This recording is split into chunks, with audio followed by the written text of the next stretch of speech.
I'm almost ready. Don't worry. I got one more image that I have to share. But don't worry, you guys will see soon.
Oh, I'm fucking sore.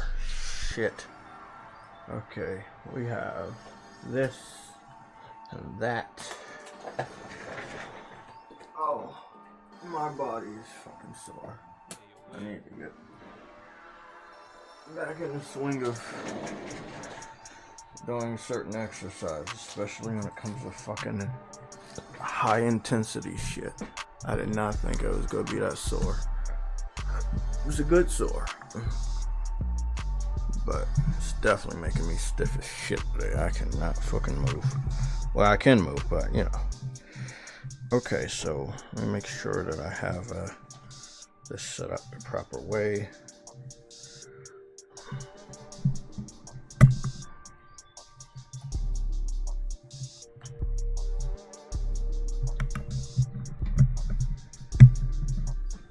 I know the sound should, the remix should be like fucking high as shit right now. Let me just turn that down real quick. Thank you guys for waiting. Super fucking late today.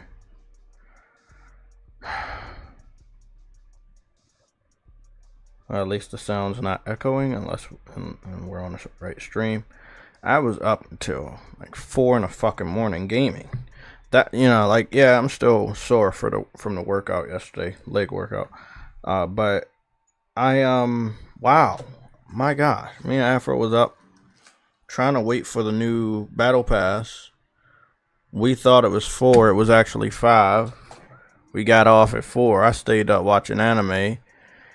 It ended up being 5. I hopped my ass on there, got some shit on the battle pass, went straight to sleep. But then it was like fucking 5 or 6 in the morning. So you just know. Yeah, it's just, yeah, I'm late. I'm not late because of me trying to be late. I'm late because I was up literally all night gaming. I will not be doing that shit today. Shit. You want to text me when I'm fucking live? Any other day you don't want to fucking text me. Not gonna reply.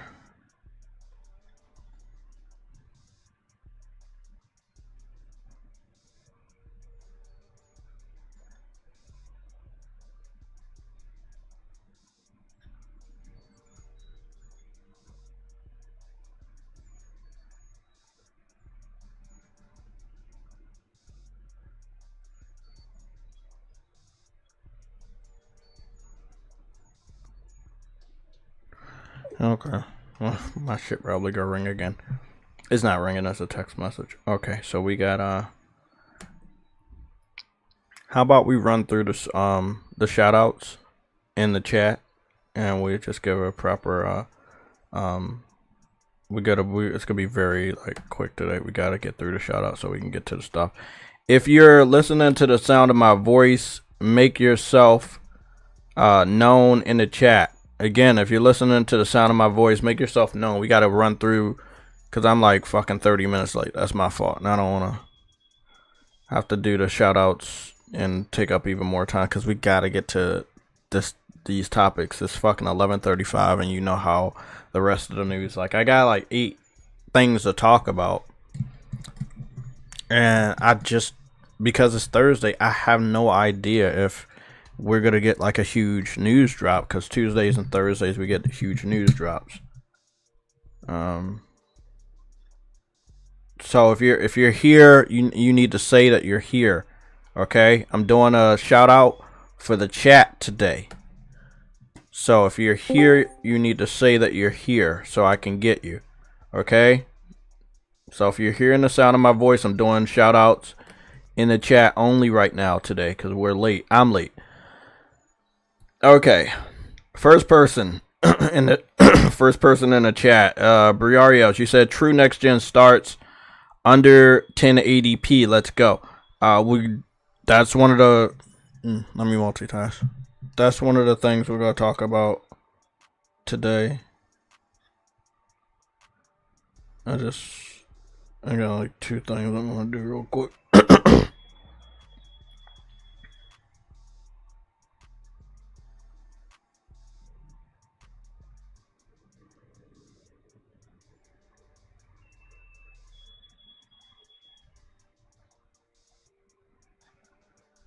Okay, so I did that.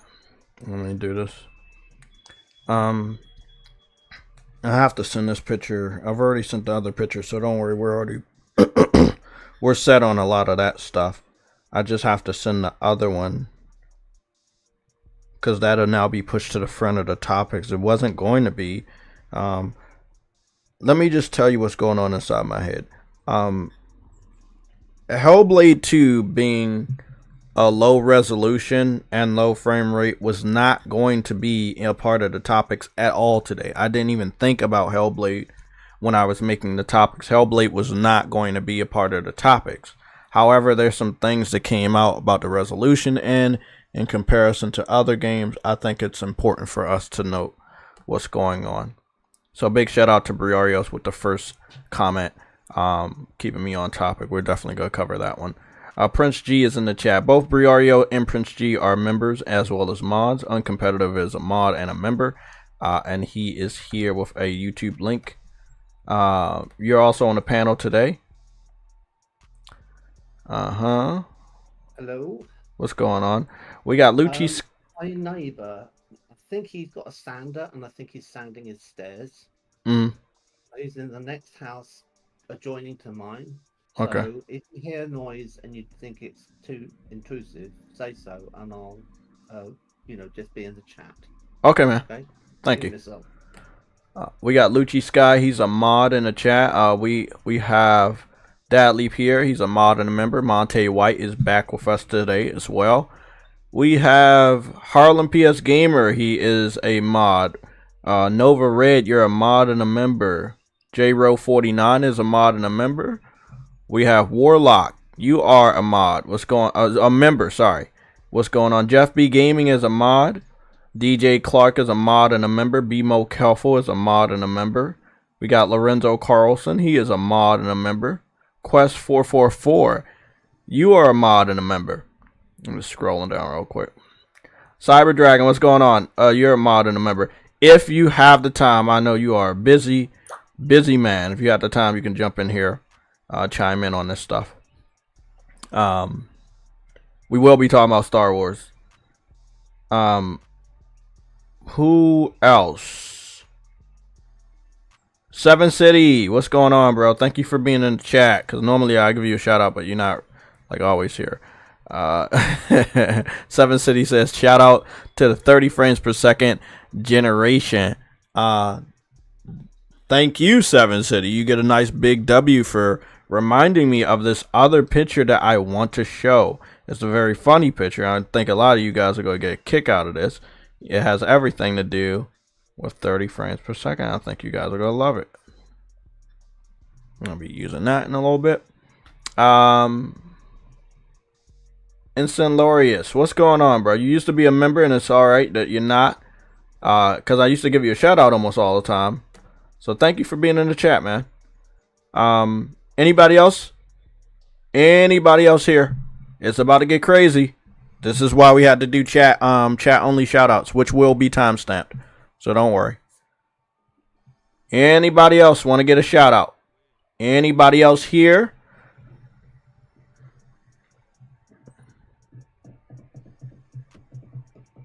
Anybody else here? Seven City, if that's a red alert for a news, let me know what it is. Other than that, don't play around with the red alerts. We take that very seriously here, because we don't know if it actually is like red alert news. There's a great many topics I wanted to run through, because I have a feeling something big is going to drop today, and I hope that I'm wrong, because then it will push back all the stuff that we're going to cover anyway.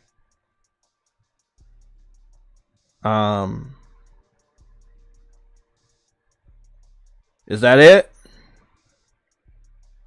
Is that it? Going once for the shoutouts. Going twice. Let's get started. Big shout out to everyone that's here watching. All the people that checked in the chat. And everybody that gave me some time to get ready. I'm going to hop in on this real quick. I will be eating 2 oranges. Probably only eat 1, and I got water.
Why did I feel weird?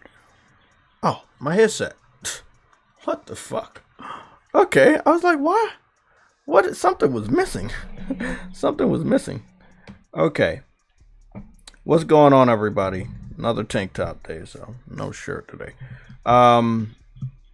Let's get started. There's been a lot of updates. I've gotten a Grand Blue Fantasy update. I got a Saga. It was installed. Yeah, I got a couple updates. And I was watching a video to kind of educate myself and inform myself on the Sweet Baby Woke stuff, which you know I'm against, and I'm speaking with my wallet. And I know that there are people, I've talked to a couple of people, you know, from the PlayStation Legion, not really understanding my position on that, but you know, my position is my position.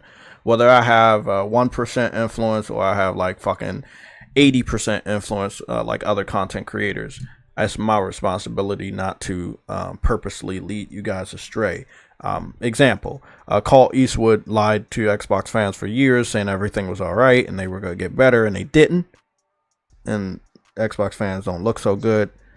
Me, I'm like, after the this game is only on PlayStation 5 or it's never going to PC. After that, you know, started educating myself and learning this stuff, and the kind of certain things I have to back away from, certain things I can speak on without jeopardizing long-standing credibility between me and you guys. And I'm responsible enough to take L's, you know, and I'm also responsible enough to learn from the L's I've taken, so that I don't make the same mistake, so that it wouldn't harm you. If you're gonna listen to me, you can trust that I'm not going out of my way to fucking intentionally burn you with bad news or lies. I can't talk for other content creators because more so than not, it's all about the money for them. It's all about the views, the attention, the popularity, and the fame. But let's get to some of the topics. Let's talk about the most entertaining topic. We're going to be talking about 30 frames per second. We're going to rinse and repeat. We're going to do some lazy shit and see if you guys give a fuck. Our lazy shit we're going to do today is we're going to repeat. Yes, I said it. We're going to repeat the same fucking poll.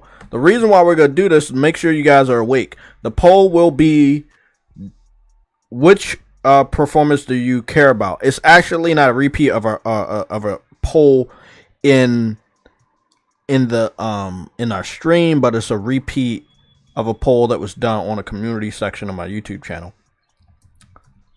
Like and subscribe. I'm putting a reminder because you guys are doing a great job. That's the reason why. Like, I've seen you guys subscribing. I've seen that shit go up tremendously. But for the people that are watching that do... What is going on? Fuck!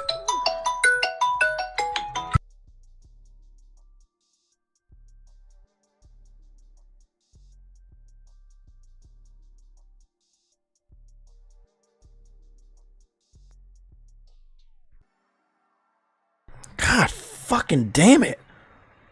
Do you know, sometimes it's like that. When you're like, when shit's about to go down, that's when the world like, hey bro, we're gonna fuck with you today.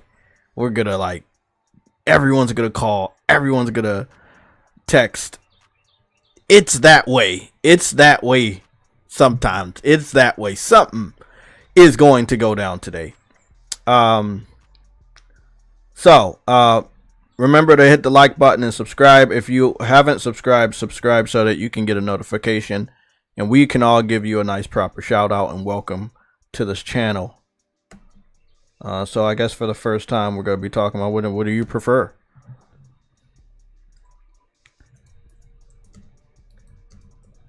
You know what's missing from that image?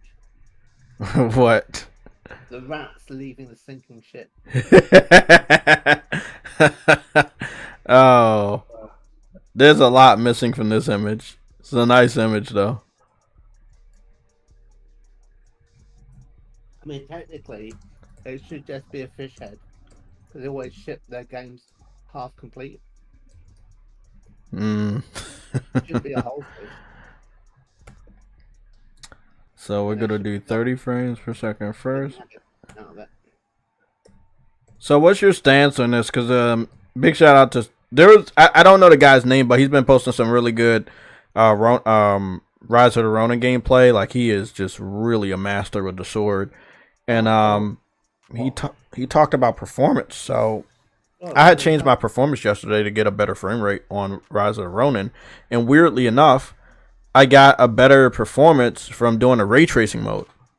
But you have to turn everything else off. You'll do ray tracing and turn everything else off. Also, you're not limiting the frame rate, so it'll be open, and then PS5 picks up the slack, and it gives you a more stable frame rate than when I was doing resolution or something. Having more control on a console, or do you prefer it to be like just a couple of options? I feel like I would love to have more options. Do you remember that one game that I got? Do you guys remember that one game? There was that one, remember it was that one game that they had given us, and either they made a mistake and kept the PC settings in there, or they did it on purpose. Where you at? I stumbled across a web page last week, and it was saying this is what you can do to tune Call of Duty Modern Warfare on PS5, and there was a lot of different things that you could change. And I was surprised the number of things it would let you do. I think you could get up to 120 frames per second. So this is the one I wanted to show you. It's called Star Ocean: The Last Hope. Now, if you don't know about Star Ocean: The Last Hope, this game was a console. This was a exclusive for the Xbox 360. This is when you're not gonna like it, but it happened. Square Enix basically turned their back on Sony because the PS3 wasn't the dominant system that generation. They made a lot of deals with Xbox because Xbox was out first, and this was one of those games where, Star Ocean has always been on PlayStation, and from what I remember, was exclusive to PlayStation for a long time. But this one came out and it went to Xbox and did not come to PS3. So this was a 360 exclusive. They did a remaster. They brought the game to PlayStation 4, and then they brought it to PC as well. It came out at the same time. Same subtitle and everything. Long story short, this game had PC settings, obviously, but then when they put it on PlayStation 5, PS4, it had PC settings still. This was for PS4. At the time that this game came out, the PS4 Pro was out, and this is what I wanted to show you. And the reason why I'm bringing this up is because of what Uncompetitive just said. So we want to go, not the button configuration. You want to go to not camera, not that. You want to keep going down. And here, this is where you get the crazy shit. So we're down to visual style. It says visual style, classic or modern. I got it at modern. It says screen resolution, 1380p. So sorry, 3840 by 2160. Now I want you to understand, you could play it at the original 720p, you could play it at 1080p or 1440p. Again, these are things that normally you only have on PC. This is on the PS4. If you like RPGs, if you like Star Ocean, check this shit out. This shit has all PC settings. Now, if you're looking at the screen, Uncompetitive, look at this. It says shadow buffer, standard 2x, 4x, anti-aliasing, FXAA3. That's some high shit. Camera blur off. Depth of field, I have that on. Character display distance, close, medium, or far. A lot of games do not have camera distance anymore. This one has all of that. Self-shadowing, you can have that on or off. Texture resolution, you can have low resolution or high. They don't lock it. They just give you the option to do so. They have multiple options for your controller as well. But these amount of options when it comes to the visuals and the display is fucking impressive. There is so much here. And this is Square Enix remaster game. Nobody probably talks about this stuff, but this is very impressive. So when I hear people say, "Oh well, this can't run this," it's up to the developer. It's up to them how they want to run these games. So to say that we can't have these settings, I will always disagree after I played this. Now before this, there were some other games like Infamous Second Son that had certain settings and stuff that you can mess around with, but nothing is as vast as this. I do believe that not Final Fantasy, Spider-Man ended up having multiple resolutions for ray tracing 60 and ray tracing 120 and different stuff like that. But with this stuff, this is just, you don't get this. I didn't know what I thought about this, and my opinion from using PCs was that I didn't like it because it was. Was it ported to the PS3 in Japan, Briarios? Because I didn't see it come to PlayStation 3 when it launched on Xbox 360. That's why they made a remaster. They didn't bring this to Xbox, by the way. They only made the remaster for PC and PlayStation 4. So I'll have to do a check on that because there was like Tales of Vesperia. It was exclusive to Xbox, and then they ended up bringing it to PS3, but only in Japan. So it was like okay, yeah, we'll keep it exclusive for the rest of the world, but we Japan wants to make their money, so we gotta allow them to put it on PlayStation in Japan. It was a shitty generation, the shit that Xbox does. I can make a whole video about that, but we're not gonna talk about that right now. Star Ocean Last Hope PS3. According to Wikipedia, Star Ocean The Last Hope is a 2009 action role-playing video game developed by Tri-Ace and published by Square Enix for the Xbox 360, and the fourth installment in the Star Ocean series. Yeah. The game's battle system features There's no history of it being on PS3 in the United States. Trust me, I would have known. Oh, okay, there it is. Oh, it's called International. I see it. They must have brought it over late. When did this, let me see when it came over. I'm going to go to Wikipedia and see when it came over. Because it does say PS3 here, but it must have been late. Does anybody know when it came over?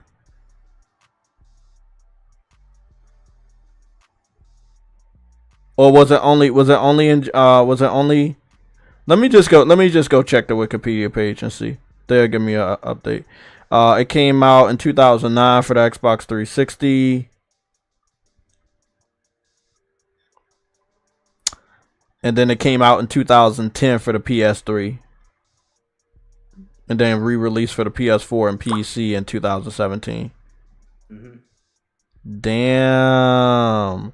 They had a whole year exclusivity because when it came out in North America, it was February 9th. When it came out in North America on 360, it was February 23rd of the previous year in 2009. So they had a 1 year exclusivity deal.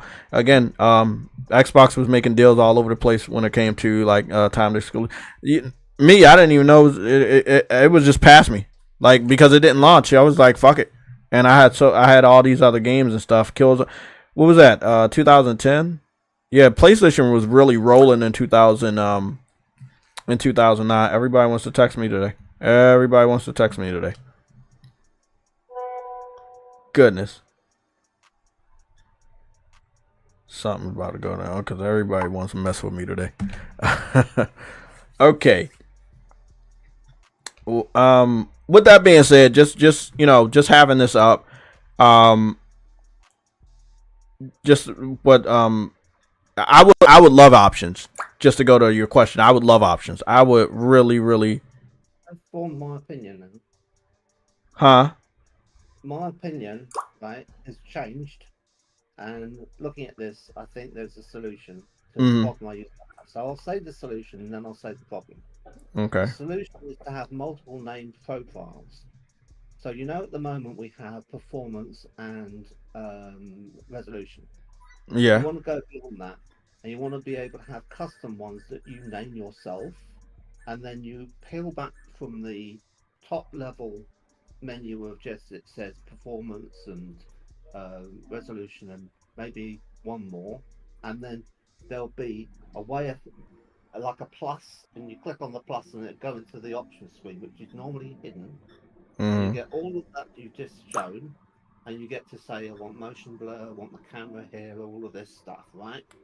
Mm-hmm. And you might end up with a mix that makes a dog's dinner out of the game, right? Because frankly, the developer would like you to pick a tuning, a combination of things that they think is better one way than another, according to certain aesthetic criteria. Warlock, you say you have the game, okay?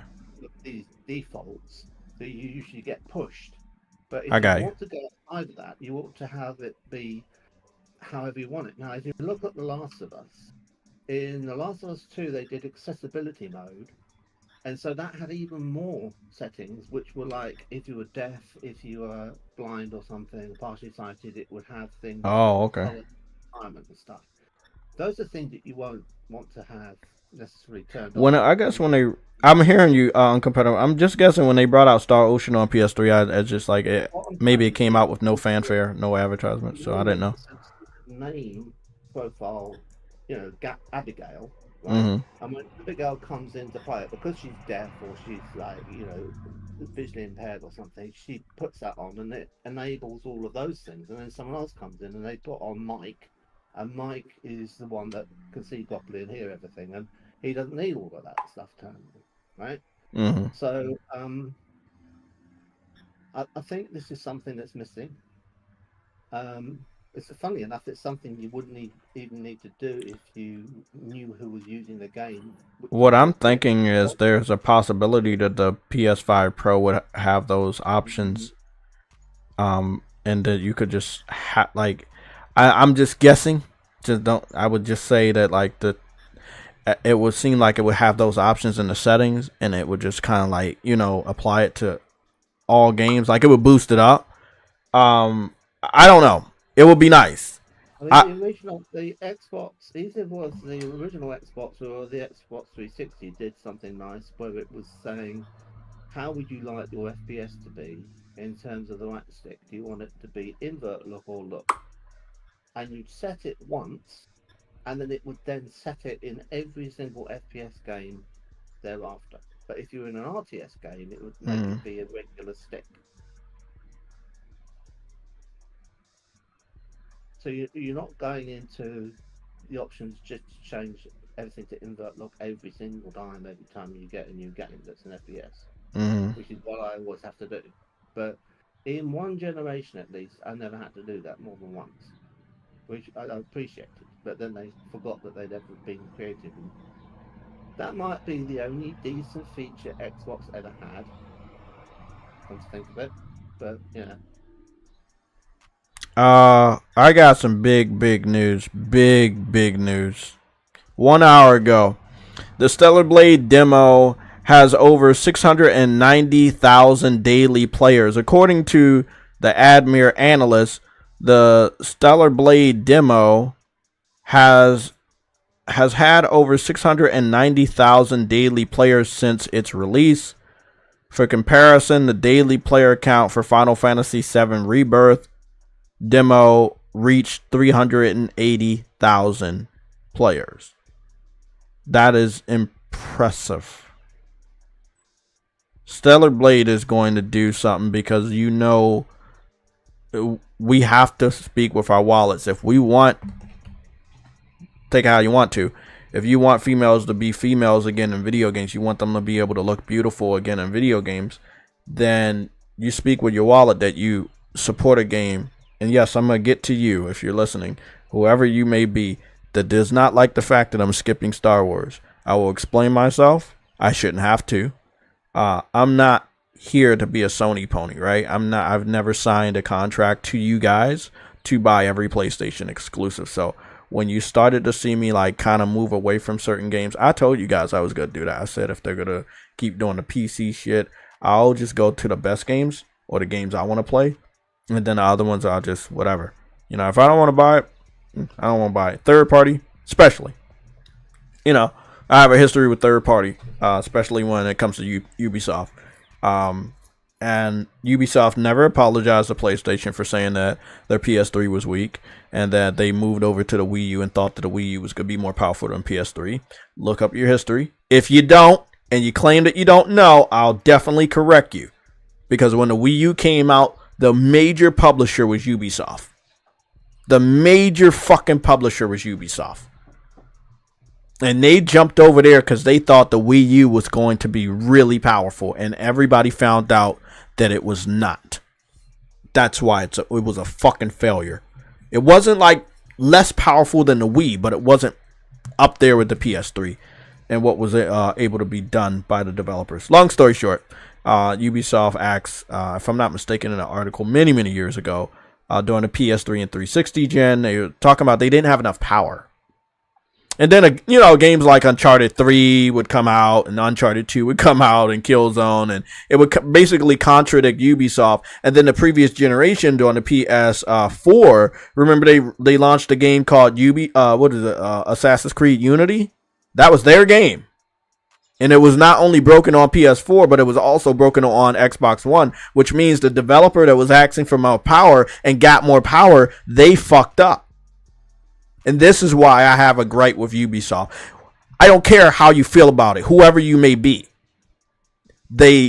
First of all, they lied. They made fucking excuses. And they never apologized to PlayStation for that fucking article. Ever. Again, we need more power. You're not giving us more power. The following generation, you get power and you start releasing broke and buggy games at launch. If you would leave it up to developers, they would blame hardware all day.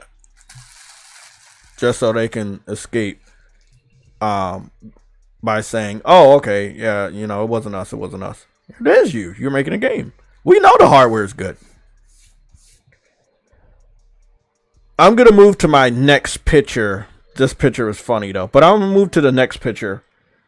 And the reason why I want to move to the picture, because I got a checklist. Now, this is what's interesting. A lot of people did a lot of photo modes for Horizon Forbidden West on the PS5. I've had this picture for a few years now, as well as some other Aloy pictures. And then, obviously, I have a lot of my pictures that I have for a few years as well.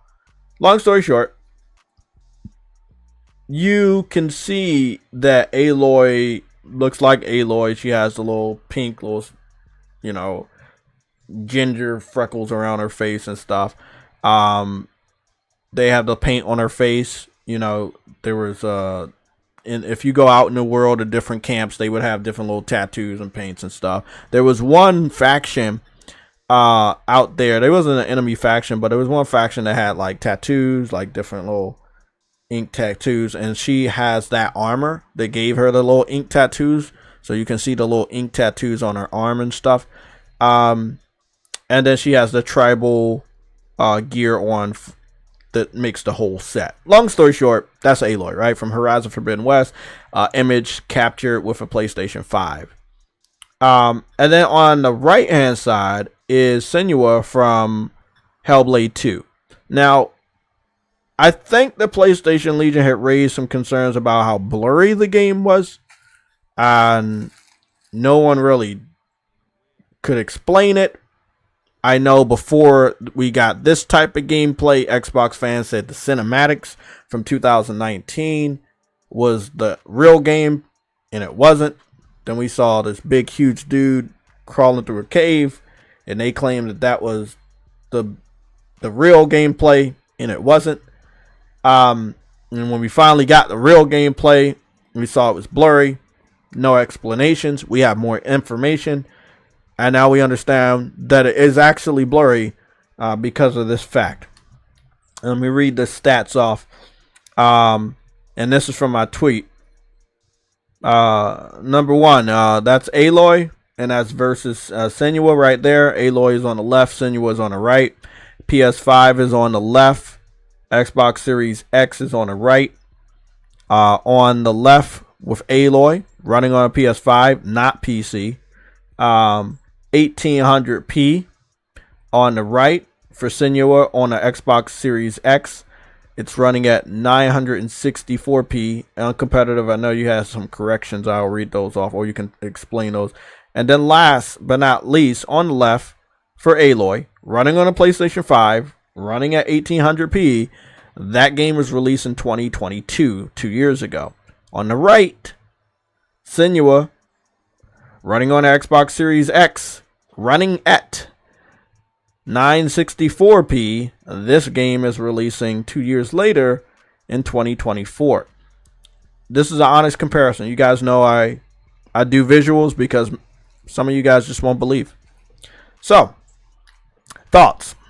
Why is this the way it is? Someone had brought this to my attention in the original Twitter post that I posted, and they were like, that's 12 teraflops. Yeah, and I thought it was a really funny joke because that is 12 teraflops. We were told that 12 teraflops was better than 10 teraflops.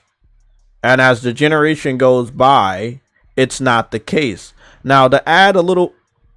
What's going on, Dez? How you doing, man?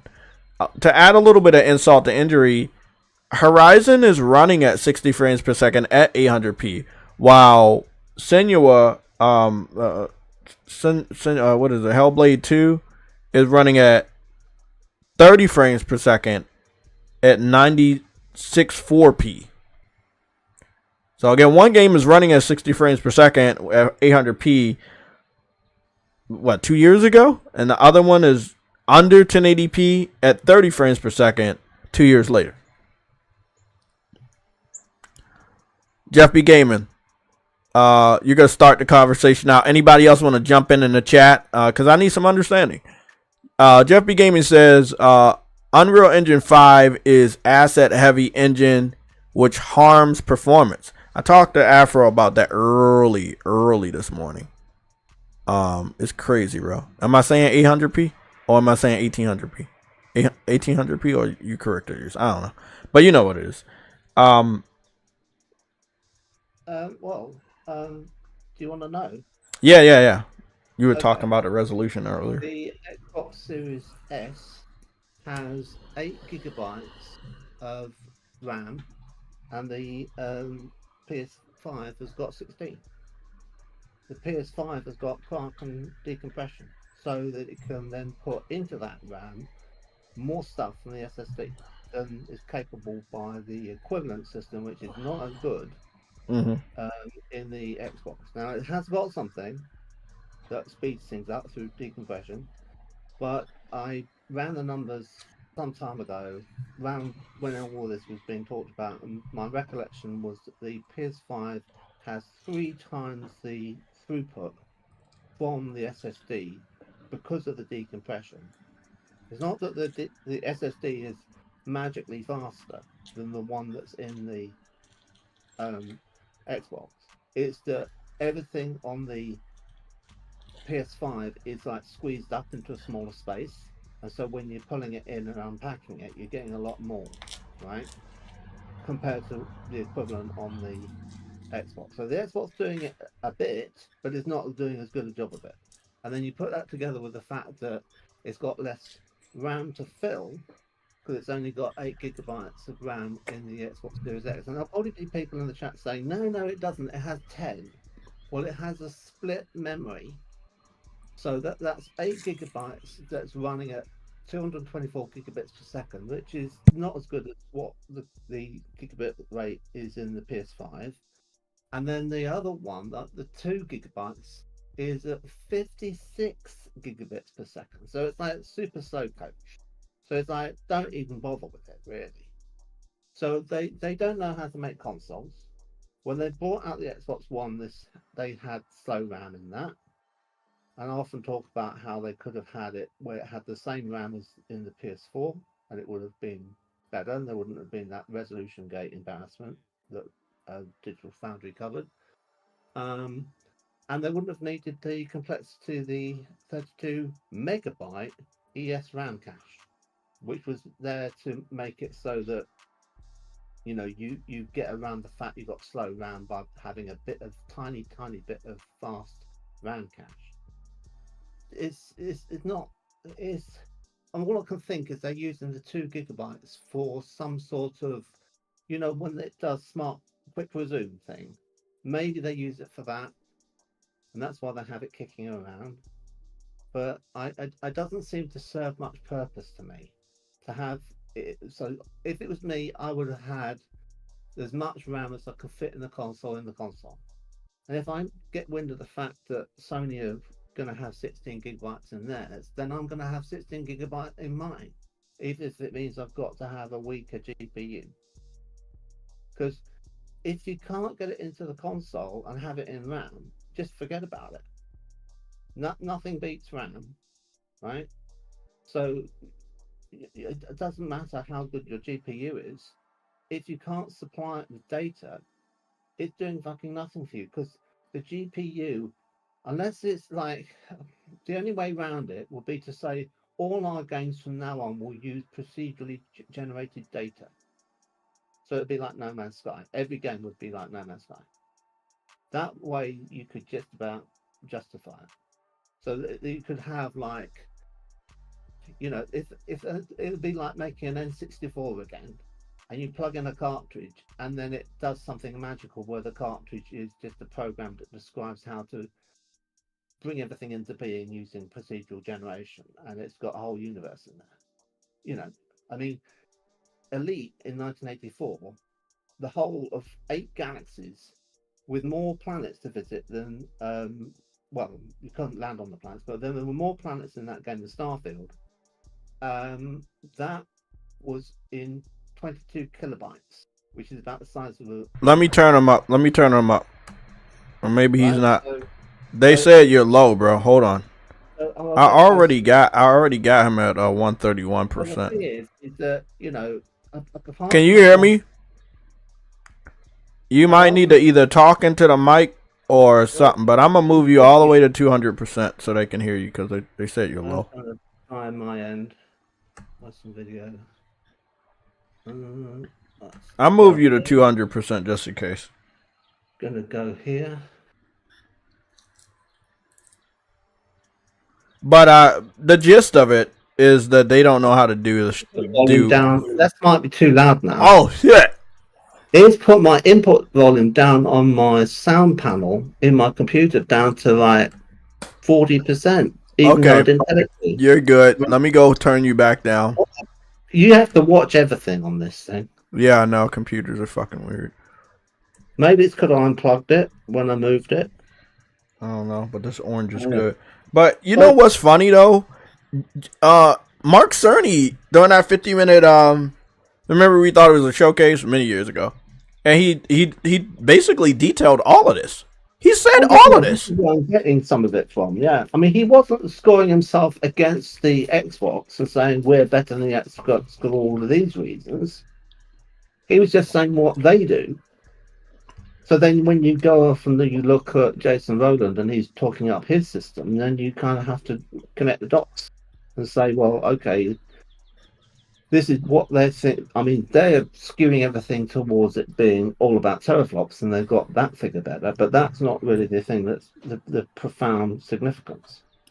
That, what I would say is they're both wrong, okay? Because there's another way of doing it, and you could go back to cartridges, which would mean we wouldn't get these games that shipped without, you know, they're incomplete and they need patches. So we could go back to the days of cartridges and Nintendo, and then we could go off and then say everyone's got to write things that have to use procedural generation to create their content, and then the formulae get run through, you know, a shader on a GPU. GPU is simply fantastic, but it doesn't really have an awful lot of RAM in the console because it doesn't need it, right? So, you know, you could do that. And then the more you go in that direction, the more you get to a situation where you're saying, well, do we need the cartridge? Could we, you know, go the route of Stadia and have it download it? Well, it wouldn't stream it. It would download it because the file would be so small. It'd be like visiting a website. That's got a load of JavaScript on it. Quite a lot of JavaScript on it sometimes, doing animations and things. And what if that's 16 gigabytes of RAM should have even been a lower. But I mean, we gotta have to move on from this in a little bit. But I do want to say, like, the other thing, I don't think you commented on it.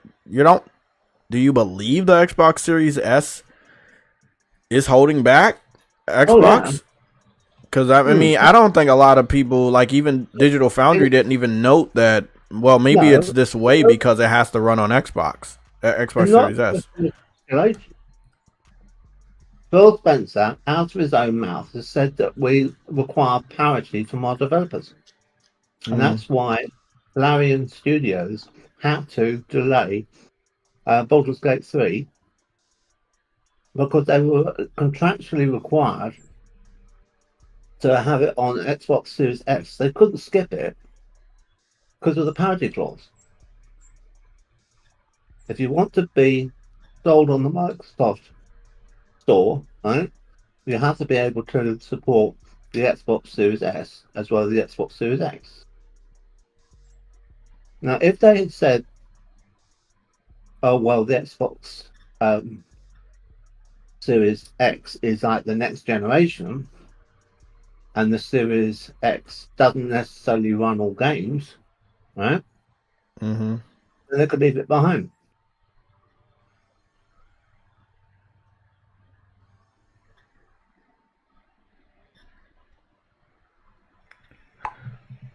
And maybe more people will buy an Xbox You know what's Series also really weird about this number of comparison? games.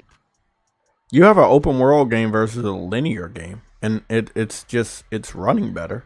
It looks better. I got that. More detail. Like, it is impressive I how. got that. It looks great. Huh? I've got for Fred and Wedge. It looks fantastic. How? I know how, but again, I mean, if you listen to the media, they told us 12 teraflops was going to beat PlayStation 5, and it's not happening. 4 or 5 years later, it's not happening. And you know, me personally, I want to let everybody know before we get to the Star Wars shit, when you guys gonna hate me on that one.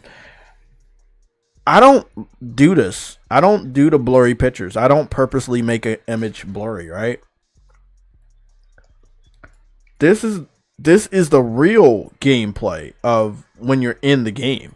We're not talking about those cutscenes of. This is when I believe this was one of the newer gameplays. You remember when she was in that cave and she was looking at the water? It was one of the newer gameplays. This is from the newer gameplay. And I remember talking to True Witty about it and some other people. I was like, man, that looks a little blurry. Does it supposed to look like that? There was other gameplays when she had a lot of the paint on her face and she looked at the screen. Not the 2019 gameplay. It was some other one. It's had a downgrade. Yeah, it's definitely had a downgrade. Yeah. Which is not what you expect when you hear, oh, it's running on Unreal Engine 5. Like, you don't expect Horizon Forbidden. It's crazy. Decima Engine looks better than. The reason it's had a downgrade is when they first showed it off, it would have been when they first got the tools and they had to build it on PC. They wouldn't have had a console to build it for. They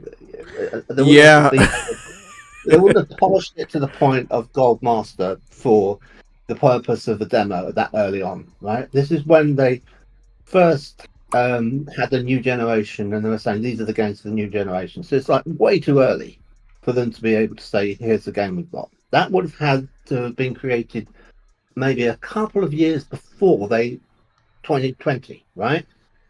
For them to have something to show, they've got to have time to make it. And during that time, they're making the console. So all they've got is a spec list of what the console is likely to do. They're not told about the Xbox Series S, are they? Because the one that comes out first is the Xbox Series X. Then they back. What's happened is Microsoft's done things around the wrong way. PS4 Pro. It's like the PS4 Pro came out first, and then the PS4 came out, and then what will be the effect of that? Selling a cheaper system, and then people who can't afford the better one go for the cheaper one, and then all the major firms who had ambitions to make games that would only work on the PS4 Pro go, we're going to miss out on the market if we don't make it also work on the PS4, right? So they hold back, right?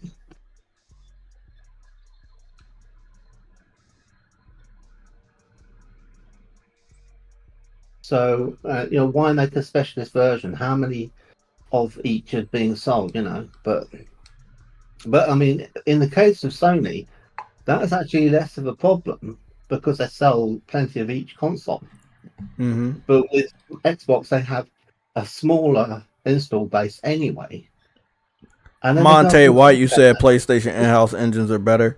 they Then do it just Unreal. Yeah, I mean, right now, with all the people that use Unreal and all the fully funded AAA Unreal Engine 5 games that have released, PlayStation in-house engines like from Insomniac Studio with Spider-Man 2 and Horizon Forbidden West from Guerrilla Games, they are not making Unreal Engine look like it's awesome. You know?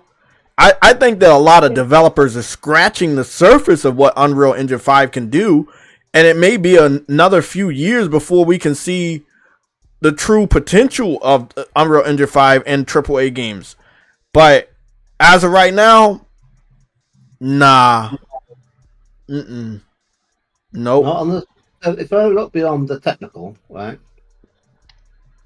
I like what they're doing. It reminds me of the first one, which I did like as a game. When Thatcher did his video on it, which you've probably seen, Mm-hmm. he had nothing bad to say about the visuals, right? I like the actress.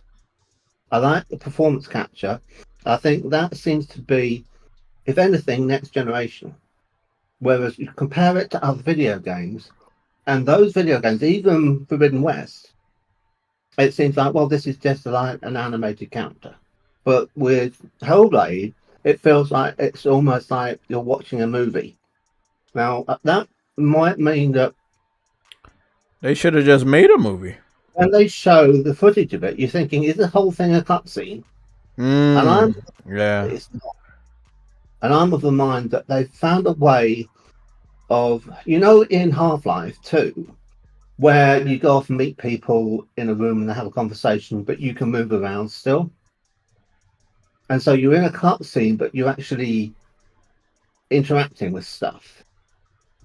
And then when you walk around the room, Alex will kind of turn her head towards you and look at you and stuff. And they'll maintain gaze with you and stuff. And her father's there and he will do it as well, right? Mm-hmm. So what I'm saying is that could you not have this going to go over everyone's head? Could you not have dynamic mise en scène and reactive performances from the people that are in the scene, and then pull out of a database what the facial expression should be and where all the characters should be in relation to each other and how their attention and their head is directed looking at the threat and looking at their companion, and all of that is kind of emergent from the scenario, which is a bit random, so that every time it plays out it's different and it feels very natural rather than it's more like most games where there are a certain set of animation loops and they get played in certain contexts, and those contexts are very well defined, which is how you're able to have something like a Sekiro where you can see what the pattern of the enemy is and then you fit within it and get the rhythm, and but it's not like there's expression on the face of your character and expression on the face of the enemy that much. You see what I'm getting at? Mm-hmm. So this is a whole higher order thing of like communicating the emotional state of your avatar within the game and being a bit more fluid about where they are and moving the camera around and having them sometimes ahead of them, like Indiana Jones as he runs away from the boulder, and having it be that you think, oh, that's going to be a cutscene, and actually, no, it might not be. I would put that in the realm of Uncharted 2 and 3, where sometimes you just didn't know if it was a cutscene or if it was time to play because it's so seamless. 4 too. I think it's going to be seamless, and but I think it's going to be very short. Well, let's move a little bit further. I want to go on record and say this. I might take a L, but I just want to go on record. Let me put it this way. I feel that this is still very much an indie game. I still feel like so much of what they did was very independent, even down to the budget. underneath Microsoft, you expected this game to be a full-fledged AAA title. Not look like one, but actually be one. And I don't feel like it is one.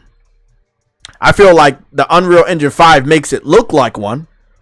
And what the technology that they used on the first game made it look like one visually with impressive AAA level graphics. Not all around, but, you know, for the most part on certain things, faces and stuff. I also want to go as far as to say I like the visuals of Part 1 better. And trust me, I'm saying this from a person that did this picture comparison. And I had, when I looked at Hellblade 2 on Bing, most of the pictures that kept coming up was Hellblade 1. And I noticed how much better it looked. It looks so much better. Yeah, this looks like a Vaseline vision, which looks like it's kind of like the N64. I'm gonna make a picture comparison so you guys can see exactly what I saw when I was doing it. It was Vaseline vision. It's like everything has Vaseline smeared over the top. It's a post-processing filter to get around the fact that there's artifacts like crazy because of the aliasing on all the diagonals. And if you played the clip at the timestamp of what I put in the chat of the guy talking about it from Digital Foundry, because I found the exact point where he talks about the resolutions. He said that we found a part in the video where you could see her blade, and it was relatively clear that you could tell where the pixels were. So we did a pixel count like we usually do, and that gave us the estimated resolution, which is dynamic. It goes from this to this. So what you're quoting there is like worst case scenario, according to their estimates. So if you ever get called out on this, because it might be that it's not as bad as this, it's their fault. It's Digital Foundry, Xbox cheerleaders that are doing this down. Let's make no bones about this. That's your safety net here. They are the ones who said that it goes down to 964p vertical. Oh yeah, they did, and that's what we're running with. That's the whole image, but it's missing the borders. If you had the borders in, it would be more, obviously, but you don't count that because it's all black. It's just, that's the letterbox thing. I just want to show y'all this, right? I know it's a little ghetto, but I want to show y'all this. So if you look at where my face should be, this is one of the other cutscenes. You notice that she doesn't look that polished in the game. So like from what you're looking at right now, this small old picture, she doesn't look that polished. Like when you look at it's almost as if it's almost a different person. And then I'm gonna do two comparison images. I'm gonna whip them together real quick. So before I do that, I'm gonna move to another image that should keep you guys entertained because it should be funny as shit. So here you go. Stay entertained. Just let me make this comparison real quick. Oh, it's already set up. Initially, as a teaser, is based off a PC, I should think, where they first got the tools and they first had the actress Melina Jurgens, and they had some performance capture thing, and they got a face in there, and all they could do at the time was her face, I think. So they go off and said, what can we have her do with her face? Oh, be as aggressive as possible. Okay. And they'll have that showcase of her doing it. And then they had full body capture. Then they had her fighting with someone with a little bit of a wooden sword and stuff. And that I wasn't convinced by. I didn't think the fight really went ham. Like it sometimes has to, If it's Vikings are like fighting Vikings, or what? She's Icelandic cult or something. It's got to be more force to it, and it's not really all that credible, really, that it's a girl fighting a man, right? So, but I mean, they try to sell that by making it seem that she's exhausted and bedraggled and cold and depressed, and when she's in the fight, she's struggling to beat off these guys. So Thrash was saying it's only one at a time, and it could do with being like her up against more than one target. But if it was, could it handle it? That's the thing. If it was, could it even handle it? Could the system handle that? it. She as a character couldn't handle it, right? A guy could handle it. No, I'm talking the performance of the console. Could it handle more characters on screen? If you ignore the fact it's got to run on an Xbox, right? Let's say it was running a PS5. You could have a guy fight off 2 dudes, 3 dudes, right? You know, Ghost of Tsushima will have scenes in it like that, right? But in this, it's like it wouldn't make sense for a girl to be up against more than one dude, right? Mm-hmm. So you simplify things a lot by it only being one at a time. Now, I have played Hellblade, and there was a time when I went up against 2 dudes, I recall. So it's not like it never happens, but that was like super unusual. Uncompetitive, you're on Discord, right? So this is what I'm gonna do. I'm gonna send something to free chat. So just go take a look at those comparisons. I'm gonna put it up on screen for everybody else, but just so you can get the full effect to see that, you know, I didn't alter anything, because some people are good. Oh, that's dope. There's a new Stellar Blade gameplay. Don't worry, I'm gonna check it out, Henry. Thank you for posting that. So here we go. So go take a look at both of those and you'll understand. Like, I've also noticed that there's way more attention to detail on Senua with tattoos on her face, braids. Huh? Right. The one on the left is the PS4 version. Yes. Of the face shot, yes. And it might possibly be PS4 Pro. If I'm gonna be really, really nice about it. Yeah, I found them on Bing.com. So I don't think there's that much. I mean, the thing is that in that game, they went and put as many polygons as humanly possible into her, and then they skimped on the environment, and they made the environment super linear in order to skimp on the environment. Yeah, I remember the environment not looking so good, but it wasn't like horrible. But it wasn't like good. They're pushing it and making it so you have the budget of a AA, and then you make a game look like it's AAA. There you go. That's what they were doing. The thing is that there was a game that was out on the Commodore 64.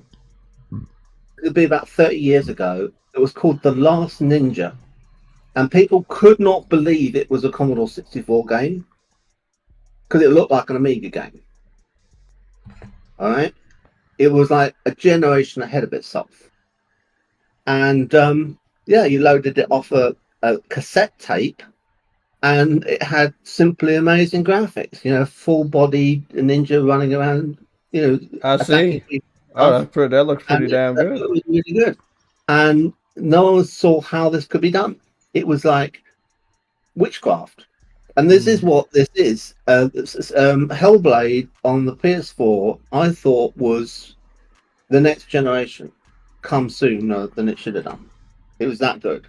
It was a better looking game than any other game the entire generation. Now it's been eclipsed by other things. You know, I don't even think this one gonna have photo mode or anything. Now this is what I wanted to. Do you see the second image right here? If you put it up against Spider-Man 2 and all the food in Manhattan and everything. Oh my God, Spider-Man just fucking kills a lot of games. It's too much detail. They did too good. Yeah, but this one on the right, it's just a blur with a green wash. It's terrible. Yeah, I mean, I wanted to make sure we got the best accurate in-game. And yeah, people will say photo mode's not in-game. It actually is, because most of my photo mode images, I have it switched to angle, and bam, I don't do filters. And there's no filters on this Aloy. I've used this outfit multiple times. I would know if it's a filter there. On the right, it's also from PS4. Yes, that's what I'm saying. You can notice more detail because it's changed. Yeah, exactly. I feel like it's a little lazy because when you look at the headgear, you notice that it's just like a blob of a wrap. But on the PS4 original game, there's multiple stitching details on that wrap around her head. You can see her braids. You can barely see any of that. Also, all of that paint that they showed off in the 2019 version, it's not on her face at all. Even the original game had paint on her face, and it's not even there anymore. So I why they got rid of it. Why? I thought that was the best thing about that. Why they get rid of it? They do a lot with this to get it to where it is, you see. So I want to be as charitable to it as possible, right? If we look at the initial showing of Hellblade 2, not these green images and Mm. not Hellblade, the ones from 2020, and her going, all of that, right? That's They're Yeah. doing like muscles under the face, and they're doing subsurface scattering, so they've got translucent skin, and they've got the woad over the top of it, and sweat, and it's just like dirt and layer upon layer upon layer of fucking graphics technology with it all just working like brilliant, right? And the performance capture for it to capture the human face and its expressions has got to capture it at a fast frame rate for it to seem as if it's doing that expression. But it seems as if they've given up on that. If they're going to do it at 30. So what's the point in having the performance capture? What's the point in the game if it's all about her emotions and situations? If it's not going to pick up micro expressions, because there won't be any micro expressions because they're too fleeting. They're going to get missed between frames, aren't they? Did we still It's have Hellblade on PlayStation? I don't know. I searched it. Somebody said you had to search it on the app before. You hear what I said about micro expressions? Yeah, I heard about the micro expressions. You're not gonna. I don't think you're gonna get that. You're looking at the back of her head most of the time, except for the cutscenes. You will get you'll get micro expressions, but let's be honest. Xbox fans don't care about the type of game that they're about to get. It's going to be a sort of series of kind of plodding, walking simulator punctuated by boss fights that are just going to be generic dudes. Okay, I guess it's not on here anymore. And it's not going to be too interesting, I don't think. I mean, it's got a kind of bullet time. You've seen that. Have you seen that? So all these glyphs there. Oh yeah, it goes slow motion and stuff. Yeah. That's there to help you make a strike, because otherwise the game can't rely on you to press the button at the right time and break someone's move set or something. So you'd miss it'd be a bit in the way like Mirror's Edge when you disarm someone. That mechanic where you get slow down time with focus. So I don't know. What? Let me see what this clickbait's all about. Somebody said that it's ending its what's the name? Now, I just want everybody to understand. I'm not when we talk about when we're about to, here's another female. When we talk about the suicides, Pea soup. Yeah, soup. Yeah. But I was about to say, when we talk about Star Wars, which is not yet, I just want everybody to know that it's not just me. Everybody thinks this way. Again, you have a beautiful young Latino actress. I've went to her Instagram already. She's very beautiful. The image that's in the thumbnail is from her Instagram. She is very lovely. She's young. She's working on a lot of projects. A lot of projects I can confirm are, have D.E.I in it. And it is what it is for this generation of actresses and actors. But long story short, it kind of made it all more clear that she was added in Star Wars as D.E.I, although it would have been better if they would have just kept her true image. Look, you're not showing off ass and titties or anything like that. You're showing off a beautiful young woman with a nice smile, nice hair, and very nice features when it comes to the face. And for you to morph that into something that you can barely tell that it's the same person. I need to know the reason. Look, it's a lot to cover in this. This might be clickbait, so I'll have to watch this later. It says Suicide Squad ends its service. Have you looked at the video Love Lockdown by Javina Gavankar? No. Really? She was a girl who was in Star Wars Battlefront 2. What the fuck? The lead character who was Empire, who then leaves the Empire and goes rogue. That was the plot of that. And she was actually a singer, and she had made a pop video, and she looked really, really nice in the pop video. So they do it all the time. Now, in that game, she didn't really look too bad. They didn't ruin her. Right? Okay. Obviously, she's in sort of severe imperial hair straight back dress. She's not all kind of glammy, right? Like you wouldn't be, but still, she's attractive.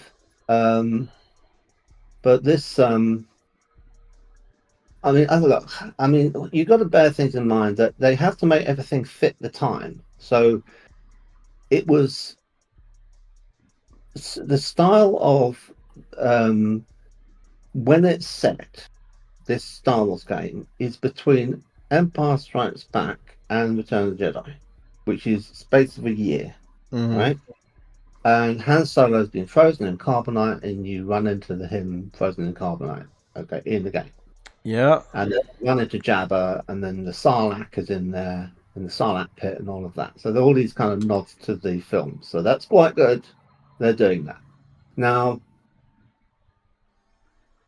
if you think about Star Wars Episode 4, right, which is Star Wars, Leia, right, who is Carrie Fisher, who's gorgeous in Return of the Jedi in the metal bikini, right? Yeah. She's got the worst haircut of anyone who's ever been in film, right? Yeah. So, you know, you could say, oh, this girl, I don't like her because she's got bangs. Yeah. The bangs are like, on the scale of the stupidest haircuts in Star Wars, are nowhere near the bottom. Nowhere near the bottom. Anakin Skywalker in Phantom Menace is probably the worst haircut. And then you've got Natalie Portman as the Queen, Amidala. Her haircut's hilariously bad. Right? Then you've got Hayden Christensen when he first appears with a brush cut. And he looks pretty terrible with a brush cut. Look, I want to talk about this. Haircuts in Star Wars are not great. Okay, uncompetitive. It's not about the haircut. It's not about that. It's them face. It's not. It has nothing to do with the hair. It has everything to do with how they morphed the face, the jawline. Really? They gave her a butt chin, and the real actress does not have a butt chin.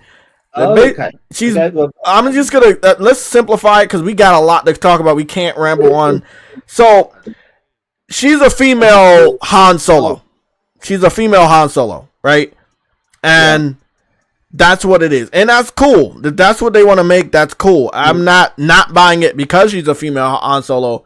I'm not buying it because, first of all, I don't fuck with Ubisoft at all. That's just a fucking thing. I will never fuck with them, right? There'll be some games that I'll pick up from them, but on average, I don't fuck with them. I don't buy games from them, right? I don't think they should give her a butt chin if she hasn't got one. Yeah, exactly. They put one in there, but she doesn't have one. She does not have a butt chin. Second of all, that has one. Huh? So don't make an actress and then change her face. There you go. And that's the thing. So people looked at that. They remember that Ubisoft is on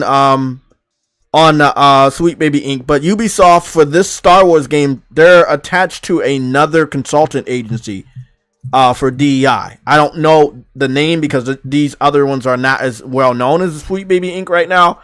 But it's already been confirmed that they're on another Sweet Baby Inc. type. Is that NX something?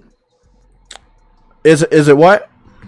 There's some other firm that's called NX something. Yeah. Does that ring a bell? Yeah, kinda. Anyway, they don't want to be known. Ubisoft D.E.I. consultant. Over this. Mm-hmm. Yeah, I mean it's right there. It's actually right there. It's from January 28th, 2022. Getting to know Ubisoft's directors of diversity and inclusion. It's right there on their website. Yeah. The sweet mistake was to lash out at the fans for having created this theme, and then there was the Streisand effect, where you could have been a little bit of a kerfuffle amongst a few people who going out of their way to say, well, if you know you don't like this sort of thing, you can avoid it. And most people wouldn't have even found the Steam page or know that it was a thing and it wouldn't have been reported broadly, and they would not have affected their sales or their own reputation. But because this person went insane about it and went all over the internet shouting about it, everyone found out about them when they hadn't done before. More news items got made about them. They got the FBI involved and said that they felt that they were under threat, and they felt that these gamers were a danger to security, and that all these people who are involved in this list of people in this forum to do with them and charting what they were doing was a new Gamergate. And because the first Gamergate had led to people migrating over and being radicalized, so they think, into being part of a Breitbart News, and Breitbart News fomented a populist populist group of people in America to then support very fringe outsider candidate Donald Trump. They think that had there not been Gamergate, there wouldn't have been Donald Trump as president. Yeah, And I remember you told me about that before. We will have him in as a result, because it's obviously he only gets in when fascists get together, and they feel that they're going to have their video game sexy ladies. Lucci, I'm trying to, but we got to get past uncompetitive. It's utterly ridiculous, right? So, but they got the FBI involved, so even me talking about it doesn't put me at risk because I'm not in your country, but it's an abuse of power that this is something that they can do. So, Lucci, I'm trying to get in my Twitter. You're going to have to wait, bro. Yeah, I hope it's a red alert. Don't rush me if it's not a red alert. If it is not major news, don't rush me. Because we got to get through all of this other stuff and we'll get around to it. And when Twitter wants to fucking load up the messages, I can actually go into it. But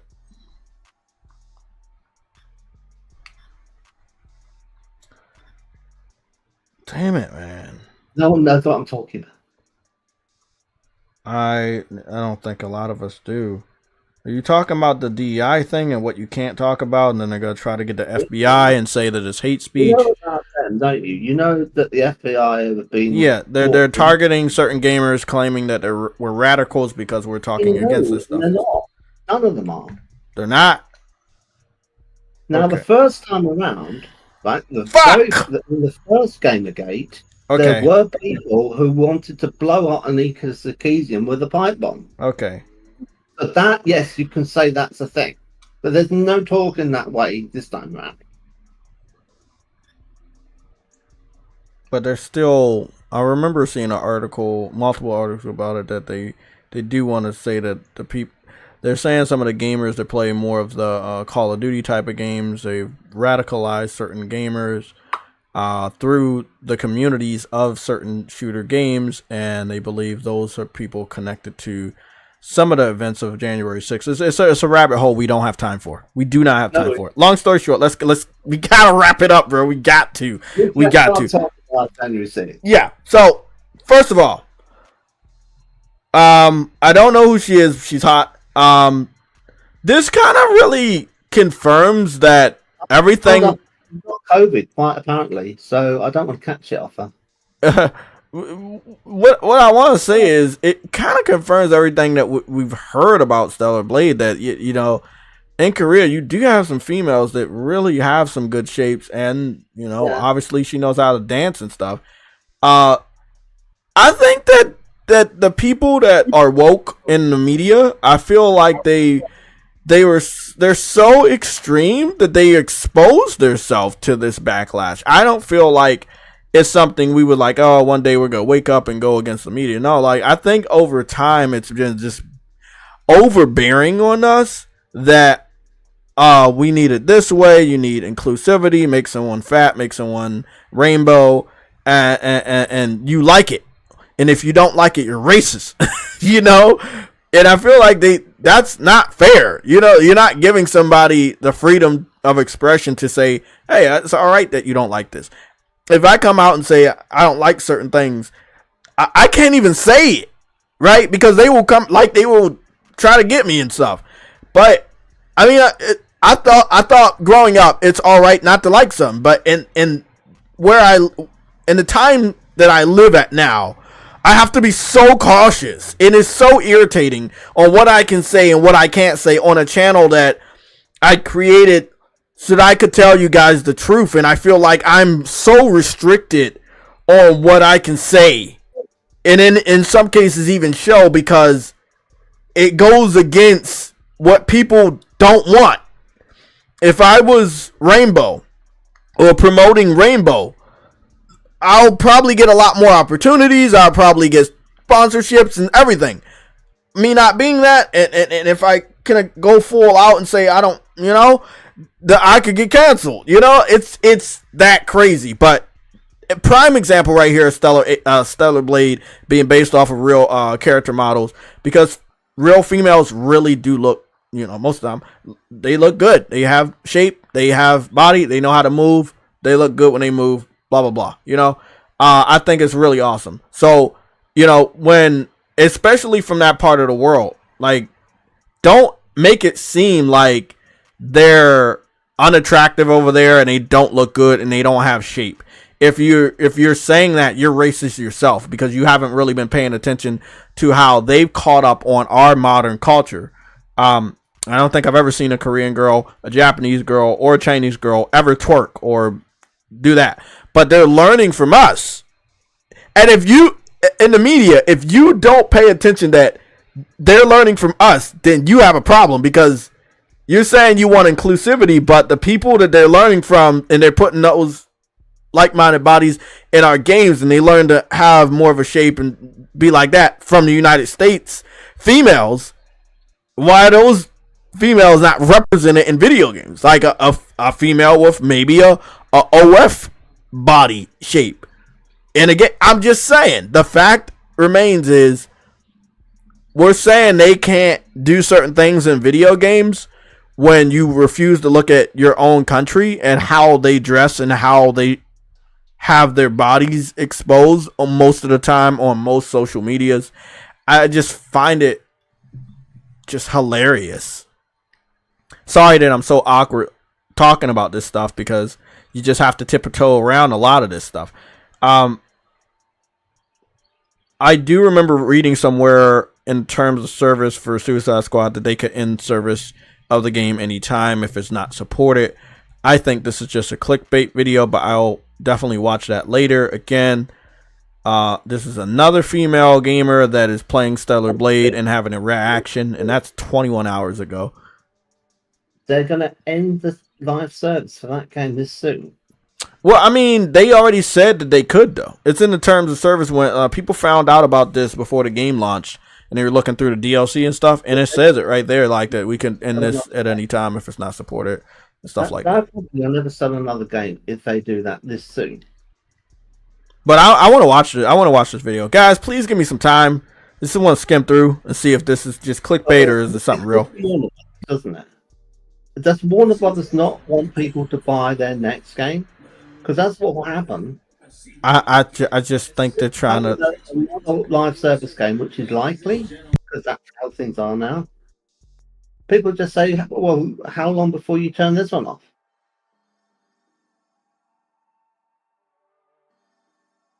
Hmm. 2025. So they're saying early 2025. Yeah, what it seems like to me is that they're just gonna bring out whatever they have, and then they're gonna cut their losses. And it lasted 3 years. You didn't have to keep. So it came out early of this year, and then it's ending early of next year. So 1 year. Yeah, it's terrible. So it dies in 1 year, or roughly around 1 year. It's just was it $70? Yeah, it was $70. Oh. I know it's coming to end. Do you remember when I said that WB is looking towards the multiverses game to see if they can make their money back from games as a service? Yeah, is that true? That's the biggest scandal of the year. I'm gonna say it. I told you so. And I'm not saying that they could keep it going because the game's good. Oh, no, the game's not good. I mean, what they should do is they should do what they did with Cyberpunk and spend more money on it and fix the game. Some games are not broken in the same way that Cyberpunk was. Cyberpunk had a already great character, great cast, everything was good, but you know, like when it came to the mechanics, some of the mechanics and the performance and stuff, they had to fix that. But the game itself was good. Suicide Squad is a bad game, and I'm not hearing a lot of bugs and glitches. I'm just hearing the writing is bad, the characters are bad, the D.E.I messaging is bad, and people are turned off by it, and you can't fix that. That's just the way they made the game. You can't fix that. There's nothing you could fix. There's nothing you could do. You can't fix that. Uncompetitive. They shipped the game the way they shipped it. Now it would be something like Helldivers, where it's again already great game, right? But it had problems with the servers and shit like that. They're fixing that. But the core of the game is good, and that's why people keep going back. The core of the game was good for Cyberpunk. That's why people kept going back. Shit, I even went out and brought the damn game and spent over 100 hours in the game. I was fucking in love with it. I'm suggesting you change the core of the game. They can't. It's too late, bro. They're not going to go back on that. They're not going to go back on that. All the characters, all the writing, they've already fucking shipped it off. They probably already did the voice acting. There's no way they're going back on that. It'll cost too much money. It is the gameplay and the assets, right? The map, all the characters, what they look like and everything, right? So obviously you keep the Harley Quinn that's in there and the shark character and Captain Boomerang and all of that. You don't change them all, right? They have to stay the same, but what they do, what their weapons are. We got bad news 1 hour ago. It doesn't look like it's a good day. Immortals of Avion maker furloughs the majority of its studios. The news comes 7 months after Ascendant Studios laid off 45% of its staffers. Almost 50% of their staffers they had to let go because the game was so bad. Now they're going to furlough the majority of the rest of the studio. The studio is definitely going to go over. You make a fucking... I'm going to say it again because it's a fact. If you go woke, you will go broke. This is no longer 2017 and shit when people were saying go woke, go broke. It takes time. It took time for us to get fed up with this bullshit. To say we're going to speak with our wallets. And our wallets that we're speaking with is making a difference. You did not buy a bad game, and they're about to cut it off so we don't have to see it no more. I feel like that's perfect. Why should we support shit we don't like?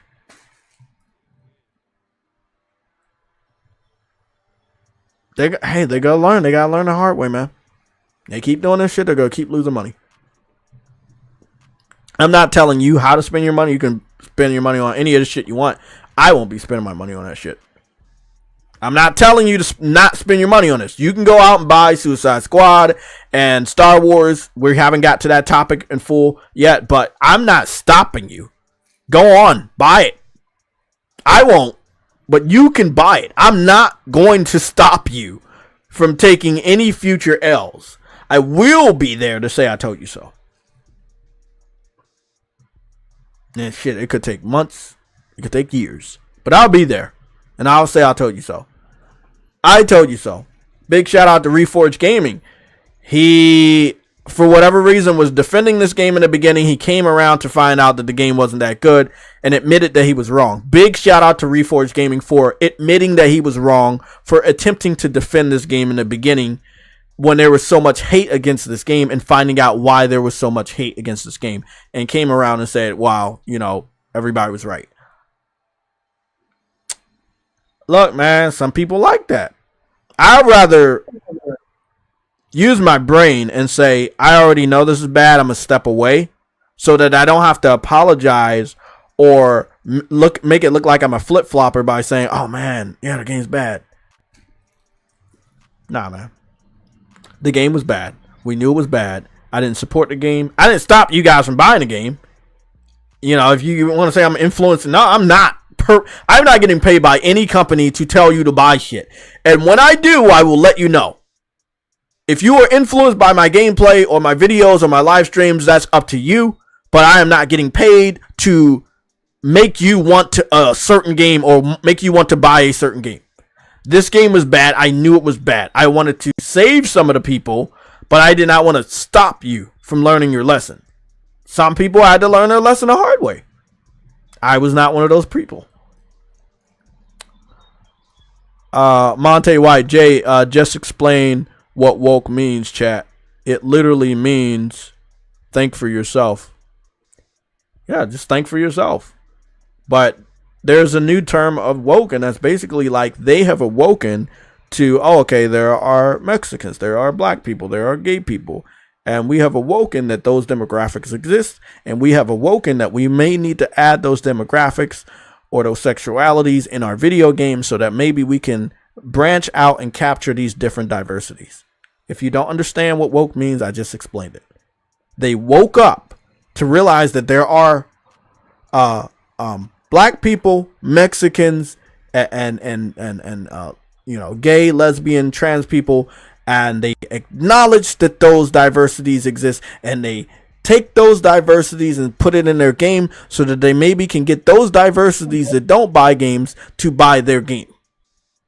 So let me add that diversity into my game to make you feel welcome. So maybe you spend your money over here. And most of the time, they overdo it. And it turns off the people they were already getting big money from.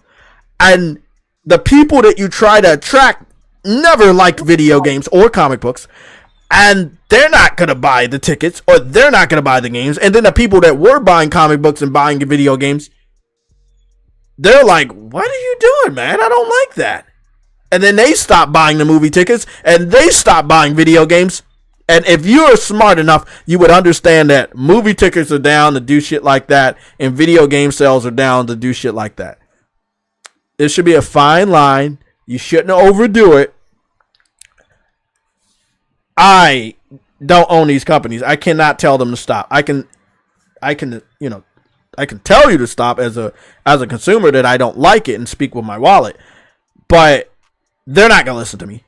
They're going to keep overdoing it, and they're going to keep turning people off, and they're going to keep losing money because they don't understand that they're doing too much. It's a DMV term that people use a lot when I was a little younger. The younger kids at that point in time that were even younger than me, they would run around the street saying, man, you're doing too much. Or the girls would say, you're doing too much. You're doing too much. They're doing it too much. It's a fact. They're doing it too much. Nobody's telling you not to do it, but you're doing it too much. And you're turning off your major audience, and you want to know why people are not buying your game. Don't act like it's any other reason besides you're doing too much.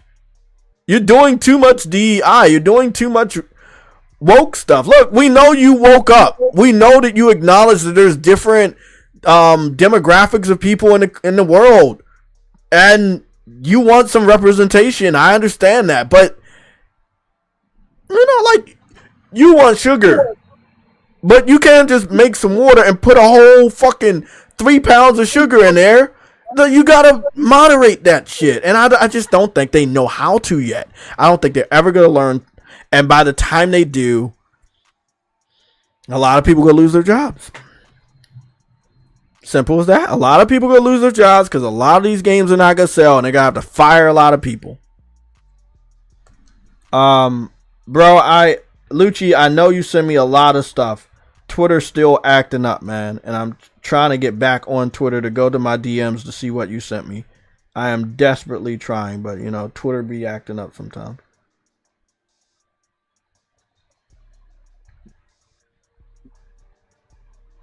What's going on with the Super Earth thing that they're talking about? Is that just started up? Is that what you were doing last night? Oh yeah, I was definitely over there last night. Me and Afro was getting some shit out the way. It's all access now, is it? You've got access. Are you walking around on Super Earth? No, we're not. We just have to defend these planets, and if we can defend those planets, they won't get too close. But if they do get to Super Earth, we do have to go back to Super Earth, and we will be able to walk around the planet. I kind of do want us to fail because I want to see Super Earth really quick. But then again, you know, they fighting hard, man. They fighting hard. How many footage of them having got that? No, nobody. Like the only people that's ever went to Super Earth or got close is all of us, actually, because we did a training on Mars, and Mars is in the solar system of a Super Earth. That's the closest. They said that if you do that, you can see Super Earth. Let me see. There's a video. So basically, after you do training, you go back to the Star Destroyer for the first time. You should be looking down, and you will see a planet with city lights, and that's Super Earth. And when you check the map, you will see that your Star Destroyer is over Super Earth. Here it is right here. How to travel to Super Earth. 38. Earth Defense Force 2047 or whatever that game's called. Yeah, I played it. Do you think it will be a bit like that? I mean, I'm a bit suspicious. I'm thinking that you never get to go there. No, we're gonna get to go there. Yeah, I've seen a lot of the leaks. Like, there's spoiler alert. There's going to be a real CNN style president, a State of the Union or emergency where there's going to be a president. He's going to be on the front of the podium, and he's going to make an emergency announcement for us to come back. They've also leaked data mined. You like when you look at the map, there's like an image of the map, and there's an image of a map for Super Earth. They could do a cutscene, right? They could film the whole thing and animate. Oh yeah, definitely. And I believe they already have all that shit set. But have you walking down streets in a city block? I don't know. I mean, I don't know if we're gonna be walking. I think it's still gonna we're going back to defend it. It was the same way on part 1. So I know we're going to Super Earth because we went to Super Earth multiple times on part 1. Well, we walked around it in the first game. Yeah, in the first game, Super Earth was there. You had to go back and defend it. If the aliens push back to Super Earth, we have to go to Super Earth to defend it, to push them back. So Super Earth was in the first game. Super Earth is in the second one. But this is what I was talking about right here. When you look down after your training, you can go and see what they said to be green, flourishing ground, and at nighttime you will see.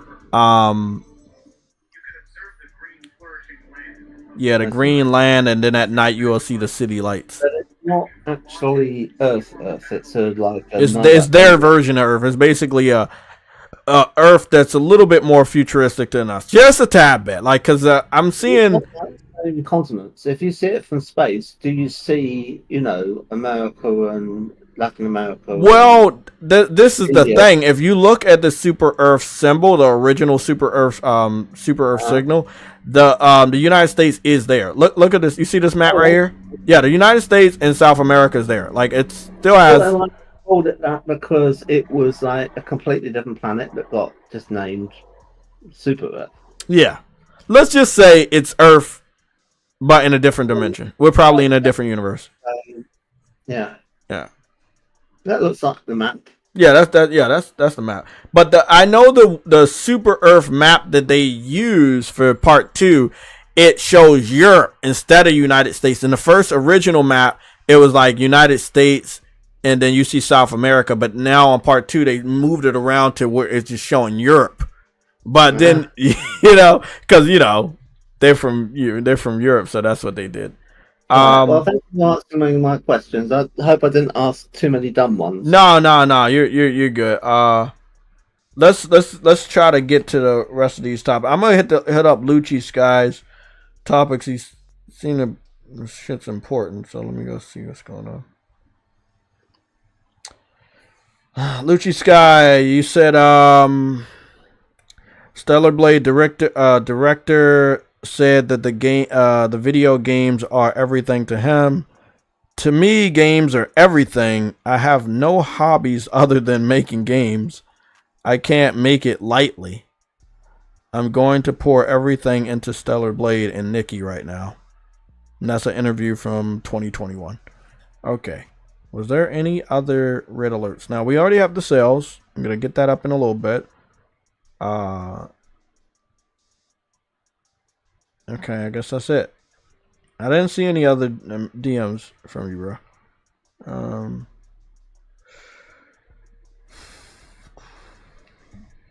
Let's get back to some of the other topics real quick. Let's see.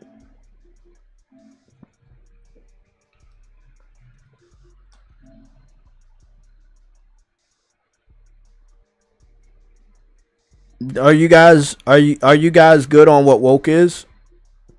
There's not the original. The original word could still be used as a new one, where you woke up, you're waking, you acknowledge stuff. That's what it really is. It's just like they want everyone to acknowledge that they acknowledge that it's other people they acknowledge, and so they want to make sure that you know that they acknowledge it by putting it into everything that they do.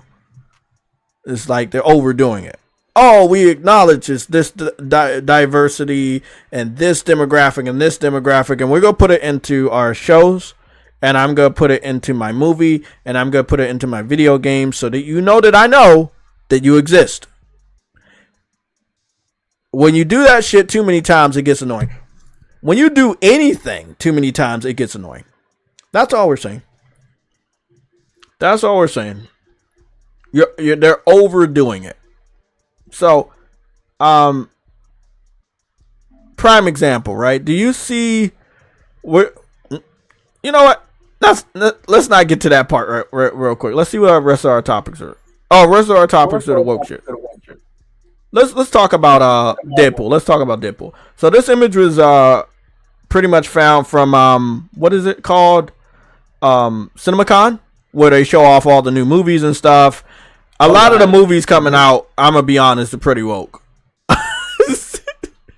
Yeah, I heard it sounded like a conference where, like a Comic-Con, and you go there and you get to see films early. Is that right? Yeah, and but they also get you to fill in an audience response card, and you score it, and like it comes away with an A cinema score or something. Is that right?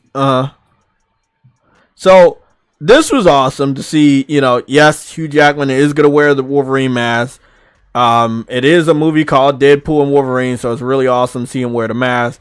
I'm a big fan of. They got the silver claw holder parts on his glove, which we all remember from the 1990s animated series as well as the comic book. So it's really awesome that he has so much of the stuff that we remember from the gloves to the shoulder guards and stuff, and even his mask. So that's so fucking dope. I cannot fucking wait. We've heard that there is a little anti-woke when it comes to Deadpool, which is making a lot of fans very happy that we can go see the movie without an excessive amount of DEI. So I'm very excited about that. You say what? Ryan Reynolds has really kicked back against it. Yeah. They tried to put scenes in, and then he found out, and he was like, no. And they were like, but, you know, it'll be good for the franchise. He says, I don't want my film to be a trailer for the next Marvel film. Exactly. The only thing that's in there is the car from Fantastic Four, which is a kind of flying car that's got... Oh, that's going to be dope. So they're going to put that in, I think, because it's like the multiverse is there, and we might see another Wolverine. And I know. Yeah, I think they're saying they want him in Secret Wars. The Secret Wars. Be the other Wolverine that will show up. So we might even get Wolverine fighting Wolverine. Yeah, they say Henry Cavill is going to be a version of Wolverine. Hold on to your hats, because it could get wild. But I mean, it's going to be fun, and it's going to have its own story. But they are going to want to put in a few things for the next phase, which is going to be X-Men and Fantastic Four. Because they're basically completely gutted the regular MCU that we had. There's nothing worth mining from that now. Good job they've got some other comics, isn't it? Yeah. Let's run through this part because it's a pretty big part. So I'm happy to, CinemaCon, as far as just seeing some Deadpool images and hearing that the next trailer is due this month. So I'm very excited about that. But, movies like Wicked. I grew up watching what is it called? The Wizard of Oz. I watched so many different renditions of Wizard of Oz. Shit, there was a Wizard of Oz play at my elementary school when I was younger. So I've always been around Wizard of Oz. I watched The Wiz with Michael Jackson and Diana Ross. It was really good. So I've watched, you know, different versions of Wizard of Oz. So it was always exciting to see, oh, Wizard of Oz coming back, and they're just calling it Wicked now, and it's just like they got the Ariana Grande and this other unknown black chick being the witch, and I'm like, okay, you know what? For the first time in my life, I'll just miss this Wizard of Oz, and I'll probably go watch a good Wizard of Oz show. I think I remember when I was really, really young, not like baby young, but like in my early 20s. It was called Tin Man. Do you remember that? It was called Tin Man. I think it was on Sci-Fi. It was really good. Well, they did Return to Oz with Freud's The Bulk. Have you ever seen that? I don't think so. There's been so many different versions. Well, that's a weird one. That's a bit offbeat, that one. Okay, so here we go. Let's talk about this. Now, Cyber Dragon might come in here and roast the shit out of me, but let's be honest. This is a few of, and maybe not all of the people that was on the Sweet Baby Inc. list. Now, I took a screenshot of this 2 days ago, so this is very up to date. Xbox is there, EA is there, Valve is there, 2K is there, Sony Santa Monica is there, Square Enix is on there. We know that they've consulted with Spider-Man, but Insomniac Games for some reason is not on here. But we're gonna say, because I'm not trying to get roasted, Insomniac Games is supposed to be on this list, but for some reason they don't have it here. But they did consult inside of Spider-Man 2 to get some inclusivity in the game. Rocksteady is there, which is interesting because Rocksteady just put out Suicide Squad. You already know. If you don't know about Sweet Baby Inc., they're a DEI, diversity, equity, and inclusion consultant to put stuff woke in your games. I'm not saying woke is a bad thing. It's just like, hey, they want everybody to know that you have awakened to know that there's different demographics and that you should put those demographics in your video game to try to maximize your profits from getting people to buy your games that don't normally buy your games. And even though they believe they're doing the right thing, it is the wrong thing because you're turning off more people than you're turning on.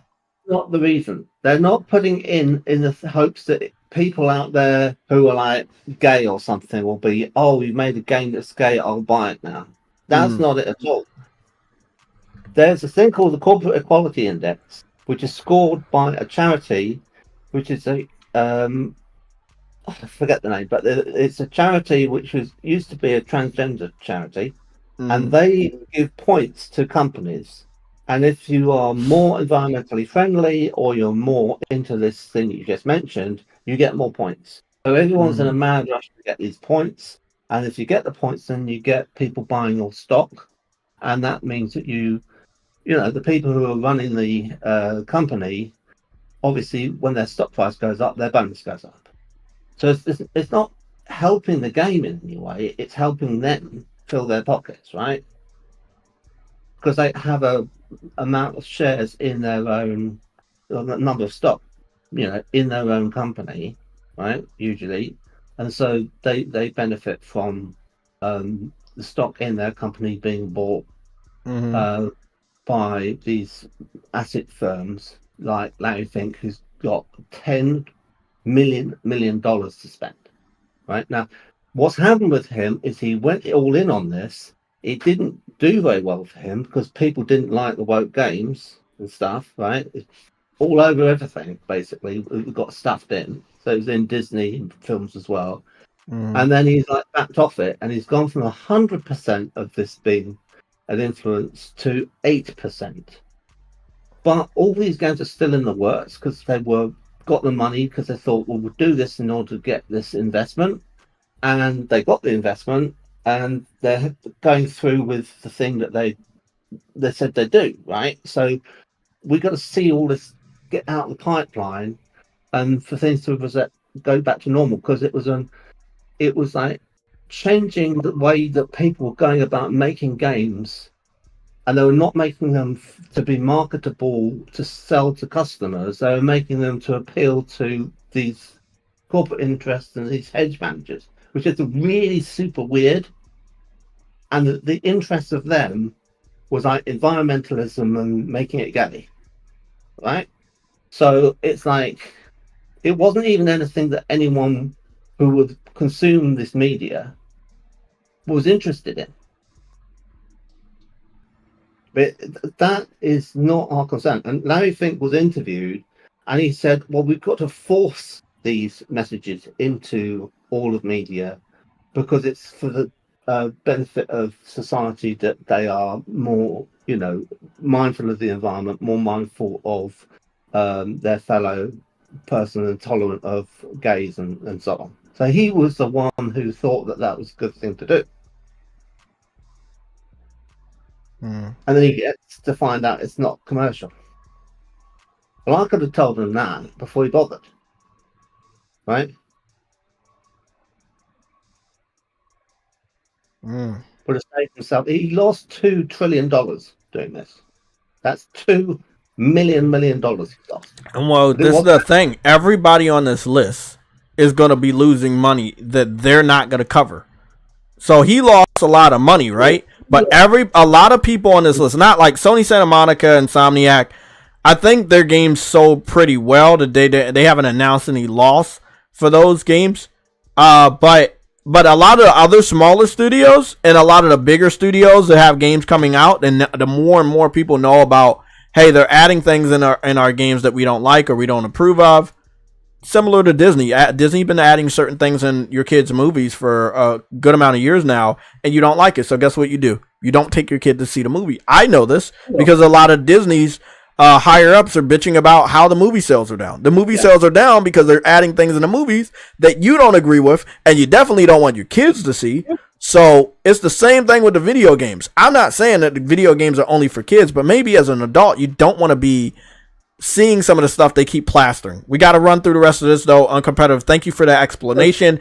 I did want to say that Ubisoft is on the list, right? I want to get to that last because I know Cyber Dragon is listening or watching somewhere. So, yes, Ubisoft is there. And, yes, Ubisoft has been woke for a long-ass time. And, yes, other people are woke. But Ubisoft specifically has a problem that they overdo it. And it is only their fault when other people, not myself, don't buy their next game, right? This ain't me. I don't have the influence you think I do. Me not buying the game is not going to make you not buy the game. You're going to decide on your own not to buy the game. A lot of people don't buy Ubisoft games that don't get influenced by me. So it's not a JTech thing. It's a everybody thing.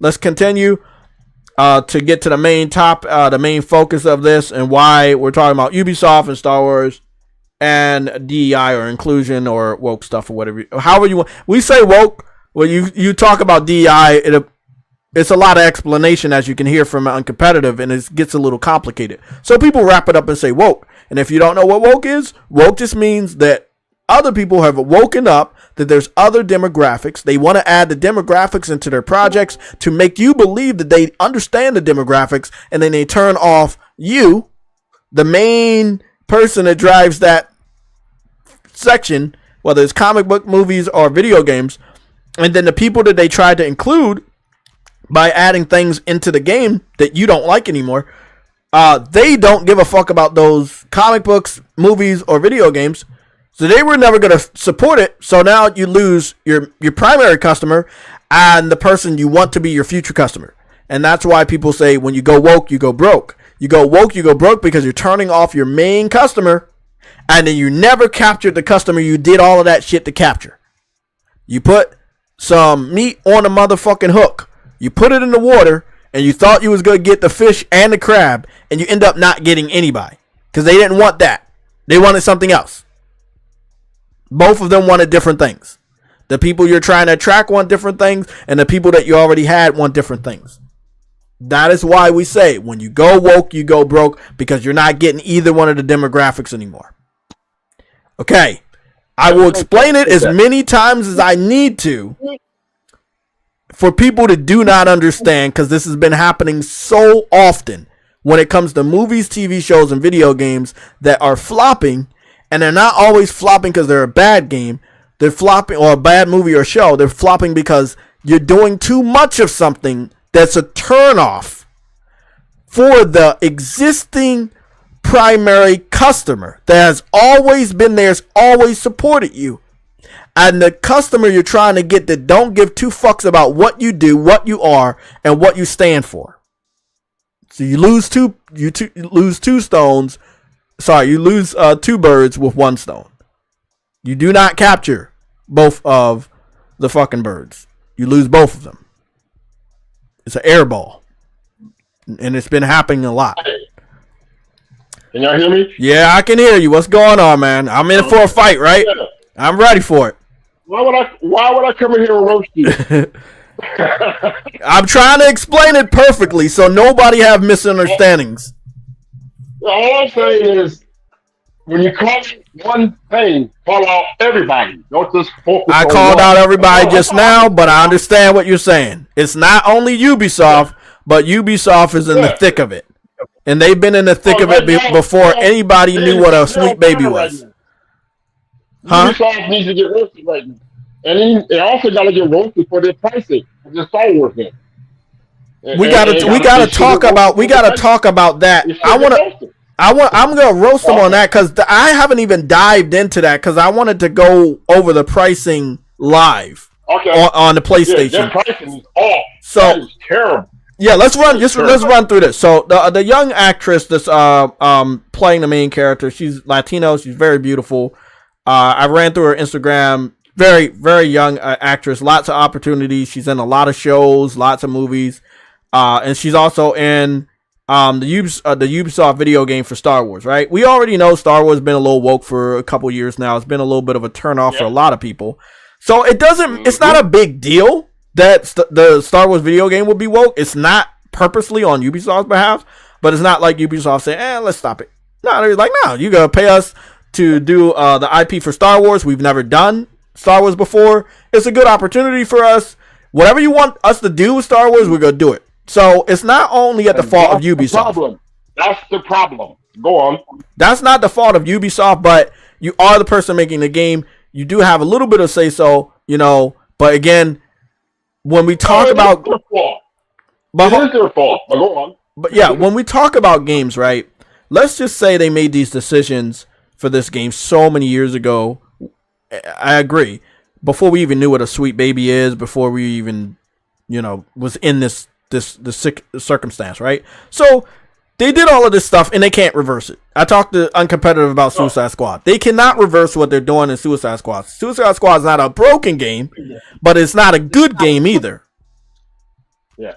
And I don't think they could fix anything without them overhauling the whole game, which would just mean canceling the current project and remaster or remaking it, and nobody's gonna buy the second game. So, they do one more season with the D.E.I, whoever that, what's it, Deathstroke, and after that, that's it. They're done. Oh, they're doing Deathstroke? He's supposed to be having the Joker. The Joker just came out. So that's the character they had. They put him in, and they're done. They're not doing no more. That's it. Yeah.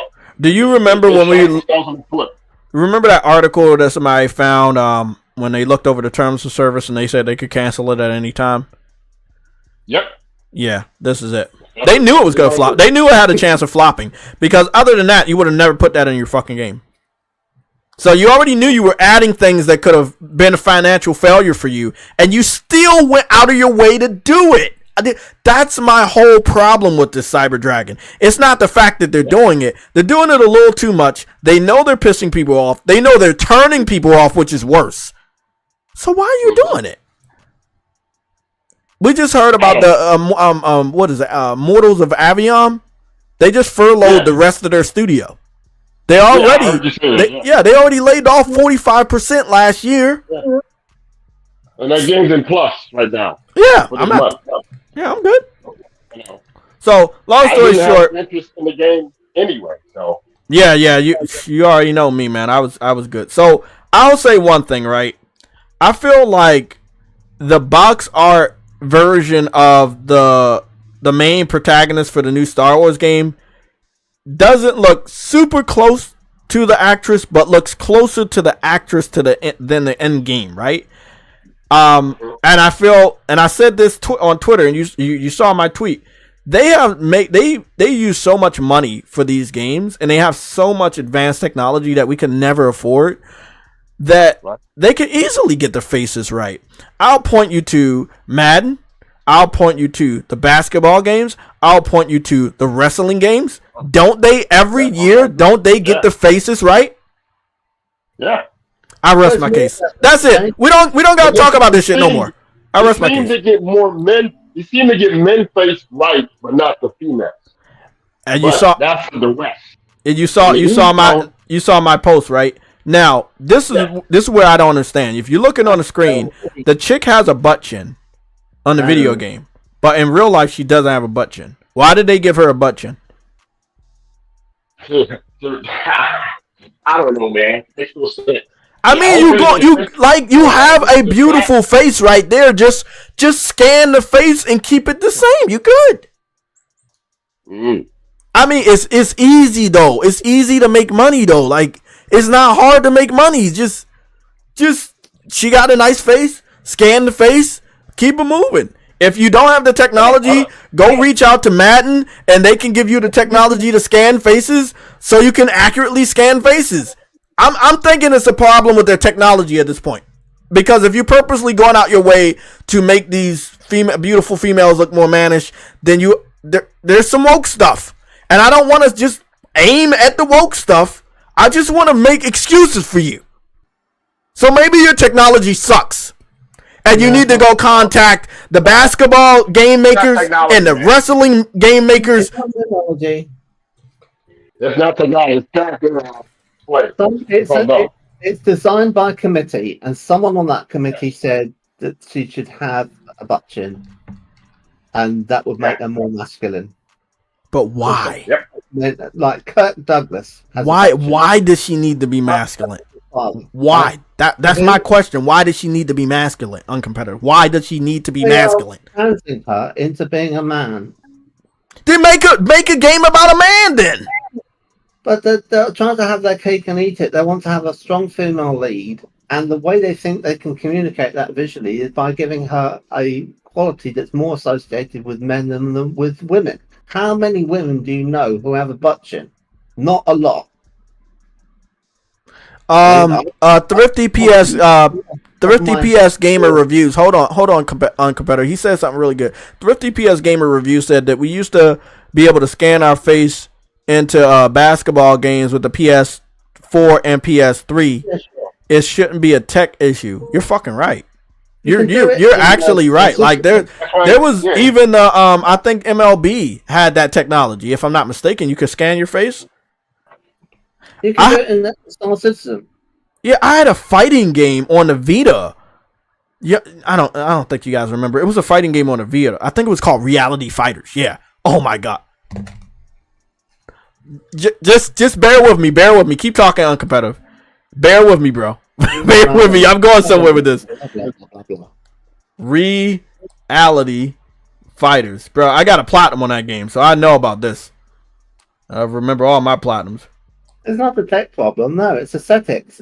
People have designed it by committee, and someone on that committee was saying we should give her a butt chin. It's me, myself, and Irene with Jim Carrey, and he has two personalities, and one of them takes over and says, I'm going to have plastic surgery, and he comes out of the doctor's, and he's got an elastoplast on his lower chin, and when he removes it, and he's back to being normal, he finds out what his other personality had done to him, and he's really, really angry, right? At what got done by his split personality. You've seen that film, haven't you? Yeah. So that's essentially what's happening with this game, is that there's got more than one creator behind it, and they are essentially in two minds about how to go forward. Uncompetitive, I'm about to show it off right now. I'm about to show it. It's a game called Reality Fighters for the play. Goes in and says, let's give that woman a male trait and give her Kirk Douglas's chin. Yeah. That's what's happened, and it's completely incongruous. Mm-hmm. So I do not know of actresses who have butt chins.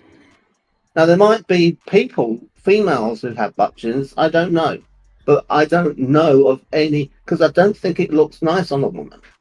Yeah. So you have found that most female actresses who have that and try to get into a career as an actress, who have that about their face, wouldn't get very far. Be more careful. We're not seeing them in movies. Okay. Uncompetitive, 1 second. Let me butt in. Be more careful. I saw your message.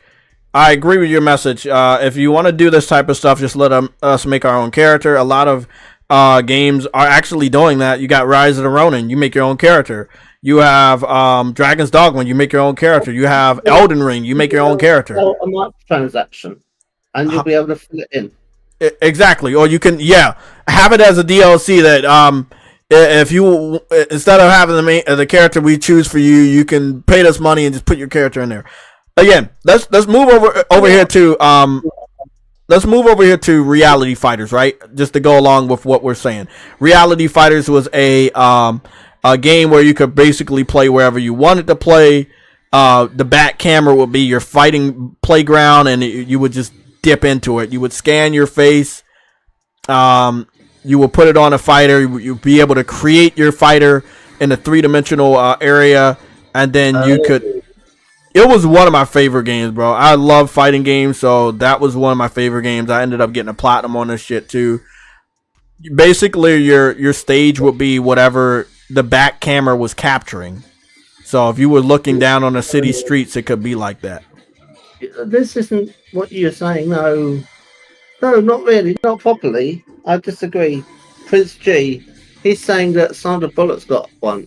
She's not got one this bad. I mean, well, I don't agree with what. I'm not speaking on your behalf, but a bit of a in going in a little bit, but it being that pronounced.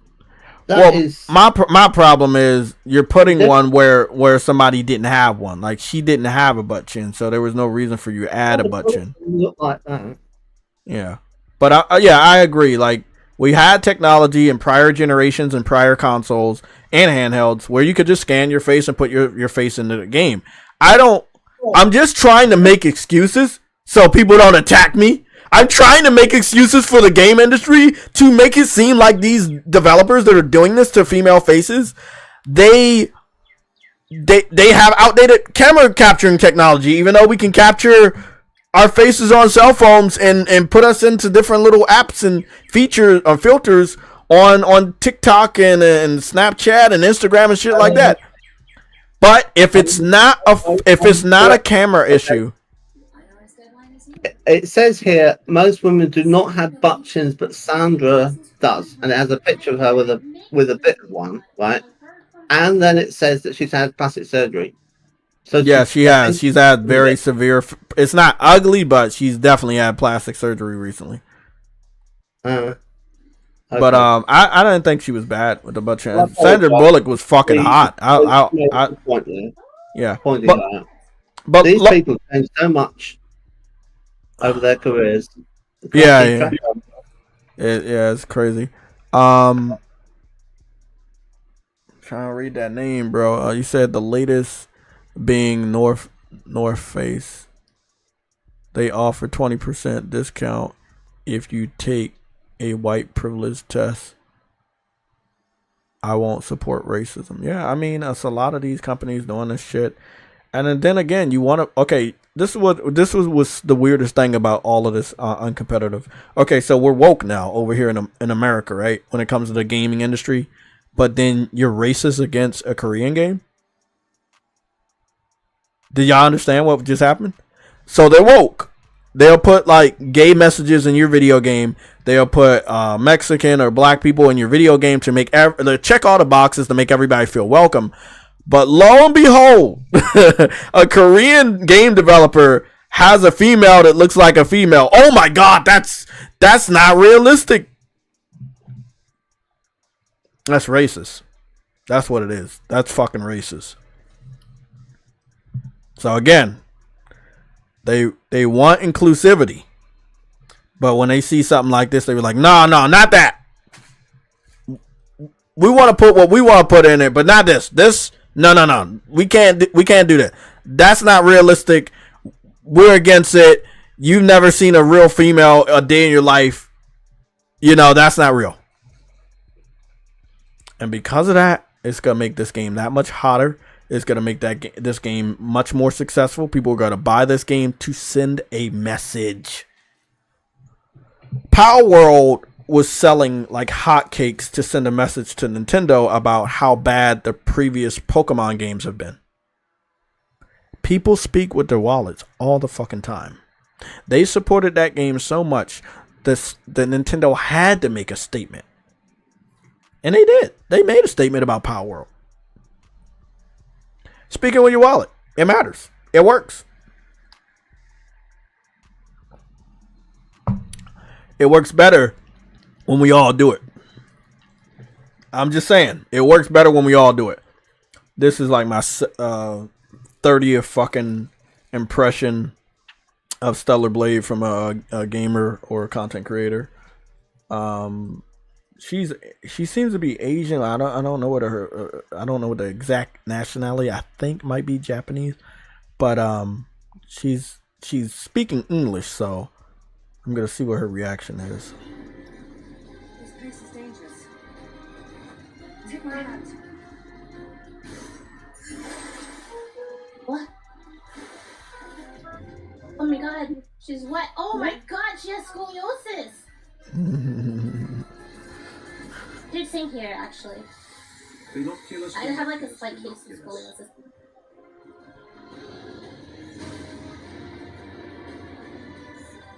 Good. Nice reaction.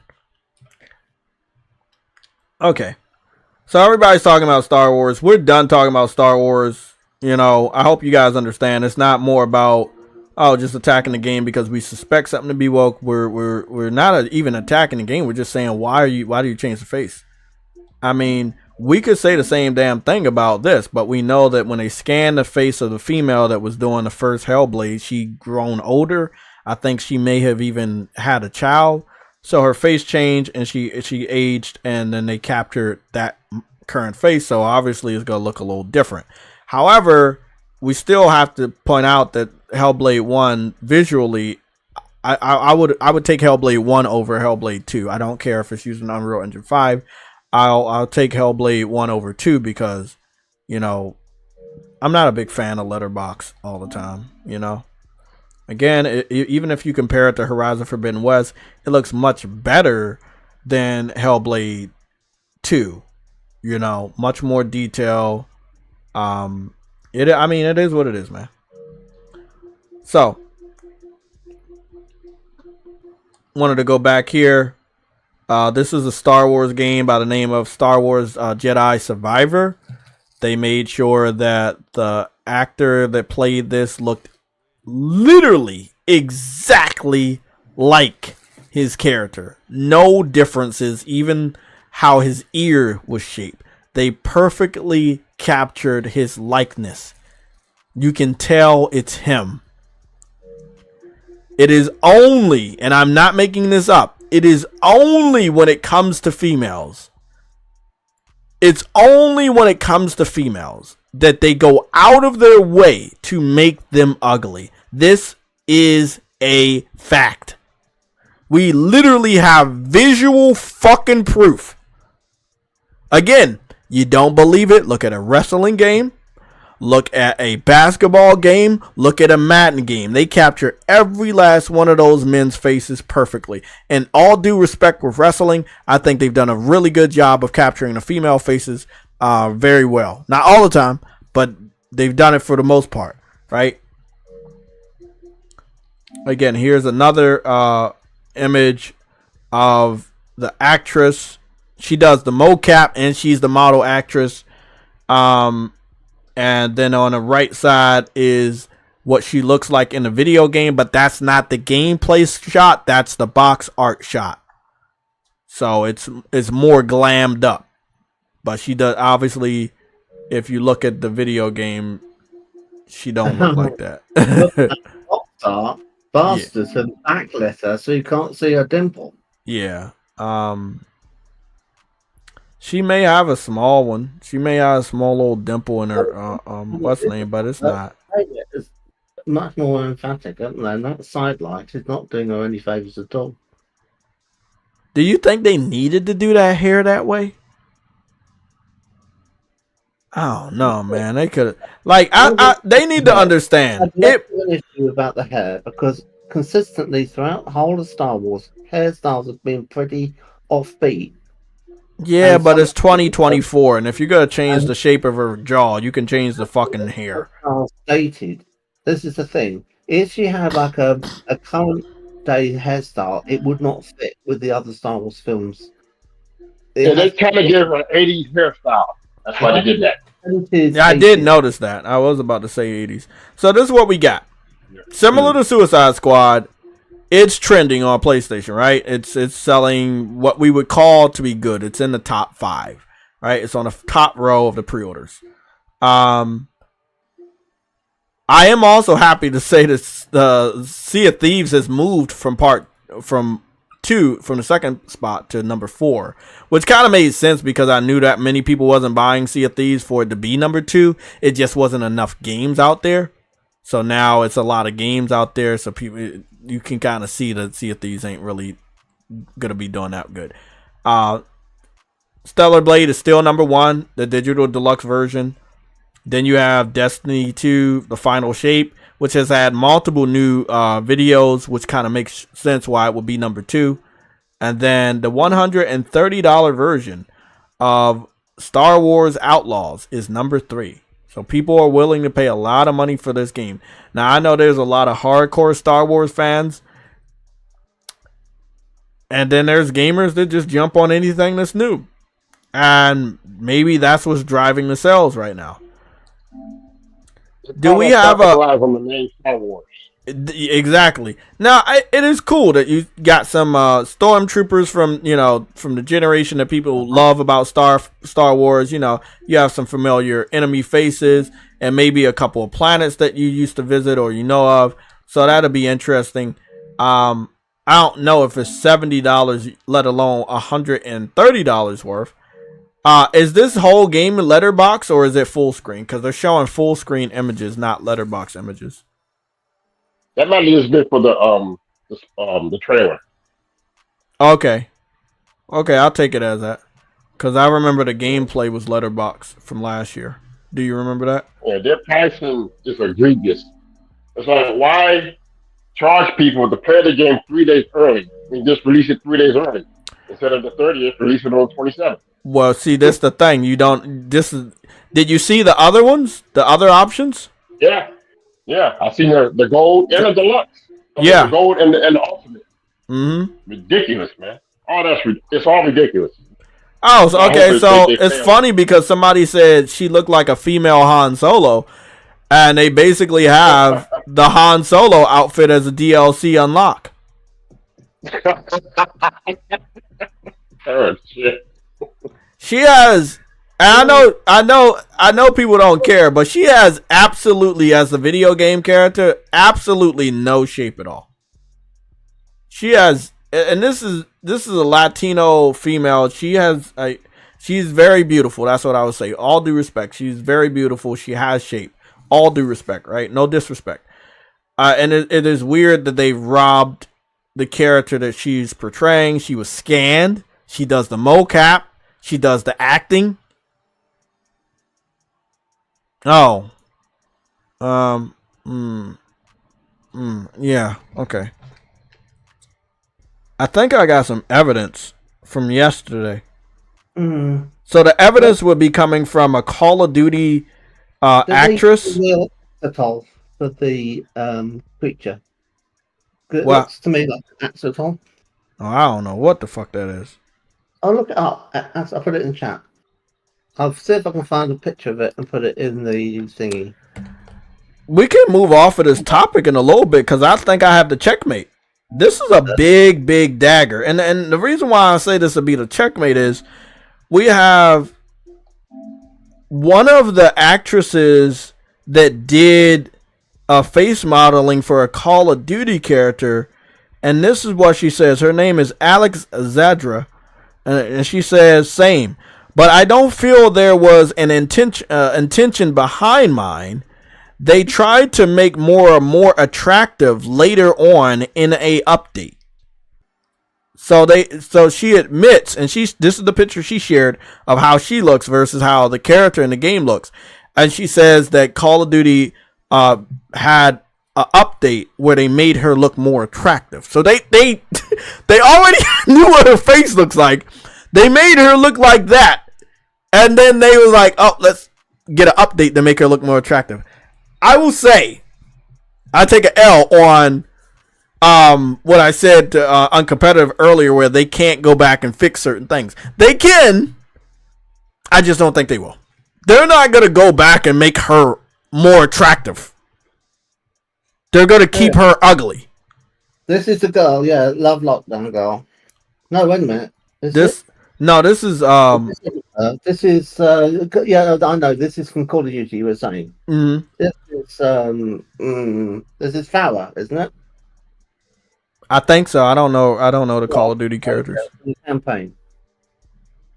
Yeah. It's a big problem. It's so big you can't ignore it anymore. We see literally what they're doing. There was some information that came out about Injustice 2 where they kind of tried to tone down the sexiness or the shape of the females. But I think Injustice has some really attractive looking female character models in all due respect. But if they toned them down to what we know from Injustice 2, that's weird.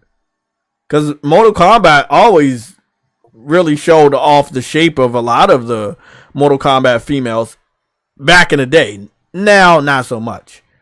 So, but every developer is caught up in this bullshit where they're trying to make. Live 5 last round went and put clothes on everyone. What bullshit was that? We should have realized something was going wrong when that came out. Oh yeah, they did do that with Dead or Alive. Oh, well, they did that because they wanted to nickel and dime people. They were like, basically like, we'll put the clothes on all the females, and then if you want the female to look, I guess, more slutty or whatever, then you're going to have to pay us. They had a lot of outfits, bro. You have no idea. Was it Dead or Alive 6? It must have been 6. Dead or Alive 5 last round. I don't think they've done a Dead or Alive 6. They do have Dead or Alive 6. I have it installed. I think it was Dead or Alive 6. Dead or Alive. Oh yeah, no, it's not 6. It's 5. It's 5. You sure it's 5? Because in 6, the chick that normally have her cheeks out was fully clothed. That's why I was wondering. 3. It was last round, right? And it was it's not 6.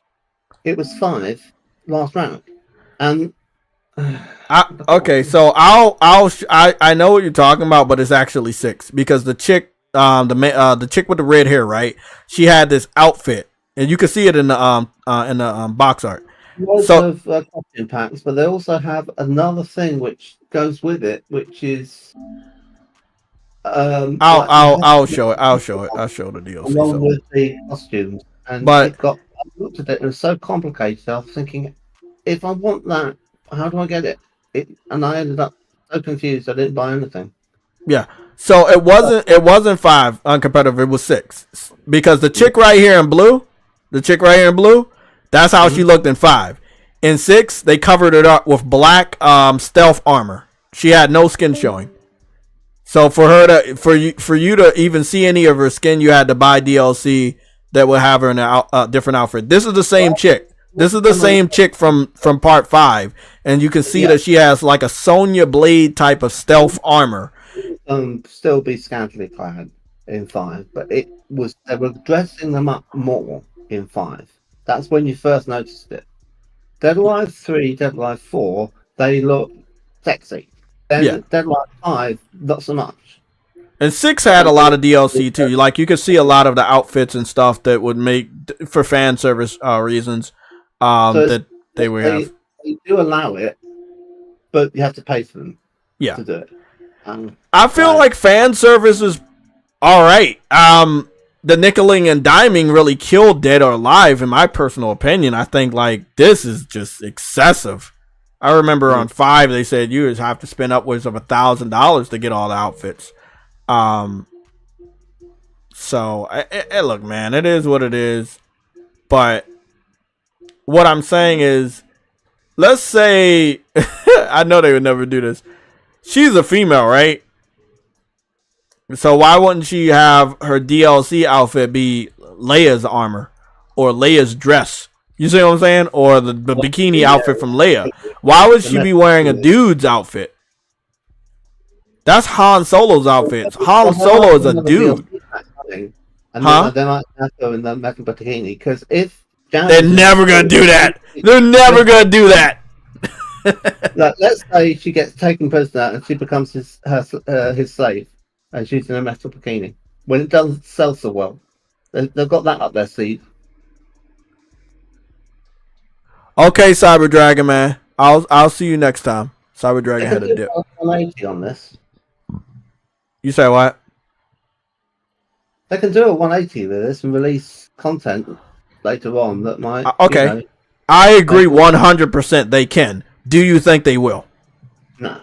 Yeah. Now that character next to her, I put a picture of one that's real in the chat.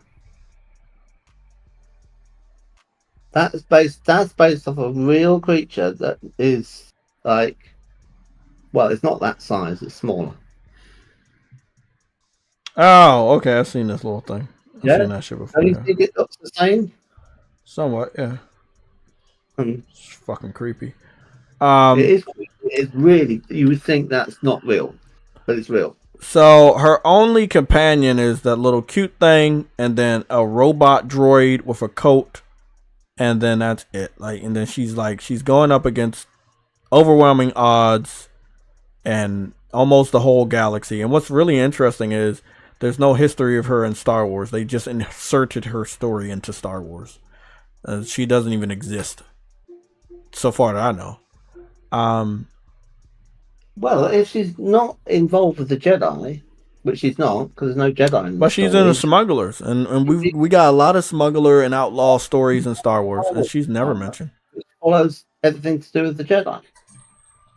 But I think she's more of the smuggler over there with the smugglers and outlaws.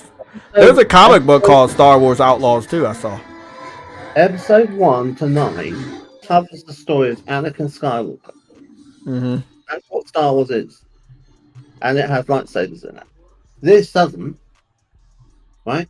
So why would the two intersect? Some of them are happening in the same locations, but that's. No, I'm just saying. Okay, let me put it this way: if she's causing so much, like chaos, she's going up against the stormtroopers and all these different bad guys, and she met with Jabba the Hutt. You don't think she would have just been mentioned? She's inserted. She doesn't exist. She's in some of the same places and some of the same planets that some of the best stories in Star Wars take place, but she's never mentioned. People who are in Andor, in A New Hope, they never mentioned any of the people who were in Rogue One, other than to say there were many Bothan spies died to get these plans, and that's it. With one line of dialogue, and they made a whole movie out of that.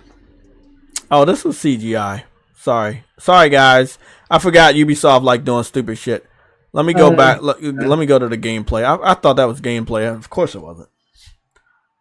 So one line of dialogue leads to Rogue One, and then the guy who was in that, Andor, he has a prequel, which is a TV series, which is called what's it called? No, it's called Andor. So Rogue One has a TV series that's a prequel called Andor. And you're thinking, how much more can it be?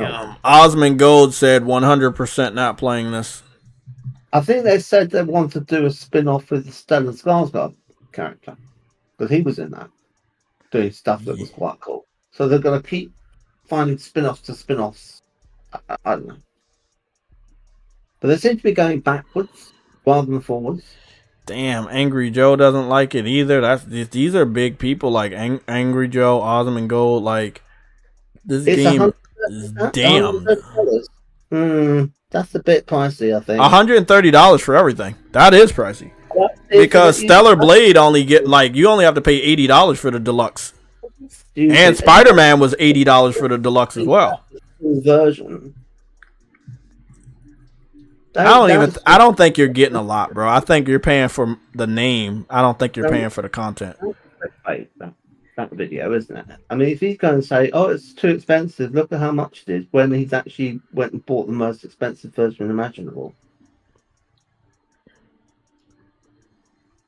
Wow. Let me go see what's going on here. So did they widen the screen? No, they didn't. They still did letterbox.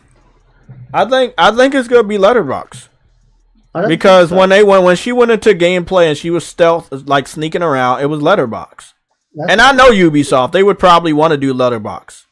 No, it is letterbox. Yeah, you're right. Yeah, but it's not as aggressive there.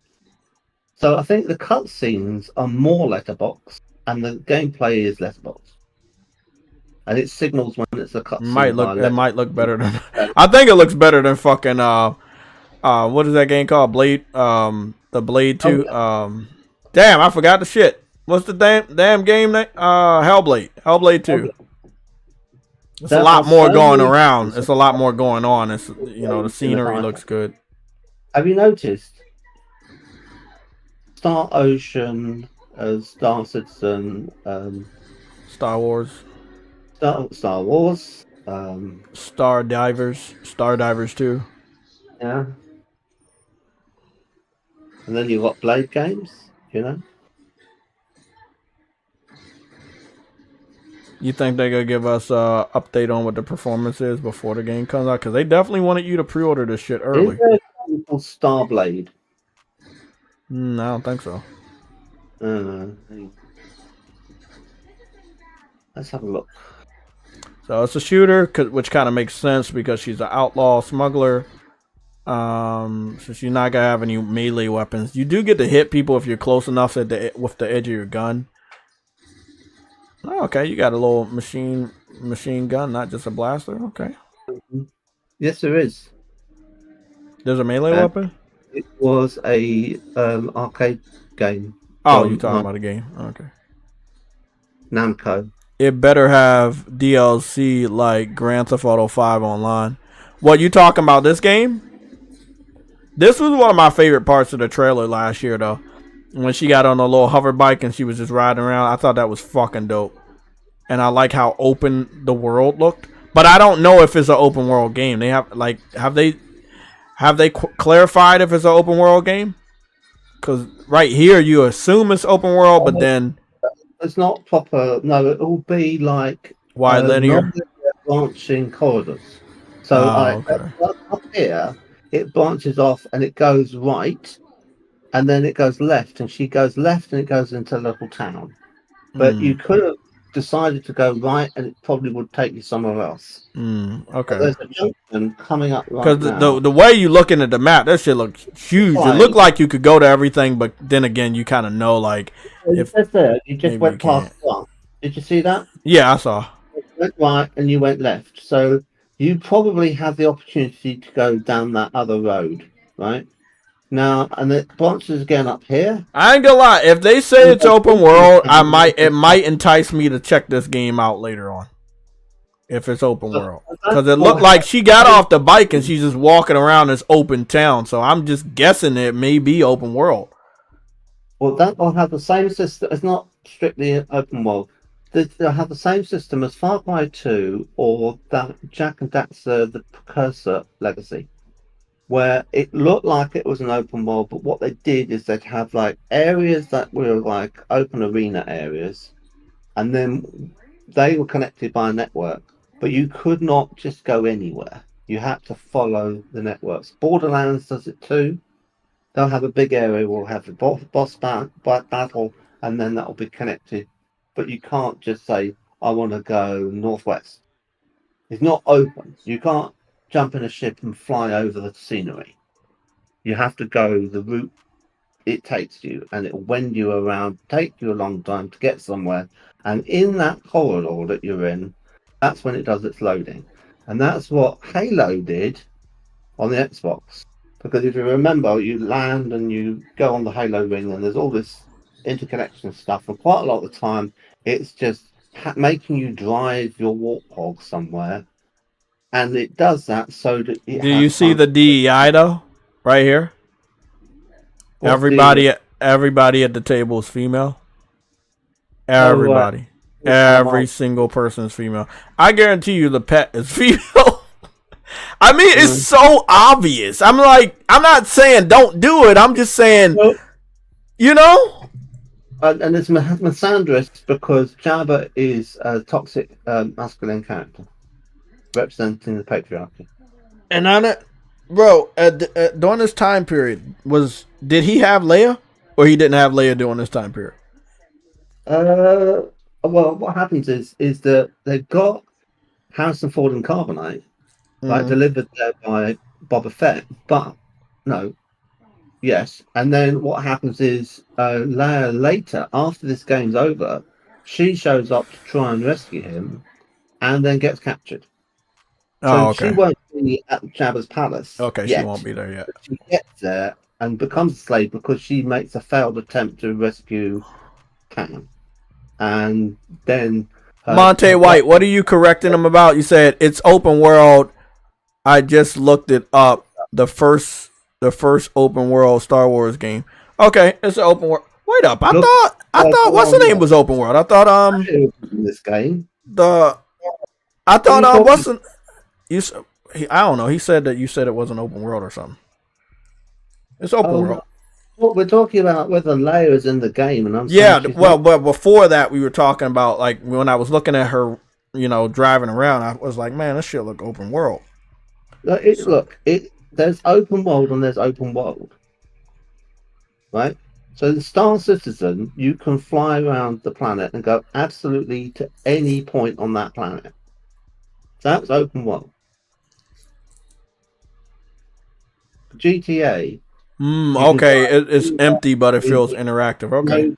There's no invisible walls. There's no, parts you can't get to. If you're stuck on the freeway and you're thinking, well, I can't turn off the freeway because of the walls, you can get in a helicopter and you can fly around anywhere you like in the helicopter to any point on the map. We'll see, man. I know a lot of devs exaggerate. I think it is open world. I want to see more gameplay. I think for this game, with all of the bullshit, and I must say, what are we at? We're at April, right? So April, May, June, July, August, right? So you got 1, 2, 3, 4. April, May, June, July, August. So you got like 3 months and some change until the month of August. They have to have gameplay. They have to show. And I'm just telling you what will sell me on it and some others. Have more gameplay. Show some really good gameplay. Have some more customizable features. You know what? This is what's really crazy. This is what's really crazy. Let me show you this because I saw it and I think I'm right about this. Even if they claim it is open world, they are lying. Alright? And why do you say that? Because it's not open world. It can't be. If it was open world, you would be able to go anywhere on the planets you can go to, and there's multiple planets. So you're saying that it allows you to do that, and it has that amount of detail that you've just experienced riding on that bike from place to place. Across the entire planet and stuff to look at? No way. So this right here is what I'm talking about. Okay, so right here. This is what we're talking about right here. Just let's skip this part, right? Customization. Look at how you can customize the hair, the facial hair, the outfits, the lightsaber on the Star Wars Jedi Survivor. Bro, I'm going to be honest. I highly doubt this game gonna have the same level of customization, and that's all people really asking for. Forspoken, if it had a little bit more, just a tiny bit more customization, that would have just been enough for me to just, let me get the game. It might have not been a definitive day one. It would just have been like, let me get the game, bro. Okay, you did enough. You checked enough boxes for me. Let me get it. Now I'm seeing that the DLC outfits, and I'm not making this up. I'm not making this up. Both of the DLC outfits that we're looking at in this image are from men. Literally, they're outfits from male characters. Now, there's been a lot of additions of female characters in Star Wars. You could have just had her dress up as one of those outfits. Look, the messaging is very clear with this. Very, very clear. I'm gonna go see if they got some more customization in this shit. But I was wondering, man. It's funny because, you know, both of these games popped up beside each other. But yeah, Jedi Survivor has a shitload of customizations, bro. There are lots of armors and outfits and shit. And I really didn't like the fact that they didn't have a lot of outfits and customization options in the first Jedi game. But the second one, oh my god, it looks good. I can't wait to pick this up. I'm not picking it up anytime soon, but I might. If it's like super cheap, I'm gonna probably pick it up. Fuck it. Let me go check. Let me go see. I'm gonna put it on my wish list. Because I wanted to get that for a while, but I didn't get the first one early either. Oh shit, they still want $70 for that. God damn. Yeah, I'm waiting. I'll wait. I know you fixed the game and everything. I'll wait. It's about to be a year old. So after a year of it being out, motherfucker, you should drop that fucking price. I'll be following this just to keep me updated. Yeah. So was this open world or what was this? I don't know. I haven't played it. Discover Planet's Wolf. I think they had a lot of open areas for this, but I don't know if you say what is a literal open world, right? Then that will be like No Man's Sky, Star System, not Starfield because it's got those boundary reach, right?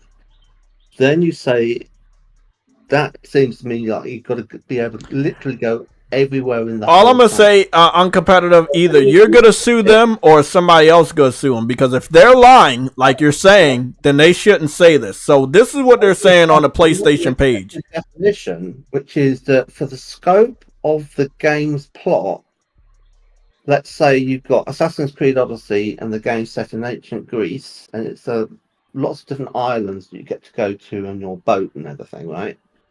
Same goes for Assassin's Creed Black Flag. You're a pirate, you're traveling around the Caribbean, right?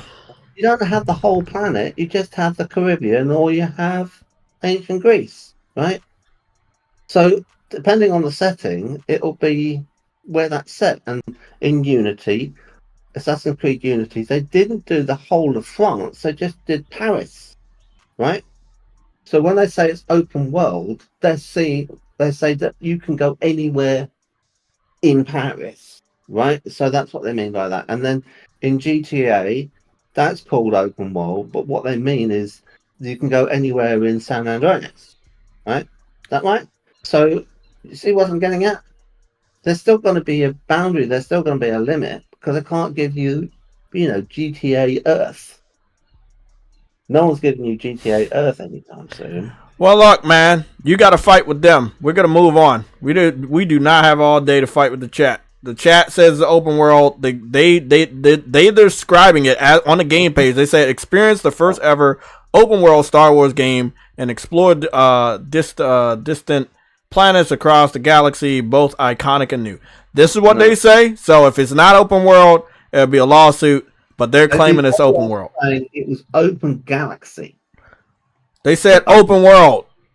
I'll read it again. They said experience the first ever open world Star Wars game and explore distinct planets across the galaxy, both iconic and new. So, I mean, look, if they're lying, they'll be dragged to court. Other than that, they're claiming it's open world. Because it's got such a kind of polluted definition. But it shouldn't be polluted. It should be more clear cut. It should, but that's their problem. We have to wait. You can go to every planet in the first system that's like the planet Jemison, right? That's where King Thrash got into trouble because he was saying that Todd Howard had lied, because Todd Howard had said you could go to every planet, one of which was a gas giant. Then everyone was mocking him, saying that he thought that you can land on gas giants, but you can't because of, you get crushed by all the pressure of the gas. And it's just like, that's not what he said. He was saying that Todd Howard was saying that you could do that, and you can't because you die.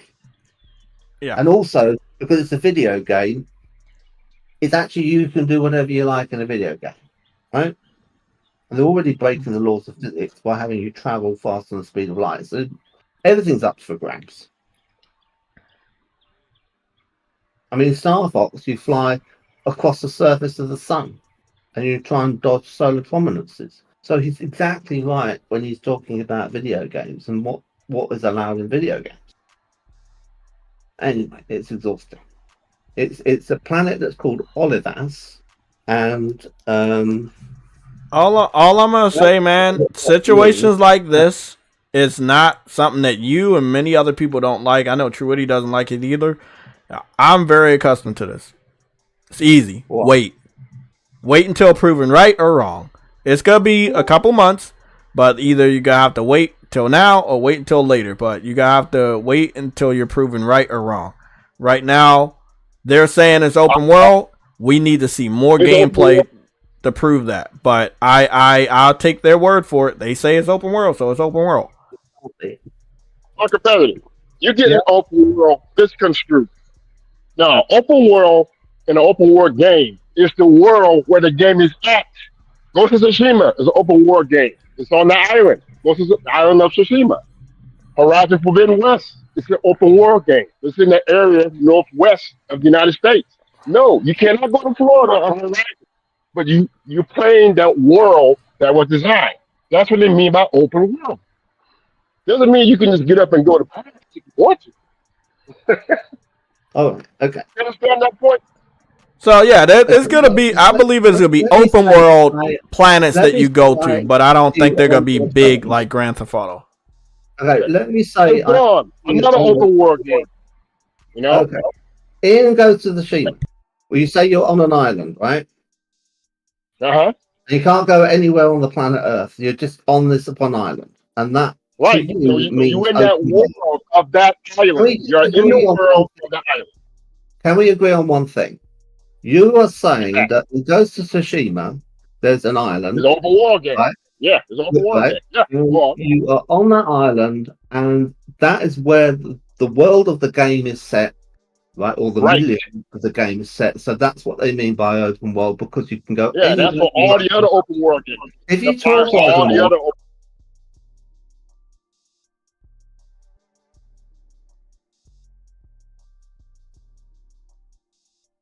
same page, right? Okay. Yeah, that same thing applies to Days Gone. It's up there in Oregon area for the Days Gone game. That's an open world game in that area of Days Gone. Let's stick with Ghost of Tsushima because I've actually played it, right? There's an island. Yeah, I played all of them. Mm-hmm. Are you on a delay? No. Right. The island is called Tsushima, right? Right. Okay. Correct. Everything happens on that Tsushima island.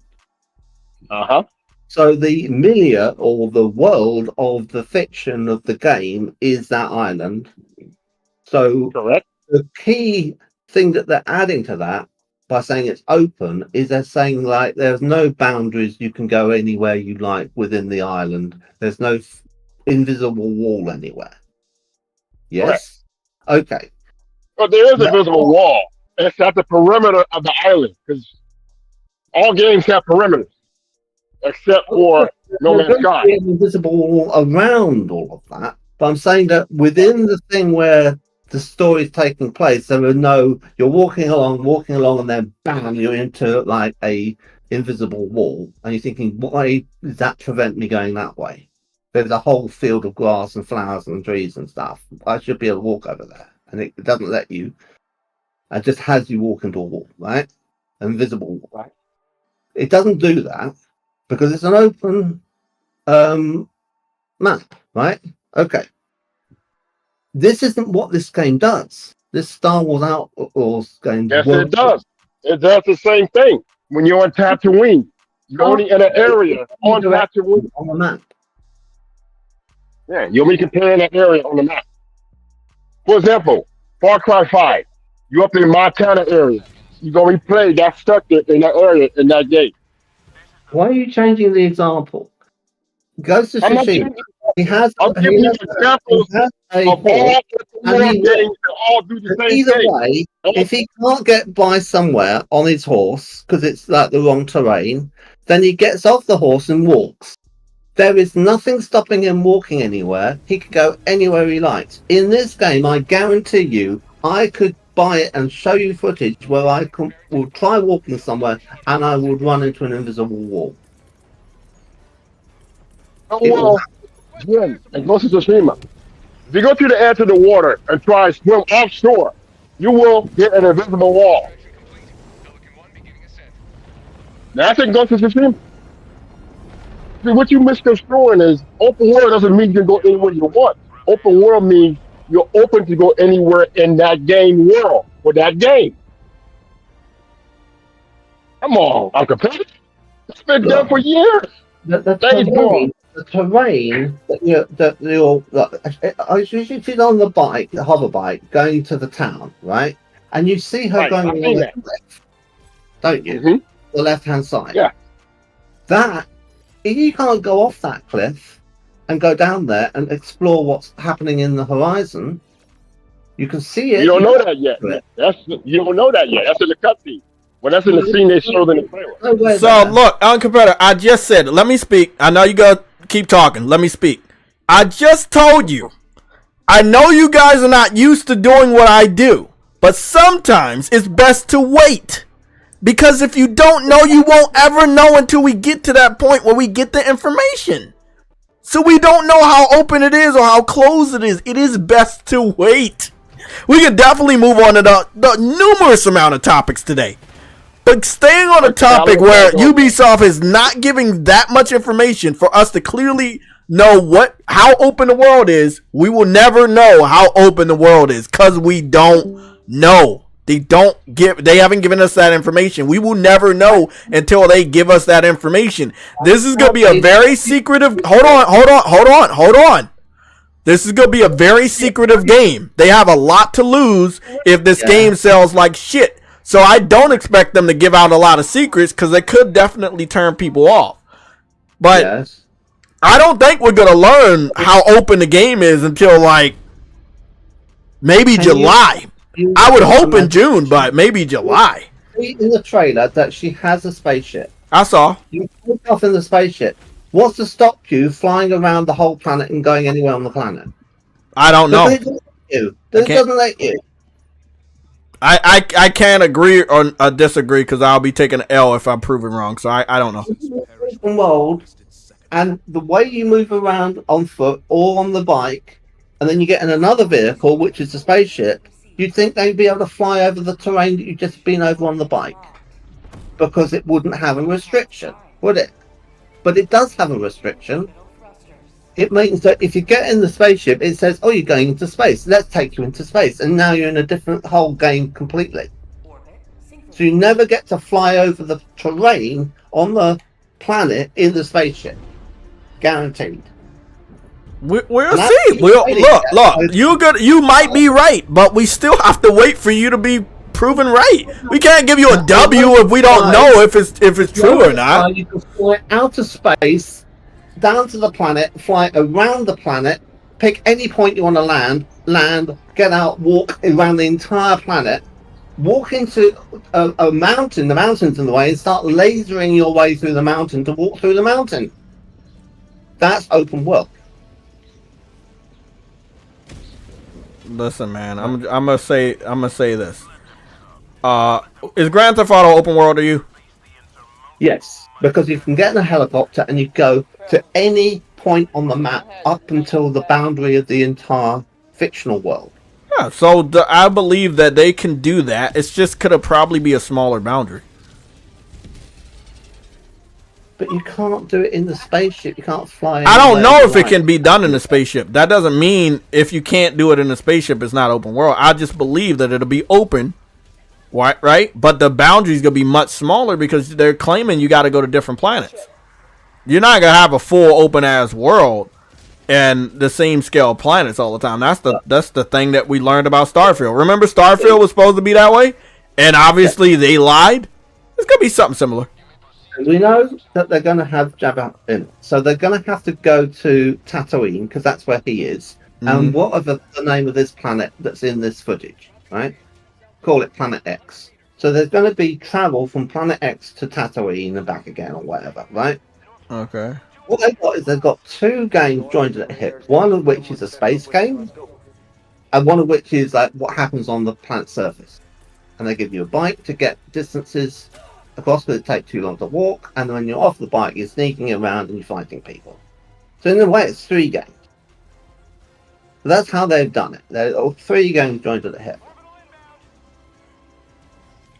This red and black looks fucking clean. When you walk into a bar, then you get a cutscene, you get to talk to people, and find a mission or something. So you could say like there's 4, but I mean, the cutscenes don't really count.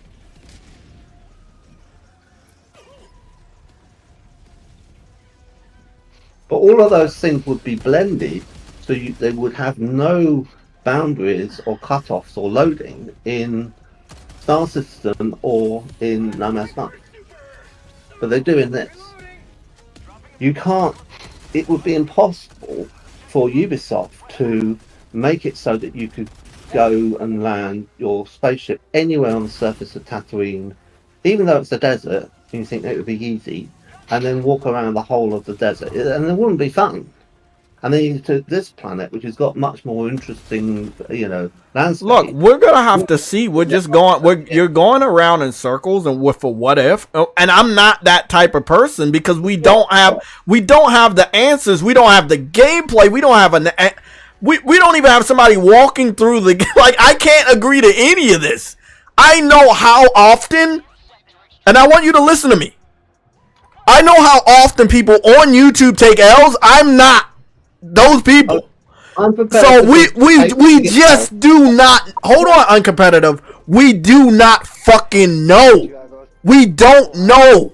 It could be small as shit. They could be using that word to get people to buy the game, but we do not know until the game comes out and there's some more gameplay. And Ubisoft is going to do that. They're going to try to hype up the game with words like open world to get people to buy the game. But I don't think it's as open as people think it is. You know how Elon Musk has rockets that take off and then they land again on the same launch pad, or man. at a specific place, right? They don't land in my backyard. They land on a special platform. Okay, right? man. Wrap it up. We got to go to the next topic. Is that in this game, when you land on this planet, this one here, if they ever let you go there again, you will land at a place that they choose, and not you choose. Shit. Fucking nice. And then because of that then puts you into that milieu, that world, and you're within that bounds. So it's like you've landed in the island of Tsushima, and you get to have that experience, but you can't go beyond. Now I think that cliff is the boundary, and you can't go off it, or if you try, you die. And everything that's in the scenery that looks like it's the rest of the planet you could explore if it was a proper game done properly, is actually just like just scenery. But it's just like you can't get to it. Okay, uncompetitive. What point are you trying to make? It's not open. Okay, that's your opinion, bro. We don't know. I'm not gonna agree with you and take a fucking L in 3 months. I'm not gonna do that. But you can do that. I won't. I'm not gonna change your mind. I'm just saying, as of right now, we don't know. Shit, not we. I don't know. You might know. I don't know. I'm sorry, bro. I'm not following nobody when they say certain shit. No, I don't do that shit no more, man. So many people have taken L's. I won't be there with you guys. I'll let you take your own L. So you got 3 months, and then we'll find out how open it is or how closed it is. Sure, But again, at that point in time, it'll be your responsibility to take your argument to the court, sue Ubisoft for lying to the American public and the United Kingdoms, because they're lying, right? If it's not the real true definition of open world, which they construed most of the time nowadays, then hey, maybe you should, what is it, a community complaint or some shit.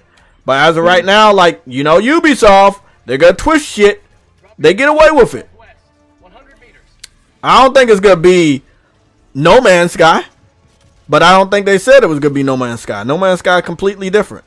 I don't even think No Man's Sky has the title of open world,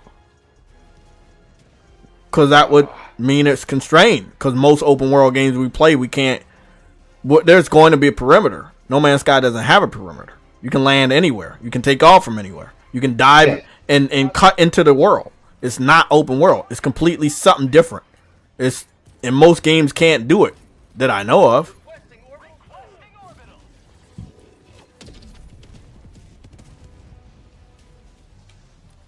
Let me see. Yeah, it is what it is. Guys, I'm playing a little bit of the Helldivers. I got the new red and black armor. I'm just running and helping people. Hopefully they don't kick me. Oh shit, I'm getting shot. Don't do it, don't do it. Don't do it. Goodness, they shoot me with missiles and shit. What do we got? What do we got? What do we got? Sending in an eagle. God damn it. Got him. So what's next? What's next? What's next? What's next? What's next? Oh shit, I'm getting lit up.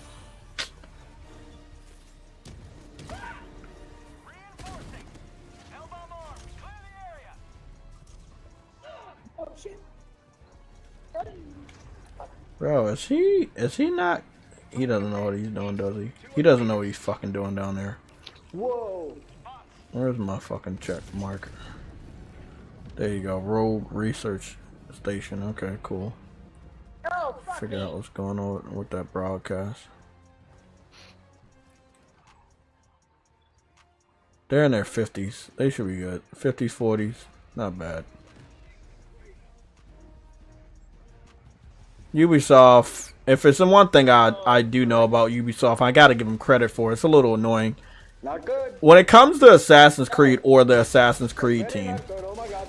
I do know one thing, that their games are fucking open world, and they're a little annoying too when it comes to. Like, this is obscene. Fuck's sakes. Dropping a pin. Southwest. 200 meters. Oh shit. Son of a bitch. Oh shit.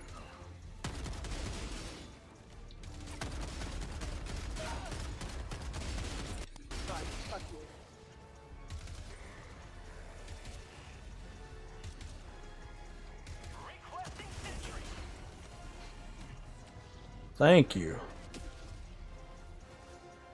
Fuck.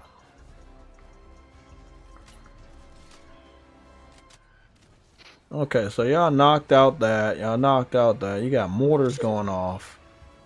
Is there any... Is he gonna call the jet?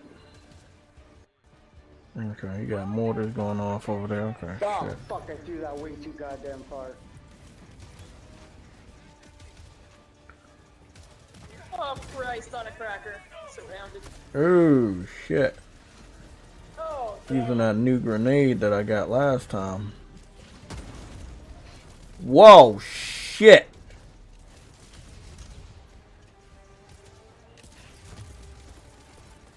Orbital inbound.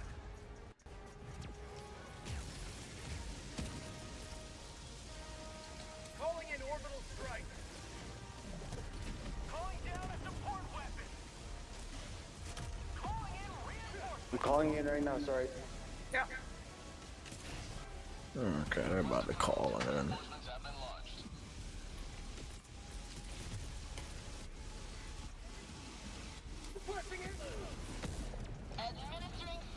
Oh shit. Yeah. Yeah. taking him out. Fuck me, man. What the fuck? Ugh.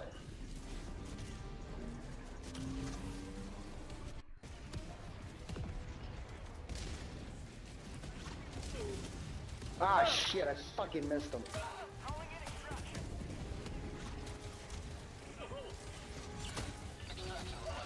Fuck. He sacrificed for the cause.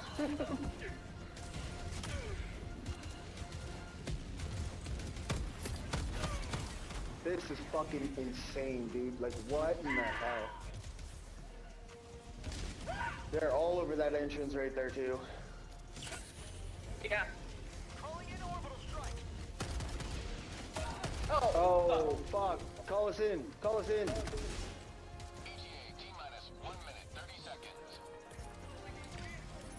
Thank you. None of my shit. Oh shit.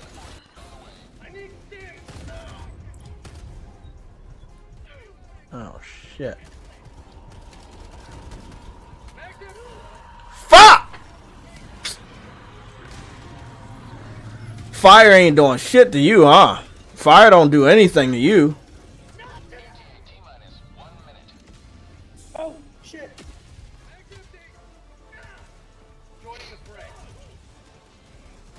They got that damn shield, like that shield gonna do shit. That shield ain't doing a damn thing.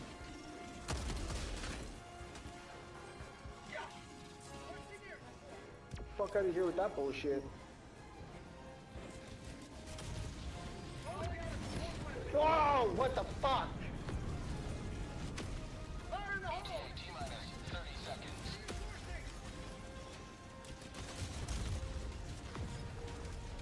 Keep it up, buddy.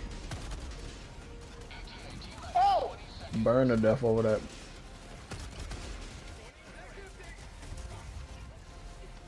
Oh, son of a... Well, you're back in. Oh shit. Okay, when that shit lands, y'all, we gotta get the fuck on there, because I don't think we're gonna survive this shit, Neil. We're gonna run out of shit eventually. Yep. Come on, motherfucker, Property 1, land now. We need you now. Goodness. Come on, motherfucker. Got him? We gotta get on. They acting like they're afraid.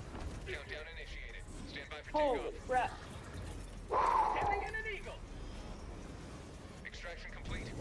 That's not normal for a meeting. No, that was, like, fucking hard. Damn, they said that shit's hard. Man, y'all level 47, level 50, that ain't difficult. Oh shit. Let me read the chat. Blah blah blah. Hello Games is getting close to the first No Man's Sky. And now the Light No Fire again. Oh yeah, we gotta go take a look at that. That's gonna be, I think that the No Man's Sky games are not like open world, it's like open planet. And that's a weird name, but I think it's more so open planet than open world. We gotta go get to the rest of these topics though.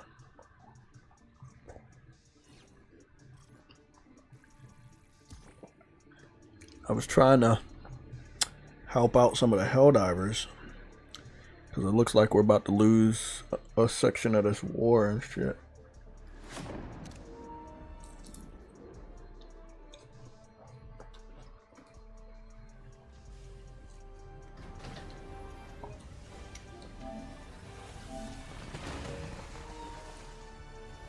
Fuck, game is dope.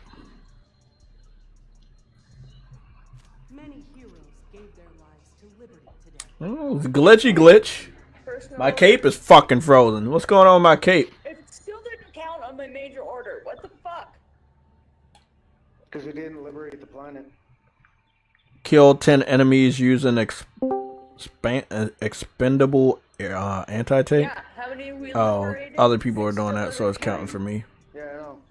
Okay, well that's good. It doesn't Let me go see. They said that there was some sort of new upgrade to the shit. What's going on, J-Ram? Oh, he has 14. He has 14. What's going on? You got something to talk about?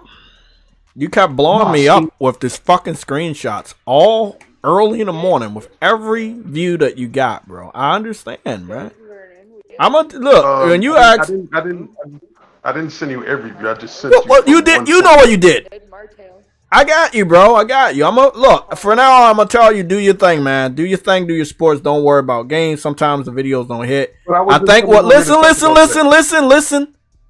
I think what you're doing is great. So just keep doing what you're doing, man. You're doing a good job.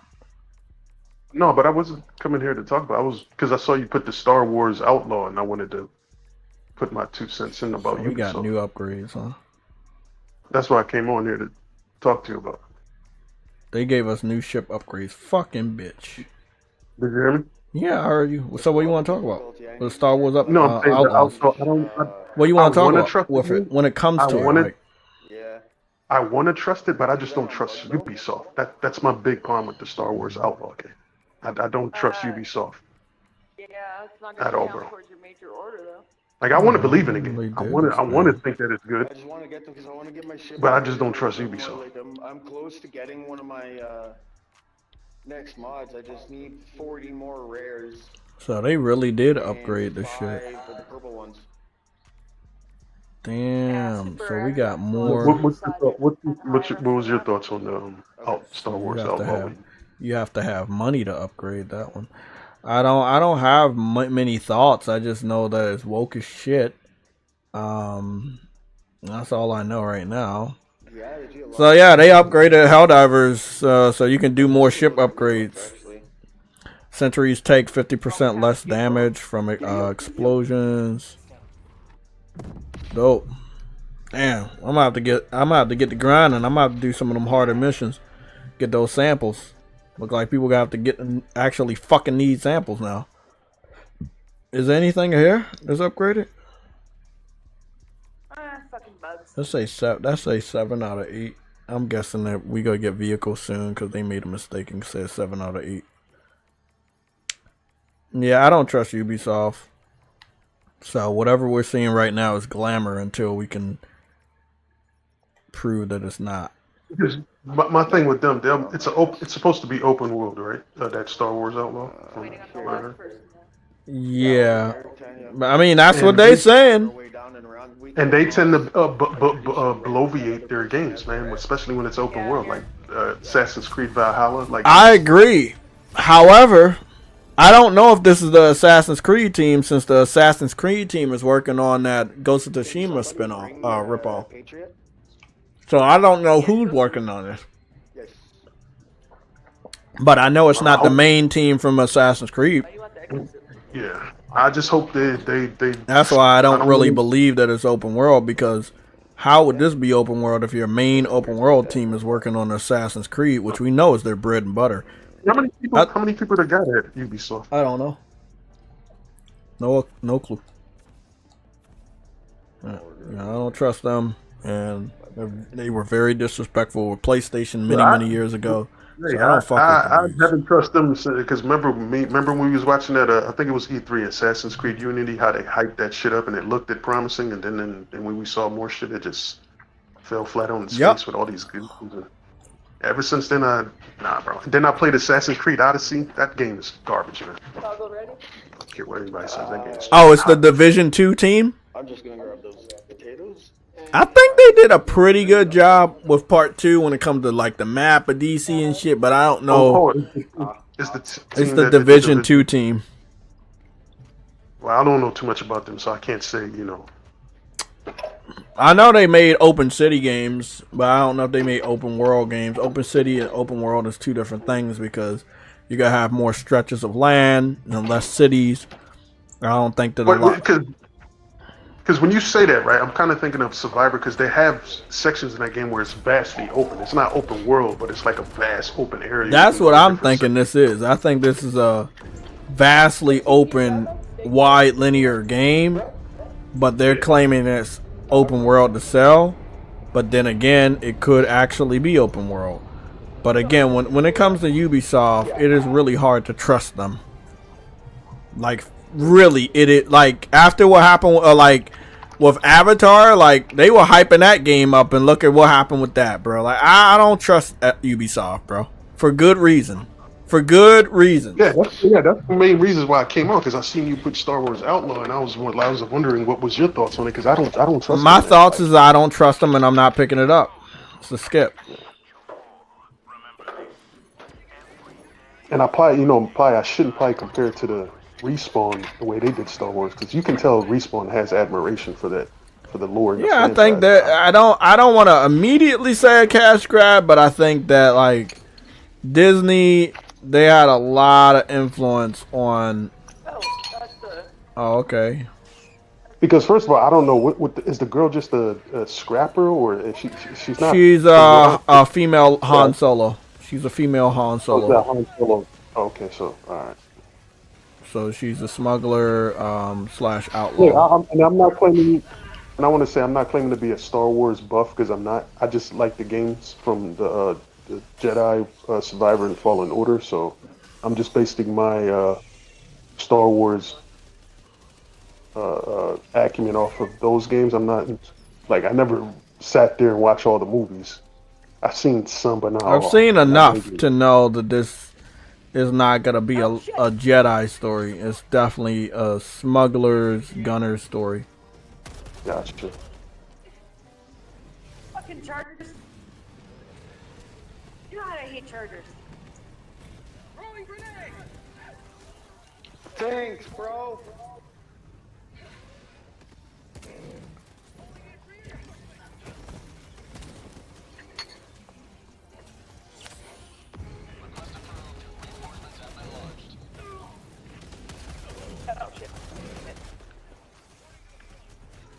Because I'm looking at Star Wars Fallen Order and Survivor right now, and it's like, yo, I'll get Survivor. I'm definitely getting Survivor. I can't wait to pick that up. If Outlaw want to copy something, copy that. They're not. It's too late. It's too late. It's too late. The game's already in development. It's coming out in August. Too late. Whatever they created is what it's gonna be. It's too late. No, I'm saying I'm hoping No. they copy that. Ubisoft copies a lot, but they're not always 1-to-1 because they're not that good. They're copy the setting. They'll do shit like that. So like Star Wars Survivor did good with open world, or somewhat an open world Star Wars game. So they like Ubisoft like, hey, can we do that? So they gonna try to do something like that similar. So, we'll see. Ubisoft is more inclined with the aesthetics of the. Yeah, like I'm gonna copy where your setting is. You know, God of War took place in ancient Greece, so we're gonna do an ancient Greece game. When they go to Nordic, we're gonna go to Nordic. Yeah, so they're more like doing that. I feel like they really tried to capture Grand Theft Auto somewhat when it came to Watch Dogs 2, and I think they did a much better job than Grand Theft Auto 5 because I really loved The Witcher 3's setting. I think the setting was beautiful. Who did a better job than Grand Theft Auto 5? I mean, I'm talking about Watch Dogs 2. I think Watch Dogs 2 City, because Grand Theft Auto 5 is old as shit. And man, I've played Watch Dogs 2. I haven't beat it or anything, but I ran around that city. Beautiful you're city. talking about the way it looked. Yeah, beautiful city. Lots of buildings to go into. Grand Theft Auto 5, again, I will continue to say this because I'm not trying to fight nobody. It's an old-ass game. And it's not going to do the best when it comes to San Francisco or the West Coast. But, you know, outside of all that weird hacking shit that I didn't really care about, I think they did good with the city. The police were vicious. Really, like, the enemies were vicious, too. You're not going to get away with just run up on and shoot somebody. You're definitely going to have to deal with some action. But I did not like how goofy, like, the main character is a hacker. To be honest, I'd rather play Saints Row than Watch Dogs. Yeah. To each their own. It's not my go-to game, but I have to give props where props are due. And I gotta give them props. They did a beautiful job on Watch Dogs 2. Or it's like the aesthetic of the game itself. I think the visuals, I think the city, the lighting, the water, all of that. Like there's no comparison because Grand Theft Auto is so old. So not a lot of games take place in the West. Not even you know, Infamous Second Son to a degree, which was a beautiful game too. Keep talking shit about my Grand Theft Auto, we will fight. But Infamous was in Seattle, that's in the West. I think it looked really good, but I think, you know, Watch Dogs 2, fucking beautiful.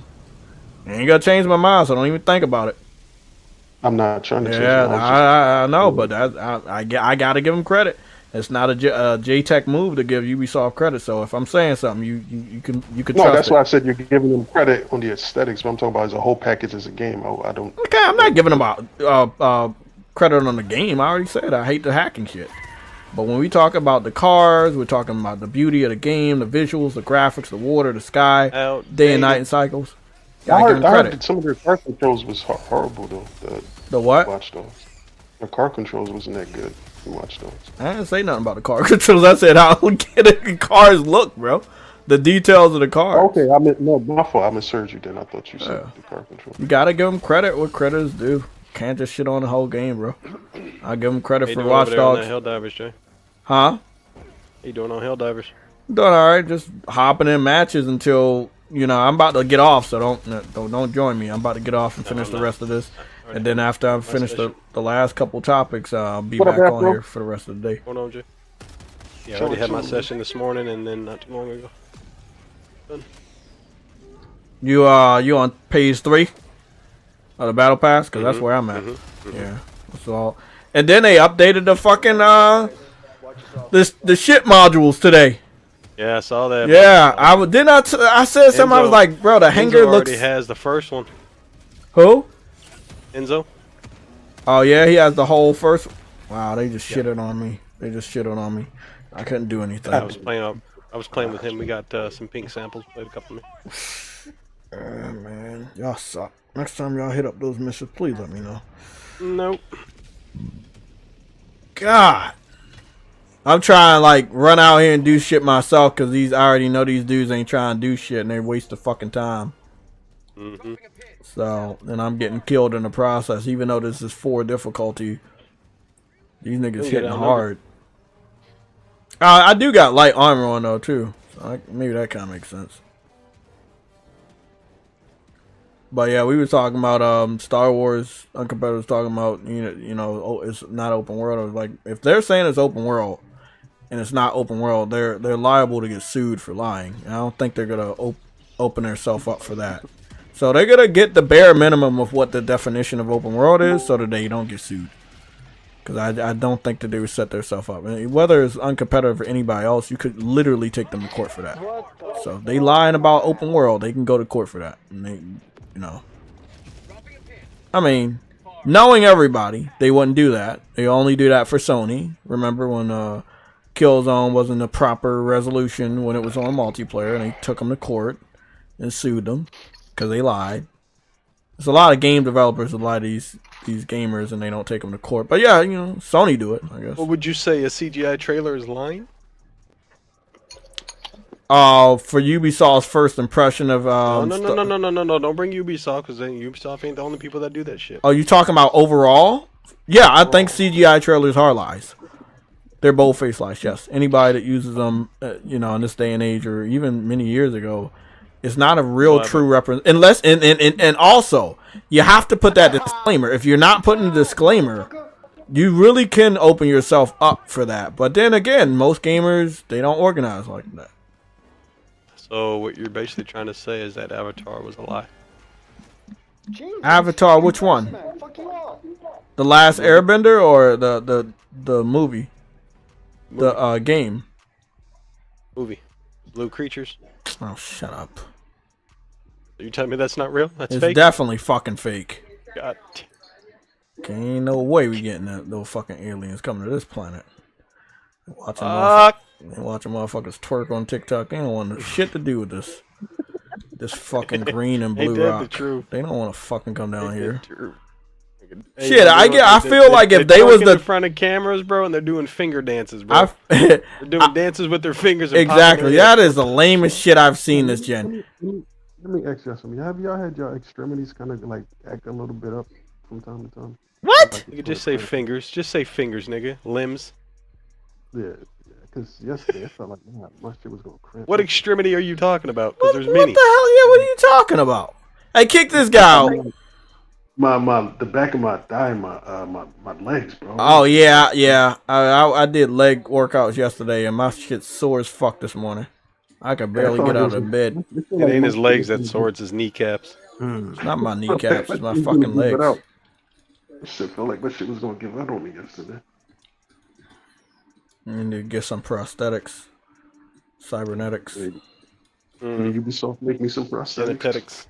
I'm surprised Ubisoft hasn't done any Cyberpunk ripoffs yet. I saw the story trailer. Probably gonna get around to it. Knowing them. Did you see the story trailer of the? Yes, I did. I was not impressed. Your boy Kevin Kinson. No, I said the same thing. I was like, I want to like it, but I'm not liking it. Okay. Your boy Kevin Kinson done posted a video. Don't know who that is, but carry on. Who Kevin Kinson is? No, just on your own. He's Baron your own time. Brother. No, seriously. Once you see the video, you'll know who I'm talking about. Okay. The Caucasian dude that always wears a fucking beanie with a beard. Okay. And what was the video about? I'm still lost. I know. Wait for the PS5 Pro. Oh. Oh shit. Boy, Kevin Kinson. Illegal. Yeah. Okay. Cool. Yeah. Do you just watch everybody else enjoy what we got? Yeah. I'm not putting any energy in stopping people from doing stupid shit no more. And I won't do it. Jay. I won't do it. It's not my job. I got myself. I don't get paid enough for any of that shit. Nah, y'all do what y'all want, and I'll just say I told you so at the end of the day. I got money set aside for my PS5 Pro, right? I also got money set aside for the Batman. Fuck. What you call it? What was the Arkham Origins? There you go. They got a remake of Arkham Origins coming. No, to I PS6. would love for them to remaster that freaking game. They announced it, but it's coming for the PS6. Might be the 7. I already got money set aside for that. What? I feel like this one of the. Hey, kick this guy out. And kick his cape out too. Fucking bastard. You know, Jay, I gotta do what everybody does, bro. I gotta make the false narrative and get people hyped for nothing. You know what I mean? Shit, yeah. Just wait for the PS. What did he say? Pro? He said wait for the Pro. Yeah. Yeah, I'm sure. Okay. He's got a little video edited together for it. Oh God. So disappointing. We doing some random ass videos. Kevin Kinson, huh? That name does not ring a bell, man. His face does. I feel like I shouldn't search this because I'm gonna get agitated. No, you're not. I mean, he's not a. Listen, bro. He's not a bad content creator. Kevin Kinson. Rated R. These are the top results. Oh fuck! He's so generic. He looks. No offense, everybody. He looks like just another white dude with a beard with a beanie. There's a lot of them. And it works for him, Jay. It don't work for me because I still don't know the dude. He looks like anybody. Hey, the sports clips or great clips work for you? Let me see this Kevin Kinson dude. I swear, I'm not recognizing him. Bro, he's been putting out a lot of videos about gaming. And bro, y'all have no idea. When I don't fuck with somebody, their shit don't come up on my feed at all, bro. I don't fuck with this dude. I don't know this guy. Yeah, you do. Hold on, man. My phone about to drop. No, I don't. I swear on everything. I do not know that guy. He does not come up in my feed. Same, Jay. They all look like generic white people. I know, but I don't even remember content creators coming up on my feed that look like that. How long has he been doing the beanie and the beard thing? Yeah, say that 3 times fast. I guess several years. Oh, I don't know him then. It's a lot of people on YouTube that never saw me either. So I mean, it's like that sometimes. Fucking ass. He's doing a satellite thing. Fuck. They're white.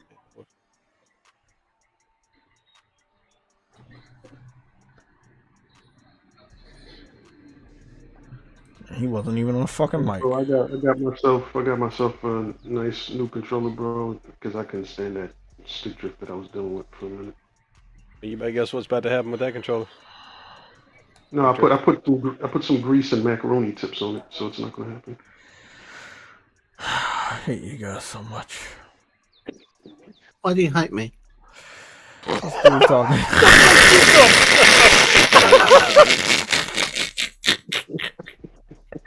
Uncompetitive. He said Somatic said he's gonna put grease and macaroni tips on his PS5 controller to prevent stick drift. Oh, yeah, what? Yeah. Okay. He said I hate you, and then all I hear is, "How do you hate me?"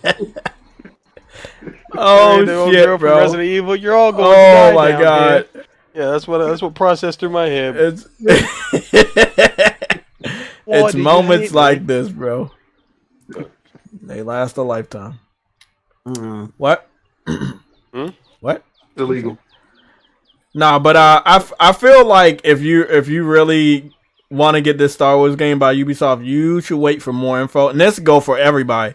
I do feel it's gonna be a Suicide Squad. If that game could end up. The only game I was about to say, I feel like it's a Suicide Squad situation where they're gonna have a lot of NDAs about you guys sign contracts to even release anything that may be in there unless they say so. I feel like they're gonna try to protect the investment. People need to keep an eye out for and temper their expectations until it gets closer. It's Knights of the Old Republic. That is the only Star Wars game that you need to be concerned about. Gotcha. About buying? And no, what I'm saying, future Star Wars IPs. Oh, Afro, did you like the Fallen Order and Survivor one? Did you play I played the first one, which was fucking flawless. I enjoyed the shit out of it. I haven't played the second one yet. Oh yeah, I I wasn't buying that one for full retail. You can kiss my ass. You said Fallen Order or Survivor? What's the sequel? Survivor. Survivor? Survivor. I'm not paying full retail for that. What about the trilogy? You getting that one? Probably not. Oh. But why? I was going to ask you, Afro, why you? Shit, my leg is broke.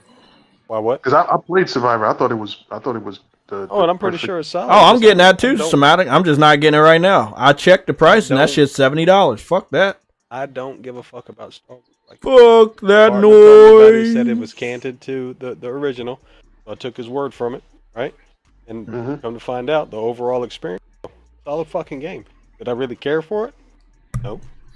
You know I'm not a big Star. I just thought the game was good. And so did I. That's what I'm saying. Like, I'm not a Star Wars fan like that. Yeah. I'll get it when the price point's right. Other than that, I've been playing. Yeah, I'm waiting for a nice, cool $30, $20. But $70 can kiss my ass. That game's almost a year old. Too expensive out here nowadays, brother. Fuck that.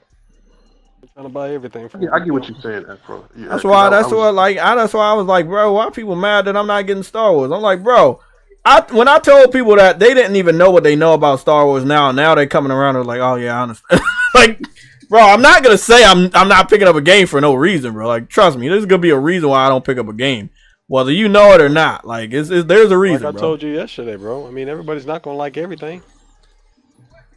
Fuck out of here. That's being fake, bro. You ain't gonna like everything. Like everybody ain't gonna like you. You trying to be the individual that's being liked by everybody, you a fake ass individual. If you out here capping saying every game is fucking perfect, you enjoy everything that you play, you're a capping ass, lying ass individual. Oh, that's what I'm so. I can't buy everything, and I don't got enough time to play everything, man. As is. Afro, that's why I'm so skeptical of the Outlaw, man. Because I was like, bro, I don't trust. I'm gonna tell you right now that and don't take this literally, anybody. But for you, Somatic, it should be a do not buy. But I can't save everybody.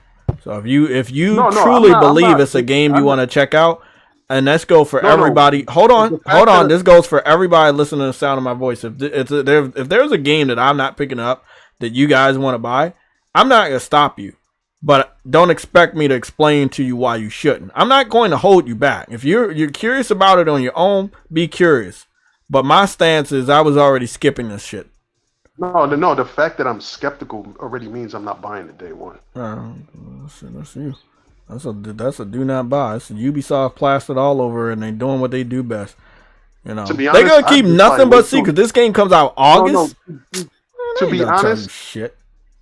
To be honest, this shit might end up being free on PlayStation Plus. Anyway. No, it won't. It won't. They made Assassin's Creed games free on PlayStation Plus before.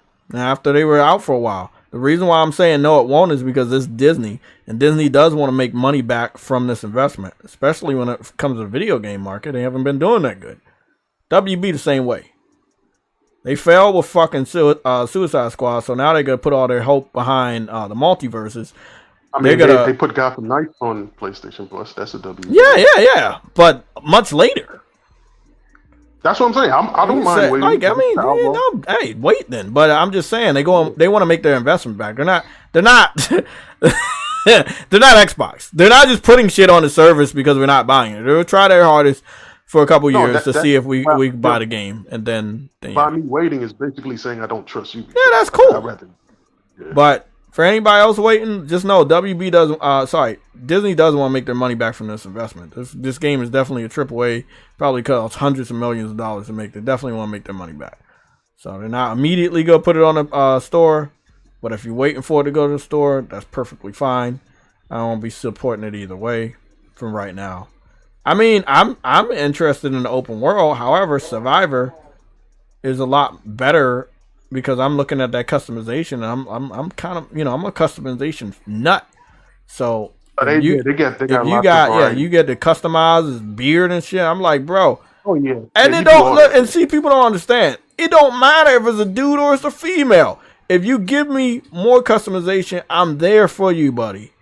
But if you rob me of that shit, I can't be there. You got a female character and you're robbing us of customization. You have her wearing 2 DLC outfits are from male Star Wars characters, right? I got Cal Kestis more. I got him more of a military outfit mixed with a little bit of Jedi in it. But I wanted more of a military when I was playing. During my playthrough, I want to give more of a military aspect to his look. Yeah, long story short, man, you got like the female character in like a nothing but male outfit. She has no feminine outfits. She, the actress is very beautiful, Latino young lady. Very that's why beautiful. I respect what Stellar Blade is doing, bro. Yeah, Stellar Blade is like, nah, we know that model is beautiful. We gotta make the character beautiful. You're gonna be looking at this character for a long time. Exactly. Not trying to make and that's exactly what the director said. He said, we know you're going to look at her backside more. That's why we spent a lot of time on the backside. Because when you're playing a third person, he said exactly what I think either Afro or somebody else been saying for years. You're going to be playing third person, you looking at the backside, you might as well pick a female. And that's exactly what he fucking said.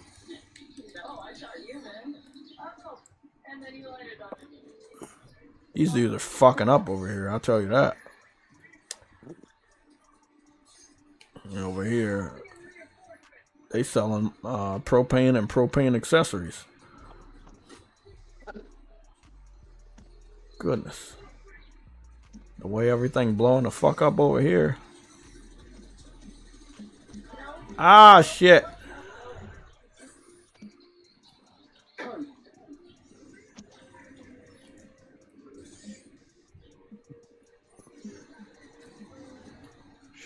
Yeah.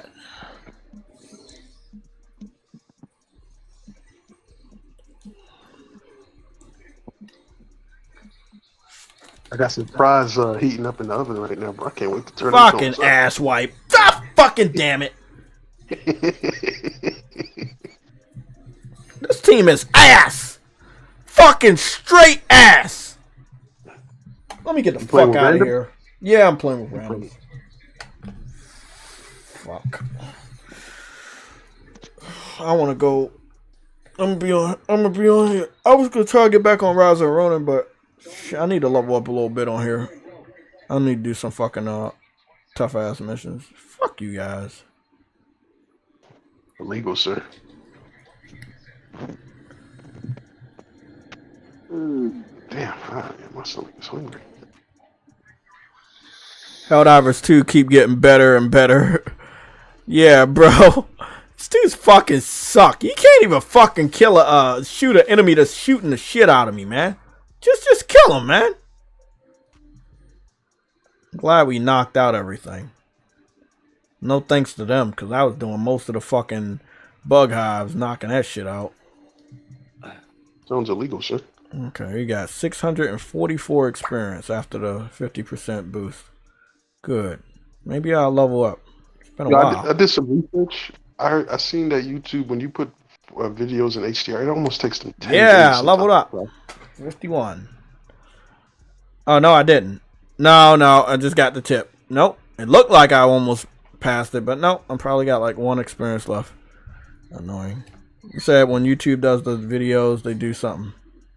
No, I said I noticed when I did some research why it takes so long for them to upload videos in like 4K HDR. They almost take like they'll upload the original video in the 4K, but with the HDR, That's it a could nice almost take up image. I like that. 5 to 10 days for them to process it.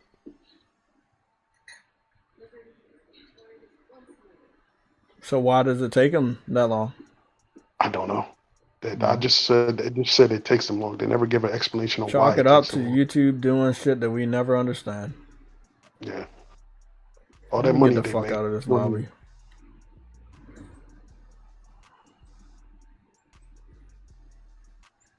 Back to my own ship. I found out why they delete views too. Their reasoning better. is stupid too, bro. Okay. If they consider 30 seconds, you have to watch it longer than 30 seconds to register the view. I got 19 experience until I level up. That's why it looked like I almost leveled up. Missed right at the tip of the bar. I couldn't even see it. It looks like the bar is completely full. Fucking bitch. Goodness. My ship is looking good, but now that they added those new upgrades to the ship, I definitely want to get all of those upgrades. It's going to help me be a better player out there in the field. Okay. Illegal. Nice little RPG mechanics. Get some perks up. Get some liking the new outfit, man. Liking the new outfit. Let's go see what Battle Pass looking like. Cause I got all the way down to page. Yeah, I'm down to page 3 right now. So like, I just gotta. Oh, okay. So okay. So this is the one I want to get. The boxing emote. Yeah, I want to get the boxing emote. Yeah, I want to get the boxing emote. Oh, and the crossbow. Oh, fuck, I keep forgetting about the crossbow. Let me check my fries, see if they ready. I ain't gonna lie, this heavy armor right here look dope. This looks really nice. Oh yeah, that looks really nice. I fucks with that. Okay. I can deal with that. I like the cape over here too. The cape is pretty dope. Okay. Mask, not bad. I really like the mask. That shit goes well with some other armor too. I fucks with that. My God. The design. I'm really liking the design. That's one of the major things I'm really liking about this battle pass. They got some nice design. Damn, that's awesome. That's fucking dope. That's dope. I noticed the suit's a little glitchy, just a tad bit, so maybe they fix it or maybe they won't. It's just a tad bit glitchy with the design going overlapping, but other than that, it's pretty dope. It's a damn good suit. Finally got some fucking red and black on this damn game, bro. That's what I've been waiting for. They gave you the red and black? Finally, there's no color customizations yet. I saw a leak that is happening. A lot of helmets stuff are gonna have different colors, but I'm happy that we finally got some red and black, and it's good for the perk of 6. That's very perceptive, sir. Yes. Let's see. I'm gonna do my personal goal, and let's go see what's going on with the war map. See if we're gonna win this war.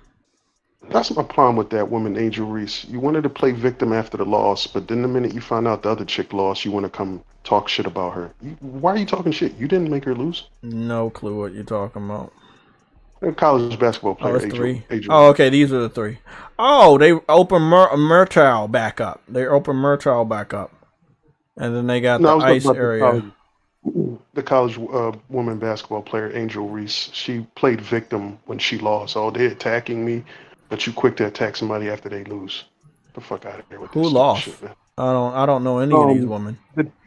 The chick Caitlin Clark. She's been the hot topic, and white chick? she lost. Yeah, she lost, and the black chick started talking trash about her. I'm like, yo, you didn't make her lose. Why are you talking shit? Okay. Don't care. No offense. I don't care. I haven't really cared that much about female sports that long, so I'm good. I figured you was talking about. I just didn't know which side you supported. But yeah, I saw some stuff about that when it happened. Let's see. I think we. Is it raining?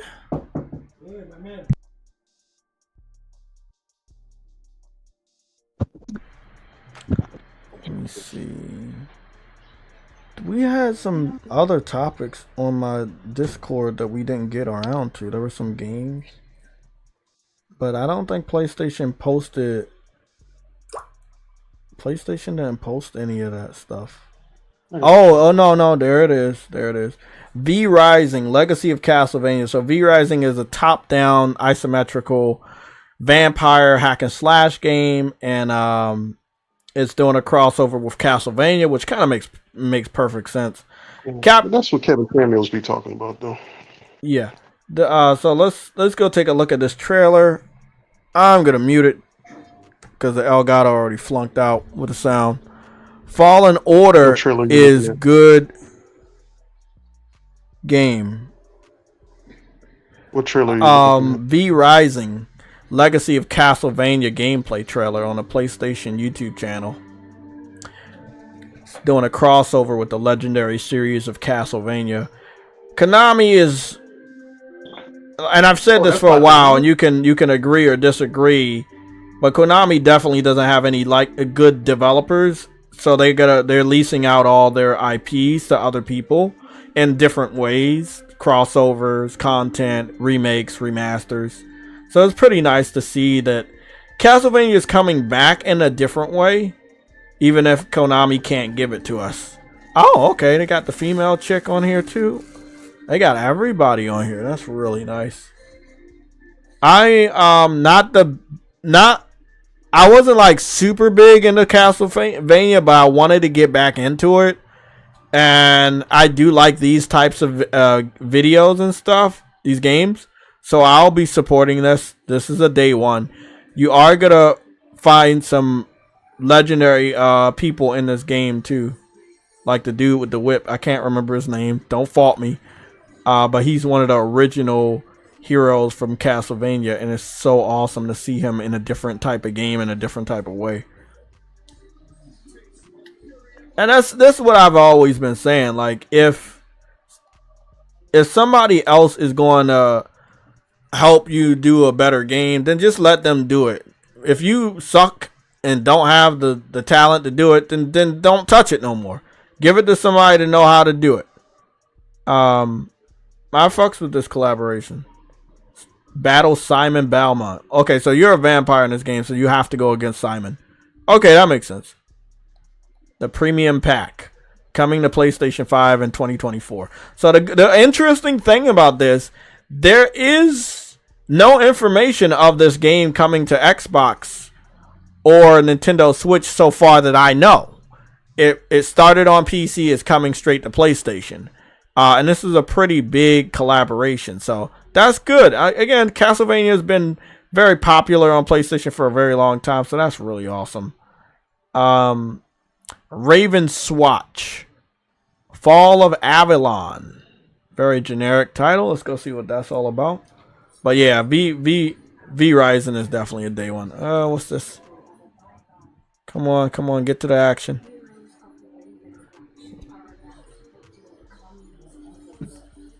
Oh, it's another top-down isometrical hack and slash. Okay. Getting a lot of these games, huh?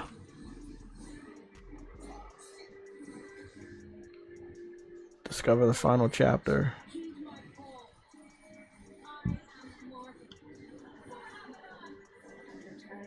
Avalon, huh? Okay. No, I'm good on that. I just want to say, because somebody's going to remind me, even though I know, I have already signed up for the early, the alpha or beta for Zenless Zone Zero. Oh, it's called the technical test. So I've already signed up for that.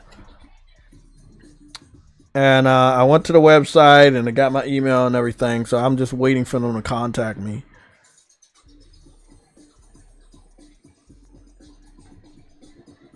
If they contact me.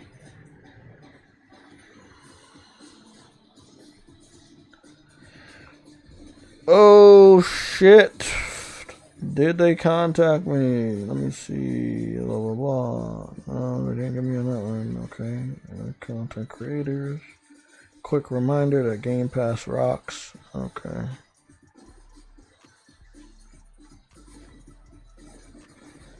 I'm gonna be Hoyo verse. I'm looking for an email from Hoyo verse.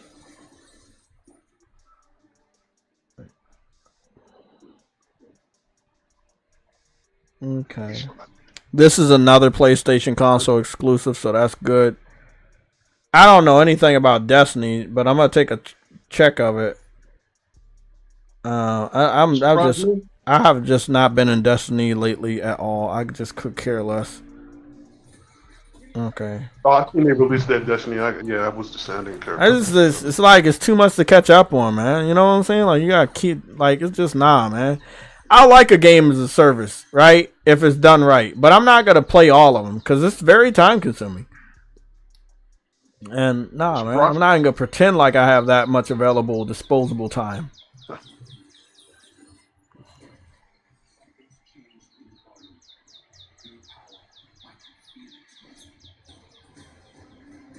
Yeah, I'm good.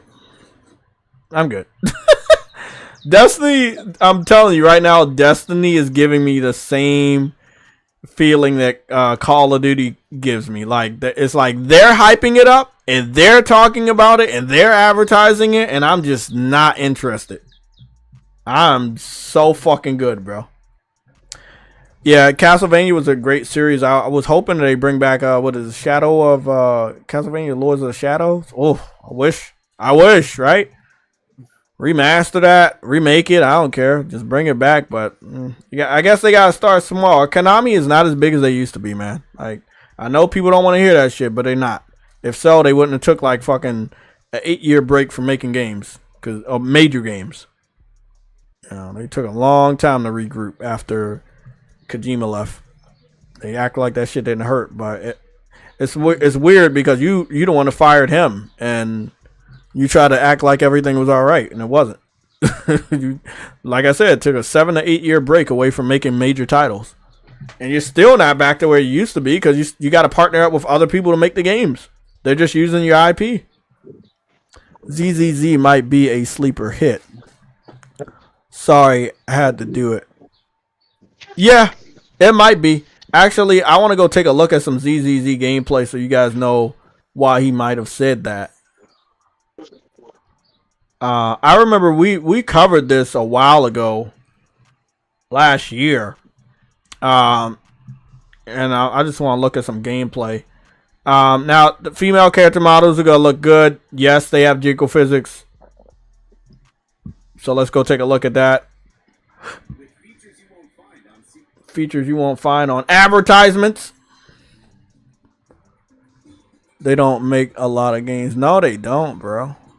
They were, man, back then they were on their shit back then. So again, you have a anime style advanced next generation cell shade art style. Looks very good. Very good. Looks beautiful. And again, this is the game. It's going to be a fast-paced action game. I do believe it's going to have RPG elements. Think of it similar to a Tokyo-styled Kingdom Hearts. You see the enemy, you fight the enemy. Very fast. You see that shit? Very fast. Not all characters play the same. Some characters are big. Some characters are small. Some characters have different attacks. Some characters have different weapons. You know, it's a video game, right? It's a day one. You can do team attacks. I don't know if it's multiplayer or not.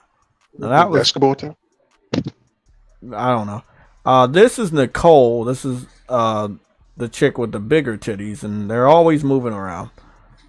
So a fan service out the ass. So if you like that, that's there. I don't know what her weapon is. Man, they are moving. They are moving something fierce. Okay, so I'm trying to figure out what her weapon is because she has a suitcase. So I'm guessing her weapon is inside the suitcase.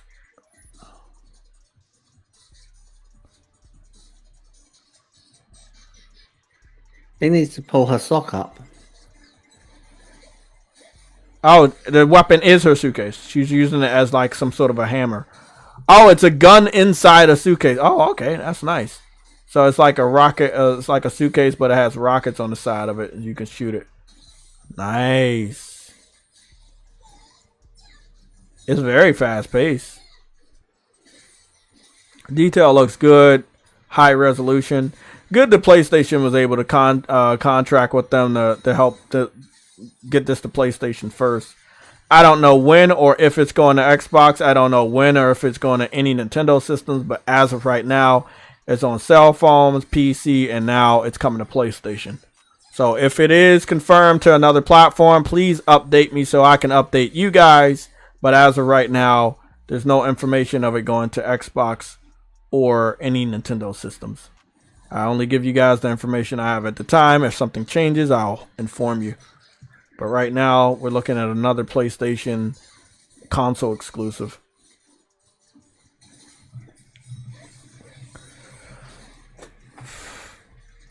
This is from the people that brought us Genshin Impact. So you already know PlayStation has a current existing contract with them. They work with them quite well. Now, I don't know if it's going to have English voice acting. I would hope it does. This is a male character, just in case you're tired of seeing females. This dude is somewhat of a samurai. He's very fucking fast. Yeah, it's like a little trench coat jacket going on. Oh, that's not a samurai sword. It's like some drill. It's like a drill. It looks like some sort of construction drill. Wow, what is that? Beautiful combos. If you like games where you see like the attack numbers when you hit an enemy, you're gonna love this shit. This is nice. Yeah, it's day one. Sadly, I think it's one of those games that you don't get to buy. I think it's a free to play. But I'll be there to test it out. This is gonna be another sleeper hit. Yeah, I think this is gonna be a big hit. I think everybody in Japan loving it. We're finally gonna be able to play it in the United States. So I signed up for the beta for the United States, not for Japan. So I just want to let you guys know that trailer that we saw was on the United States. That was on the United States PlayStation YouTube channel. I am trying to find a video. See, it was right here. See, PlayStation 5 technical tests. Sign up period is between April 10th and April 17th. I work this Saturday, so we're not doing a game cast. We'll do a Sunday show, but I'm going to be out of town starting next Tuesday. And I think I don't know if I work next Tuesday, but I think I might work next Tuesday. So if I do work or not, I'll probably be out of town. So no Tuesday stream, no Thursday stream, no game cast next Saturday. And then I should be back before Sunday. So I'll do a Sunday show, but it'll seem like a news and updates because I might have not covered the damn thing all week. So I would expect some weird red alert to happen though, because if I'm not gonna cover anything next week, I would expect some red alerts to happen because I'm not gonna be available. That's how shit works. Yeah, this is day one, man. Day one. I'm happy that PlayStation's understanding that like having games that are exclusive or console exclusive to your platform that have beautiful females is the way to go. It's no reason not to do that. So it is what it is. You say what? No reason not to show off the female body. Nothing wrong. Yeah, it's nothing wrong. Females do it all the time. They love it. go to the gym. They show off on Instagram, TikTok, everything. Like they like it. Yeah. And I've seen a lot of impressions of Stellar Blade from a lot of female content creators, and they love it. Might start seeing a crossplay too. Now, we already got a confirmation that Flintlock is with the D.E.I stuff, and they also changed the race of the main character in development. I don't know what I'm not influencing anybody to buy or not buy. I won't be picking it up. It's another skip. It's just another skip. How long you going to be streaming for? I gotta charge my phone up real fast. Take your time, man. I don't know how long. I might be getting up out of here pretty soon. I'm just gonna try to run through the last couple topics because I know we got a couple, so I'll cover it. My joint's on 10%. I need to charge. Go charge it, man. I'm all right. Well, that's rumors. I need topics. Okay, Xbox get an L. PlayStation Showcase. We covered that. We covered that. We covered that. We covered that. We covered that. Oh shit! They're pretty good. Don't laugh at the color, man. The color what? You'll see. Your controller, is it like blue or pink? You'll see. You know damn well I'm not getting no pink. It must be blue. It must be oog.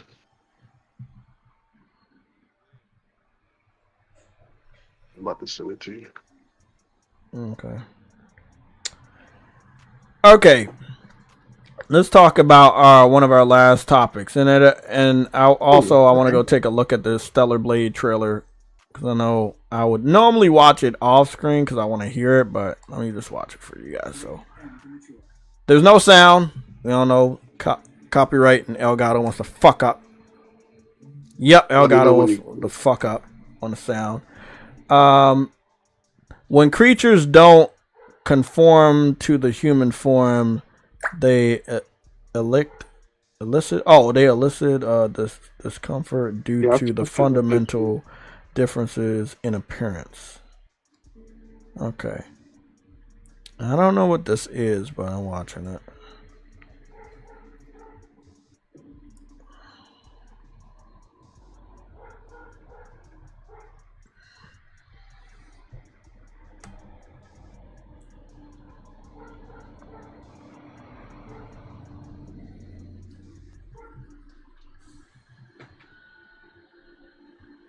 I think that's one of the that's one of the main monster dudes that you fight in the game. Is it? Oh, that's a bird. Oh shit. You got a dude with wings. Oh shit, you know those are bad. I saw those first two. Yeah, that bitch right there with wings. You don't ever want to fight anybody in an RPG with wings. Okay, J-Radder.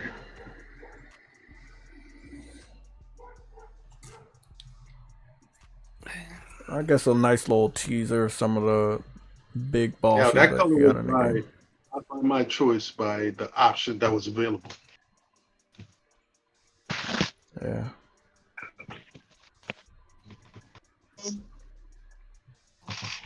Nah, not bad. Nice little teaser trailer. I'm good though. I already made my mind up. I'm picking the game up. They don't gotta tease me no more. You can't do that. You can't pick the game up. No, it's purple. Okay. Yeah. Not by my choice, but just by the option that was available. Yeah. You went to GameStop? No, my cousin actually had a spare. He gave me one. Oh, okay. Yeah. Mine, I would have just. Yeah, that's all right. It's all right. Okay, let's cover the last topic. I would have brought a new controller. I just would have brought one. I ain't doing no purple. Fuck that shit. I gotta see that every day. No, I'm good. Give me a black or a white one. I'm good. Let me cover the last topic so I can get out of here on time and enjoy the rest of my day off. Okay, this is not a real image. This is an image made by a graphic designer that I know on Twitter. This is not a real image. This is not by PlayStation. This is not by Sony, right? We're using it for representation of the topic we're going to talk about, but this is not an official image. Do not get excited. This is not an official image. Okay. That's right. So I went all out to say that so that if somebody tries to clip it and make it seem like it's real, I can let you guys know it's not. But what we are going to talk about is the PlayStation Showcase, right? In the silhouette here, we see Astrobot. We see somewhat of a samurai from maybe Ghost of Tsushima 2. Somebody on the left side, and I don't know who that could be. I see a silhouette of Sora, Wolverine, which again, I think we're still not going to get any new info on Wolverine. I would like so, but unless the game is coming out in 2025, which the leak said is 2026, I would not expect that much information on Wolverine. However, with the hype of the movie, I think it's in their best interest to release information on Wolverine, including gameplay. That's just that Pyramid Head. Yeah, it's Pyramid Head and stand in for Silent Hill. So he made this based on what the rumors are at this time and what people know. I think that this year's showcase has to be better than last year's because last year's was a little bit disappointing. Let's talk about the showcase. You guys love rumors. You love talking about stuff that's not confirmed. Let's do it. What have you guys in the chat been hearing around the internet lately when it comes to rumors and information about a PlayStation showcase? Because all I know is that Jeff Grubb is starting to speak about a showcase is happening, but then doesn't know when or what. I heard a couple rumors about Astrobot, a new Astrobot game being shown off this year. I've also heard rumors about Ghost of Tsushima 2 being revealed this year. And I know that PlayStation has the rest of the year that's pretty much empty and that we don't know. So this is going to be a very important showcase because it's going to give us an insight on everything we don't know. Nothing that came out so far for PlayStation we don't already know about, right? We know about all the dates pretty much. Everything is coming out within the first half. We don't have dates on anything that's exclusive to PlayStation that's coming out in the second half. And I think it was by design that they did that. So very excited to see what they have for the rest of this year and next year. I think they're going to knock it out of the park. I don't think Xbox is going to be any threat from what I'm hearing. They're planning on bringing the back catalog of Call of Duty games to Game Pass as well as the other Activision games. They're going to be showing that off during their showcase. I don't think it's going to move the needle that much. That's just my personal opinion. If you like old Call of Duty games, chances are you already have access to those via backwards compatibility digitally. You wouldn't buy a new Xbox to play the same games that you currently have on your current Xbox. So, that's just me, realistically. Them adding Diablo and other stuff just didn't move the needle. It didn't make more people want to buy an Xbox or switch from PlayStation to Xbox. So, I think whatever PlayStation shows would damage Xbox versus whatever Xbox shows not damaging PlayStation. That's just, again, my personal opinion based off of what we've seen so far this generation as well as last generation. The popularity of PlayStation exclusives far extend the reach of what Xbox's popularity or popular exclusives can do. Indiana Jones is played out. I think a lot of people have moved on from that IP. I don't think a Valve can save shit. And Hellblade 2, it's going to be compared to Order 1886. If you didn't like that game, I don't see why you would like that. Hellblade. Although, Order... They're comparing Hellblade 2, the second one, more to the reference of Order 18. It has letterbox and it's short. It has the black bars up top and bottom, and the game is short. They're saying that the game is roughly 8 hours.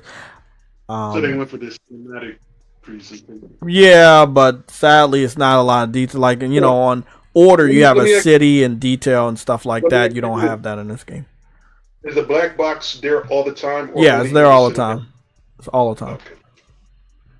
And when you're walking, you're not gonna be in the city. You're gonna be in the mountains and forests and shit. It's not gonna be a lot of different NPCs. It's not gonna be a lot of details. What Bars, if it's done right, because Star Wars Jedi Survivor does it, but only during the cinematics. And when you play the game, they go back to the full screen in gameplay. Yeah. You said you heard about DLC for Spider-Man 2. Yeah, I heard some rumors about Carnage DLC. We just gonna talk about rumors for the end of the stream, guys. So I know you guys love doing that, and I don't. So we're gonna just divulge all rumors. Everything I hear, everything you guys hear. I don't know if Square Enix is even about to do anything related to Kingdom Hearts, bro. Like, you know how Kingdom Hearts is. Kingdom Hearts could take a whole 10 or more years to bring out a new game, bro. They've been doing that since part 2. Like, so I don't even know when we would get a new Kingdom Hearts or see anything else from it.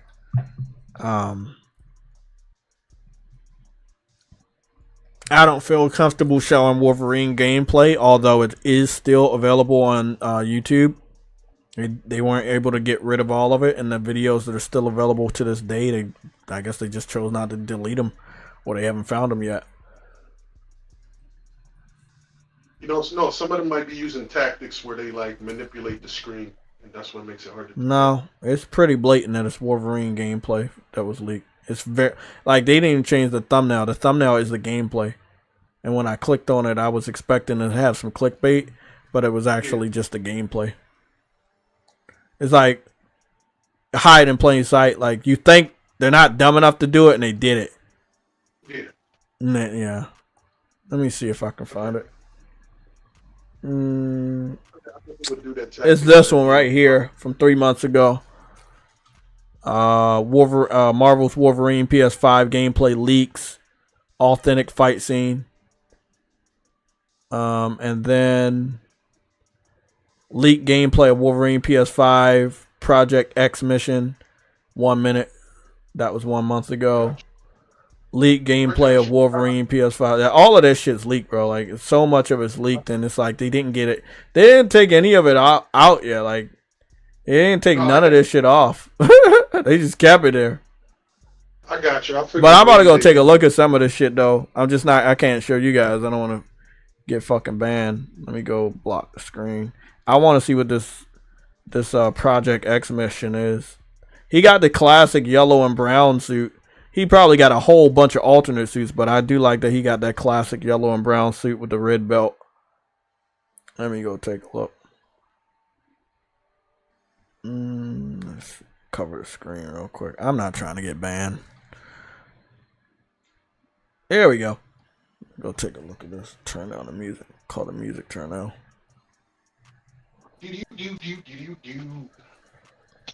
Come on, let's see what's going on here. I'll give you my reactions. I'll let you know if it's fire. Looks good. Woo! Oh, okay. Oh, wow. Okay. Oh, wow. Dodging is good. Basketball is not good. The hits look a little heavy. Looks like they got some weight behind the swings. Well, he has adamantium bolts in his body, so. Yeah, you're right. There's been a couple Wolverines that they do a fast acting. Though one of the most popular ones that we know about is the Marvel vs. Capcom version of Wolverine. That's where a lot of people got his move sets from. He even had some good move sets from the Marvel vs. Capcom version. Does it look like completely sluggish or just slow moving when it fights? It's just a little sluggish. It's not like super bad or anything. It's just a little sluggish. Maybe it's just a person. I mean, and all of this is in development, so all of it's in development. It's not like final. Gotcha. Let me go see. Wolverine game leak trailer. He's agile. Now they're saying it's 2026, man. If the trailer is 2026, then I don't really expect to see any official Wolverine gameplay this year. I don't. However, I know it's available online, and I'm watching the announcement trailer.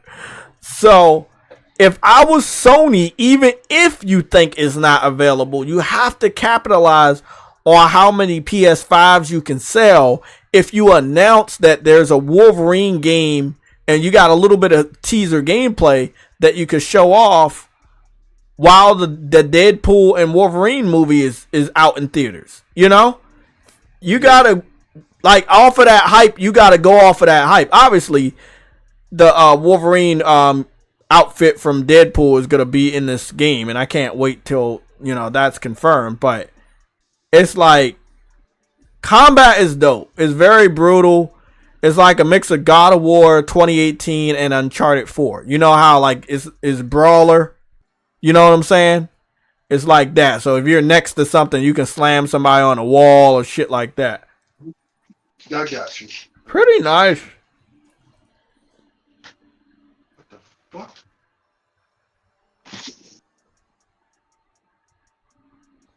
It's day one.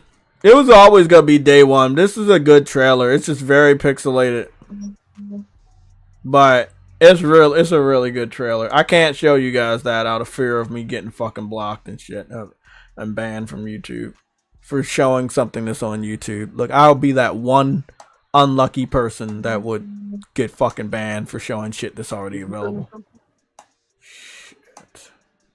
Did you tell me something? No, I didn't send you anything. Oh, Get to walk around inside. Okay. You got some Batman detective shit going on. You can smell shit. Okay. Oh, wow. You can take a samurai that somebody threw at you. You can take it out of your body and throw it back at the ninjas. It's pretty cool. Jumping lounge attack. Nice uppercut. Nice peanut butter Nice. Nice combos. The person fighting here, the combat's much faster than that one. And sometimes you can retract your claws and just punch with your fist. You don't always have to have your claws out, so that's pretty dope. Yeah. That's me playing, because I'm so cinematic when I play, so. Really nice. You can jump all over the place. That's really nice. Really good. Nice.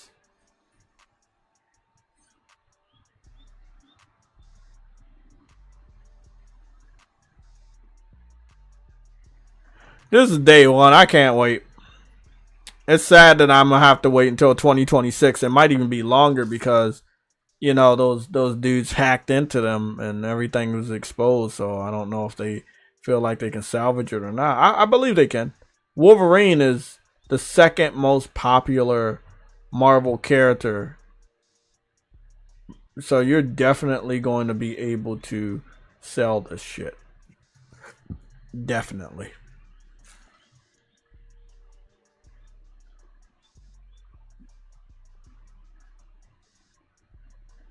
That's so fucking awesome. That's another lie. You say what? Can't say these things on live television. Can't say so. I hate this one dude that does clickbait all the time. He made a video said Van Helsing looks absolutely amazing on PS5. There's no fucking Van Helsing video game that exists. And he got 200,000 views just for lying to people. Like, I do not understand our community. This is why I'm so cautious about what I say uncompetitive. Because people are just want to believe so bad. Like, you can lie to somebody's face and they will literally believe you, bro. And I just don't want to go down like that, bro. This ain't even Van Helsing, bro. This is that, what was the name of this fucking game? Somebody in the chat. It's called Evil West. He called it Van Helsing. Bro, what the fuck, man? Just lying for the sake of lying.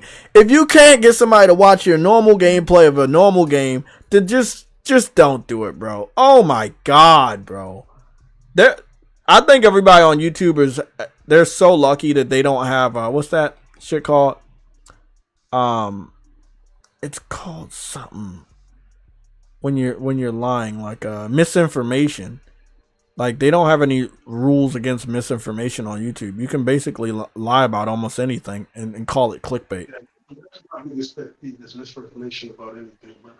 Yeah, it's like they can get away with saying anything. Oh no, I'm playing Van Helsing. It's called Evil West, but I'm playing Van Helsing. The fuck, bro? Somebody like people in the comment section saying this game is Evil West, not Van Helsing. Oh my God. Dude said, laugh out loud. First off, it's Evil West, and it looks okay, bro. Like this dude, clickbait to the finest. This dude named Game V.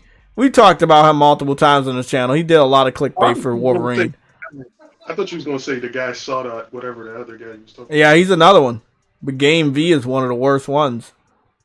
Gotcha. My gosh. Ugh. 85 pieces of clickbait. Rated R.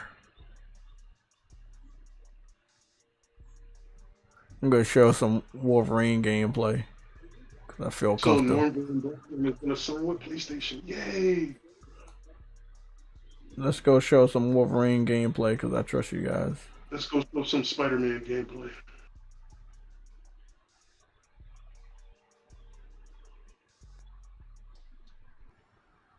I think shit.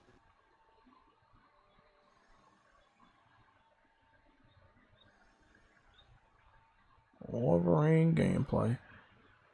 You know, the Wolverine X-Men Origins gameplay was actually pretty damn good because Oh, you're talking about? Yeah, I thought that was an underrated game. I thought it was. Yeah, it had some good combat and shit. Yeah, I always thought that was a pretty good game. I think Insomniac is doing something similar, but then, like I said, it's like Uncharted and it's Uncharted meets God of War 2018. I think it's a pretty nice mix. Also with shades of Spider-Man, but more so God of War and Uncharted 4. Yeah, combat's similar, but a little sluggish sometimes. But it all depends on how you want to move. Because that other combat video I watched, not this one, the real Wolverine leak shit, but I can't show it. It was he was moving much faster. The other dude probably didn't know how to play the game or was slowed down. Ah, man. Oh, I hope that's in there. The spin attack from Marvel vs. Capcom when he spins around, the Berserker Barrage. Bro, I hope that's in there. Wow, this looks so much fun, man. Wow, man. Yeah, we definitely need a new Wolverine game, and the combat gotta hit. If the combat not something like God of War, bro, and you can't do combos and shit, it's gonna be a problem, man. Yeah, they gotta do it, bro. They gotta do it.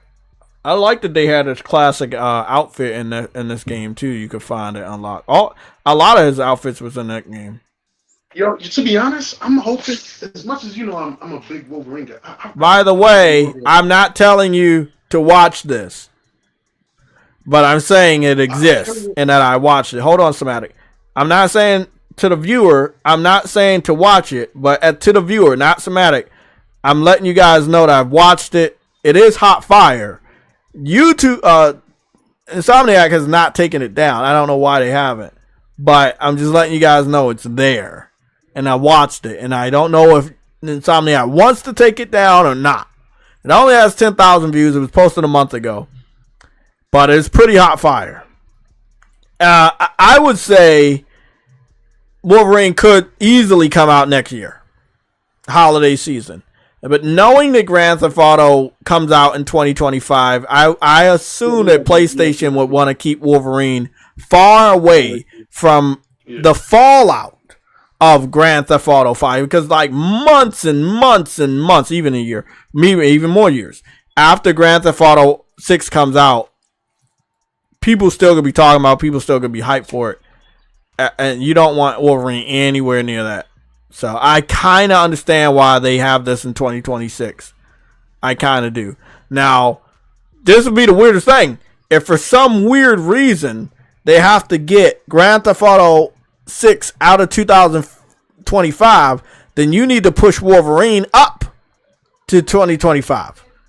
I don't think they're going to do that either.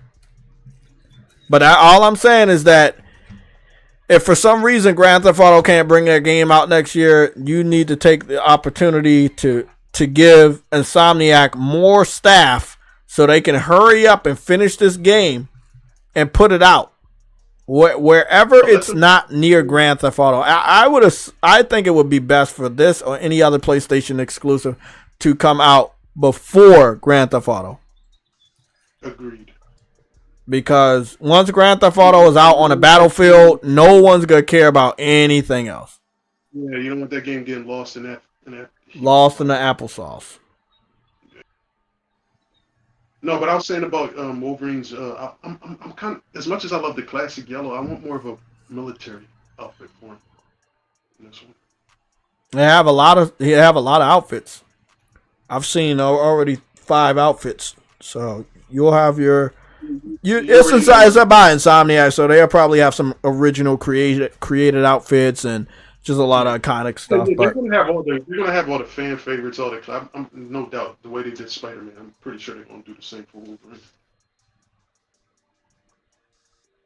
But for me, I'm just talking preferably for me. I just want more of a modern military outfit for him. Yeah, that'd be good. I don't know if they're gonna do it. You should talk to Insomniac while they're developing the game so they can give you your wish and you don't be disappointed if you don't. That's the best. Listen. Gamers need to understand what you want. They're gonna put in there if you tell them on time. You know what I'm saying? We all have access to the internet and we all have Twitter accounts, and you can go. Look, man, I've seen gamers. Gamers have gotten so much of their stuff. Like somebody proposed to their wife because they posted on Twitter and they tagged Insomniac and Insomniac saw it and they put it in the game. You never know, Somatic. You should hop your ass on Twitter and tell them. Give them a sketch or a reference picture of a military outfit that you think looks cool, and you should send that to Insomniac. Tag them on Twitter and say, "Hey, it would be nice if you made a modernized military outfit for Wolverine to wear in the next game." You know, like you just never know. They really use a lot of inspiration from the internet, bro. I completely understand. What I'm saying is, it wouldn't be a deal breaker. Like this. No, it's not a deal breaker, but you should definitely tell them. I don't think you should tell me. You should tell them. You should tag them and make sure you get a picture of whatever military outfit you're talking about. You just never know, man. Do not tell me. Don't tell me. Go tell them, bro. You want something to actually happen? Tell them, man. I can't get any of that shit done for you. That goes for all gamers listening. You want something done in your game? Be vocal. Trust me, man. They're listening. They're watching. They'll do it. I was let me go to Spider-Man because they had an outfit I don't even fucking fuck with, but they had a that new balancer outfit Miles had. I wasn't really fucking. The what? That new balancer at the end of the game that he had. I wasn't really. I didn't like that. Me either. But then again, you never know who talked or contacted Insomniac to add certain things in there, but it wasn't us. Yeah, that's fine. If you can get to them before somebody else gets their idea in there, that's one additional slot that we can all as gamers agree. Oh, that's a military outfit. Somatic prescribed that. You put it in the game versus somebody else saying, "Hey, put this colorful thing in there," and and they took your spot. You know what I'm saying? Like, oh man, we have to deal with this. Man, we could have got what I wanted, but I didn't talk to Insomniac in time. Yeah, don't waste your don't waste your shot talking to me, man. Please, you have a Twitter account. Get in contact with them. You just never know. I can't get into my Twitter account no more. Find a way to get into another Twitter account. What, you want me to talk to them on your behalf to ask them about a military outfit? I mean, if you want to. No, I don't want to, because I could care less about a military outfit. I'm just being honest. I know they gotta have enough Wolverine shit in there, and that's why I'm playing a Wolverine outfit. But we got a military outfit in Spider-Man, so who knows? They might put one randomly in there. If they don't have it, I'm still gonna buy the game day one. Yeah, it's a day one. Yeah, that's what I was saying right here. What is this? It's a suit called Fly and Fresh Suit Pack, $4.99. Spider-Man and Miles Morales. They basically look like they're straight out of the 80s or 90s with very bright, crazy 90s and 80s design outfits with nice sneakers and shit. And yeah, it's like there was this last minute thing and DLC. And, you said has partnered with a non-profit game heads to create 2 suits for Spider-Man Miles Morales. Yeah, I'm good, bro. I don't know who Game Heads is. I gotta do some research. Plus, I don't like those outfits, so I won't be paying no $5 for that shit. No, I'm good. I'm good. I don't like that shit.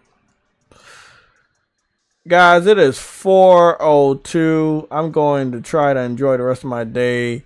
You'll probably see me on Helldivers and maybe Rise of the Ronin. I need to get back on Final Fantasy. Look at how far Final Fantasy is. It's almost at the edge of the fucking X and B. So I definitely want to see if I can get on some other games. I'm going to go make me some food too. Timestamps should be pretty simple today. Should be at least about 10 different topics. If anybody's getting on Helldivers today, you want to get on Helldivers with me today, hit me up. I am available. So that's all I'm saying. I am available. Some people don't know what clickbait is, and they just say that phrase without knowing what the fuck it is. Like, get the Quest 444, you say hackers are going to get the PC version of Spider-Man 2 out before Insomniac. Quite possibly. Oh, I saw the first Omen. Oh, was it good? It was all right. Very, very light, immaculate to the point where it's practically the same story. I was watching it thinking, well, if this happens next, it's uncanny, and it happened again, and it was just like, what? Did they steal the script? So that's unusual, but that sometimes happens because it happens with A Bug's Life and Ants and various other films that kind of get developed by studios at roughly the same time. Like they know that someone else is working on something, so they kind of copy it, so they've got one like it. And I don't know why they do that. But I'd say it was worse, and I'd say it was 7 out of 10. So it's competent, but the problem is that it was like better at the beginning, and then it got really silly at the end. Oh, there's a real leak. Oh, okay. I didn't know there was a real leak. Okay, I was just like laughing like, oh, there's not a real leak. Oh, there is a real leak. Look, okay, guys, we're not going anywhere. Hold on. There seems to be an Assassin's Creed leak. All right. Assassin's Well, where is Red Creed. set? Somewhere like I believe it's Japan. They're they're trying to copy off of Ghost of Tsushima this time around. Well, it's an obvious fucking copy.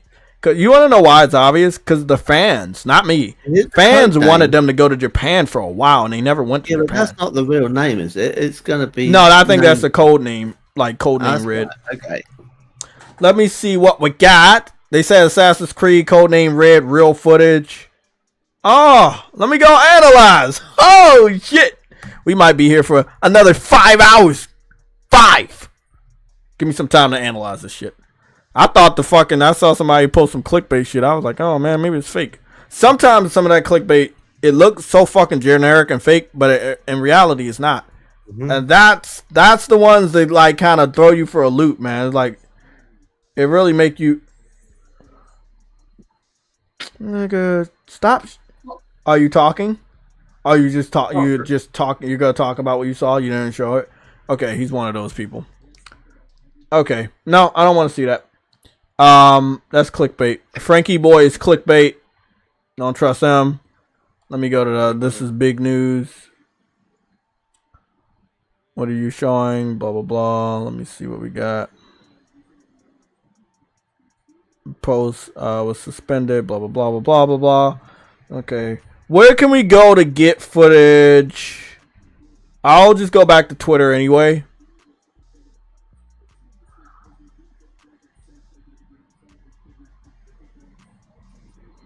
Is this it? Is this what it is? Is this real? I'm not showing it because I already saw that somebody got suspended for showing it. So I'm definitely not going to show it. Ubisoft shit always seems to leak, and sometimes it kind of looks like they're leaking it. This kind of looks real. So I'm thinking what I'm looking at right now is real, but then again, how stupid would he be to just post this shit? Nah, it's real, but it's probably like some PC Unreal Tournament, Unreal Engine mod or some shit. You know how fake that shit be. Let me see. Assassin's Creed Red leak. There we go. Part 6. Part 6. A leak reveals a new open world Assassin's Creed game codenamed Project Red is in the works and could be. Nigga, that was from 2000 fucking 22. I want to fucking see. Man, they've been leaking this shit and no one's cared. They've been leaking this shit and no one has cared. They've been leaking this shit for like 2-3 years now. Bro, just show me some shit. That looks good. Looks like you'll have an option of playing as a female if you want. Which is something new they're doing. That's Ghost of Tsushima. Okay, let me see. Leak, blah, blah, blah, blah, blah, blah, blah, blah. Yay! Somebody got it. Somebody saved it. It's a menu. 30 frames per second, 1080p, PC, CPU, performance, profile, Xbox Series X quality. Oh, somebody saved it. Yeah, the menu. Somebody got to show the menu. Blah blah blah blah. Yay! I'm just trying to see what the hype was all about. Call me the hype man. You know, doing a lot of hype cans. Yes, for you now. Is this just is that all they leaked? Is that just okay? I think it goes to what you were saying. Nobody cares. I don't think anybody cares. It's just a menu, but it's very clear that it's Assassin's Creed. Looks good. It's red. It's black. It's red and black. I guess it's alright. Just a menu, man. Like people freaking out like it's a fucking full gameplay. Everything I scroll through is just a fucking menu, bro. I'm not seeing anything else except for just a menu. And I don't even know if I can show that because Ubisoft's so petty. And they already know I don't like them. They probably don't like me too. Let me see. Anything else? I ain't seen anything else major.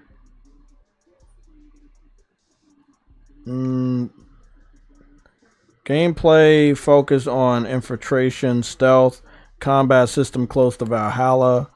The game would be very gory.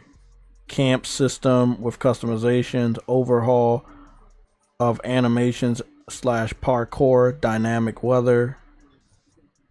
Okay, that's pretty much what you're getting from So I see what this dude did. He modded old Assassin's Creed and made it look like it was set in Japan. That's the YouTube clickbaiter that I'm watching. Cause I was like, yeah, I know it don't look that bad.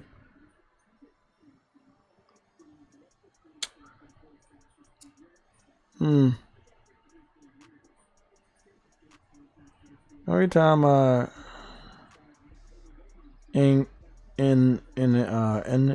engine rumored to be called the Anvil Pipeline. The engine is said to support ray tracing. Gameplay is like Assassin's Creed Valhalla. Well, if you're doing a new engine, but then you say the gameplay is like Valhalla, then isn't it just a copy and paste? That's not a comparison you want.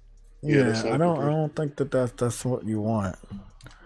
I know that a lot of Ubisoft games are somewhat sharing the same engines. I thought they would go like and do a whole new trilogy of different Ubisoft games with a whole new engine. But then again, if you can't achieve something, I said can't, by the way, you have to blame it. You have to take responsibility for you. You know, like like PlayStation has given you all this power. It's really up to you to make a new engine that can take advantage of this power and just do what you need to do.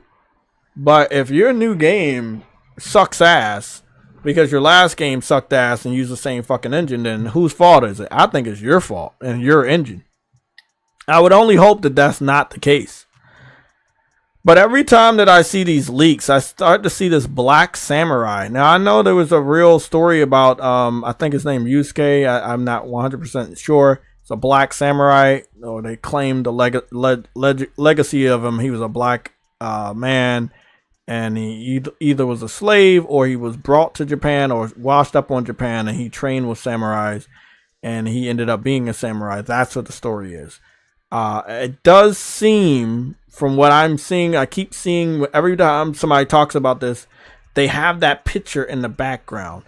And I'm guessing that he will be in the story. But I don't know if he'll be the main focus. But he will be in the story. So I think it's alright when it comes to D.E.I. As long as it's not too crazy on a D.E.I. But they can't make it that crazy if it's a samurai era ninja game. You can't have like a shitload of black people walking around Japan, because that shit ain't fucking realistic. So you can have this dude. You pretty much you good on that one. Ubisoft doing a Japanese game at that time period. If they focus on what Ghost of Tsushima did right, and what some of the things that's going right now when it comes to Rise of the Ronin, they'll be all right. I think that they're gonna get an automatic W from the people that love Ubisoft and the people that love Assassin's Creed, and I don't think anything's gonna go wrong. I think that when people see it, they're gonna get hyped up and they're gonna buy it, and that's it. I know how some of these games go. I'm not saying it's gonna be the best game ever. Come on, man. It's a Ubisoft game. It's Assassin's Creed. People go fall online and go pick the game up. I need to see some gameplay before I start getting excited, though. Oh, okay. Not as long of a breakdown as I thought. Most of this shit is always all hype until you start seeing shit. That's why I wanted to see for myself what was it that was actually leaked. It just seems like it's the menu. It's a silhouette of a samurai on the left side and a ninja on the other side, which seems to be the assassin that you're playing as. They look like they're running it on Xbox hardware for the PC testing. I would assume that we're going to probably get some gameplay or something like that fairly soon. Knowing Ubisoft, they're going to have this game at $70, and yeah, they're gonna have that shit at $70, and they're gonna have some high ass collectors and deluxe editions of it. Again, I feel like if you can't wait for Ghost of Tsushima, you gotta support this game. This is the weirdest thing, however, though. There's rumors that Ghost of Tsushima Part 2 is gonna be shown off at the showcase. That will be a conflict of interest if PlayStation is the marketing platform for the new Assassin's Creed Red game. So I'm very interested to see how that's gonna go. Ghost of Tsushima 2 versus Assassin's Creed Red. I live for matchups like this where Ubisoft finally gets caught copying, and they go face to face with the person they're copying off of. So, when Assassin's Creed Ragnarok, Assassin's Creed Valhalla Ragnarok DLC launched the same year that God of War Ragnarok launched, and nobody fucking cared about Assassin's Creed Valhalla Ragnarok, that was awesome for me. I was like, oh, you finally caught on to, somewhat copying. So we'll see what goes on if Ghost of Tsushima Part 2 goes head to head with Ubisoft's Assassin's Creed. I highly doubt that they will go head to head. I highly doubt it. It would be nice, but I highly fucking doubt it. I never get that much of what I want. But it would be nice. It would definitely be nice. Well, guys, I'm gonna step away, go make some chicken nuggets and chill for the rest of the day. Thank you guys. Thank you guys so much for being here. Make sure you hit the like button on the way out. If you haven't hit the subscribe button, hit the subscribe button and hit the bell if you haven't done that so you can be notified. There will not be any game cast this Saturday, but there will be a Sunday show. And then next week, all of like next week, Tuesday, Thursday, and next Saturday. Not only this Saturday, but next Saturday too. I won't be available, but we will have a Sunday show next Sunday. So let's say if I get home next Saturday, or I get home like next Friday and I'm off on Saturday, I'll do a game cast next Saturday. So I won't say I won't do a game cast next Saturday, because I probably will, if I'm home, and set and everything. So yeah, that's all. Thank you guys. I'll see you later. I'll see you on Sunday. Time.